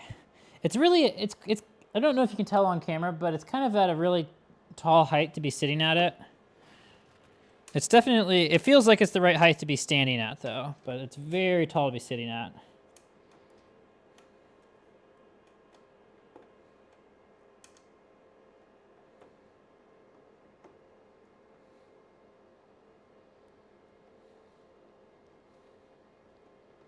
I'm not particularly happy with the quality of the paint job. It scratches really easily. It doesn't feel like a powder coat, it feels like a paint.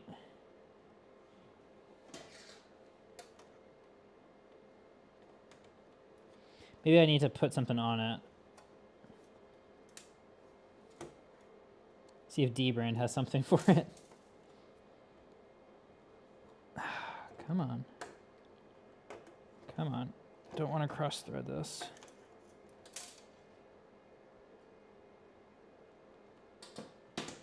And I dropped the washer. But it fell right here and I kept my eyes on it, so that was okay.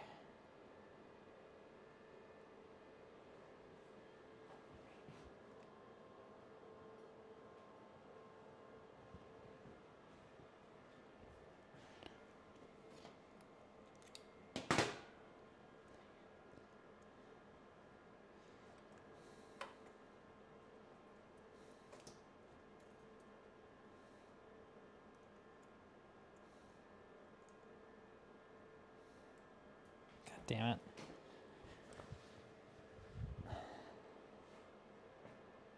We're so close. 2 more screws and they're being a pain in the ass.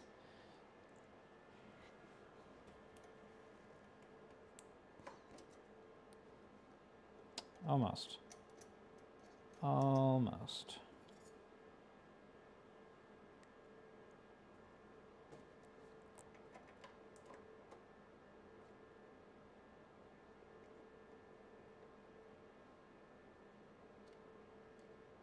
Part of the challenge is that this box isn't flat on the table. I'm having to lift it up by just the perfect amount.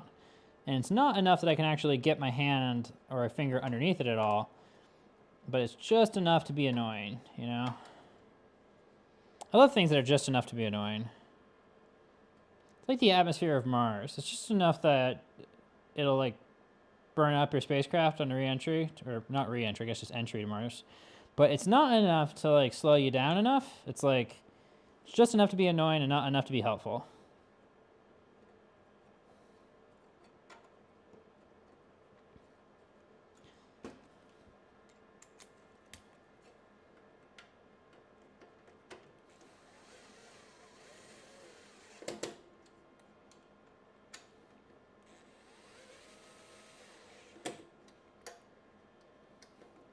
Okay, we can actually tighten these down.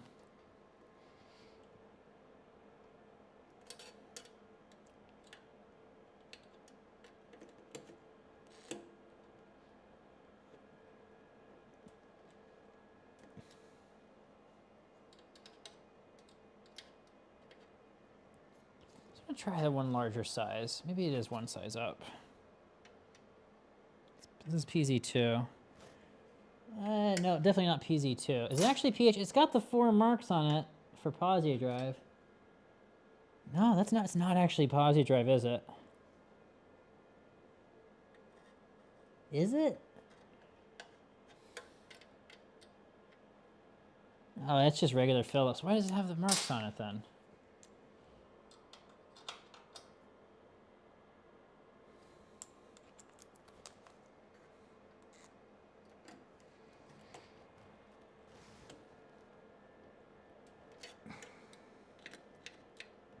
I like JS, just that 1 dot on it.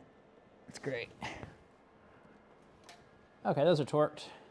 Okay, we got 2 more to torque, and then this box is closed, and this stream is done.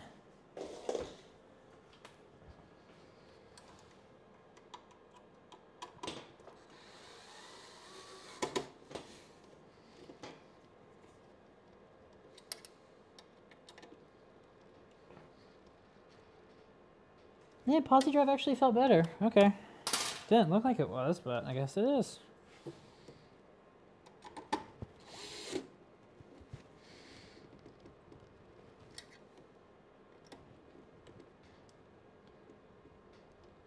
Yeah, they're Posi drive.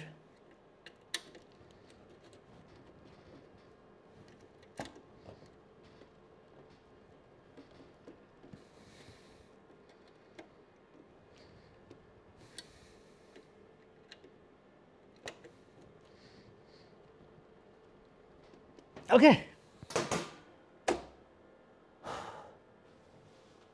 That's it. We did it.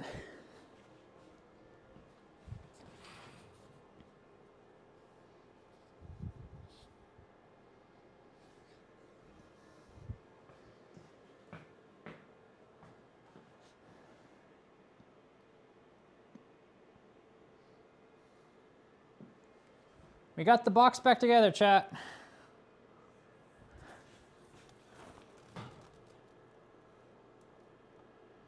So happy the box is back together. So happy the box is back together. Oh, whoa, whoa, whoa, whoa.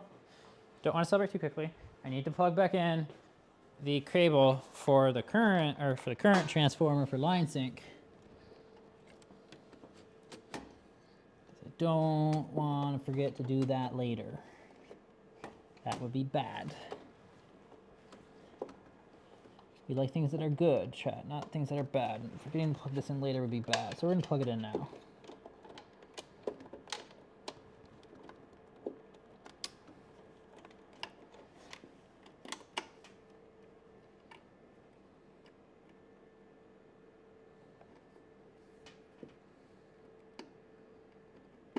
Okay. It's plugged in. Now everything's okay. Yippee! There we go. Now we can say we've done it. Okay, that was great.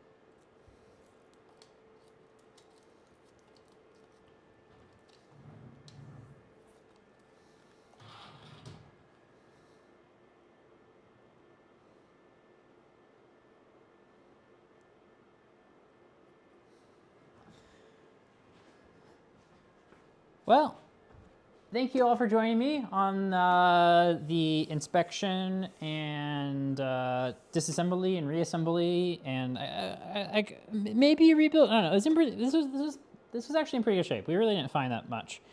Glad to see everything's intact. Glad to see that the duct tape stopped on the outside. Thank God the duct tape stopped on the outside. Oh my God, that would have been bad.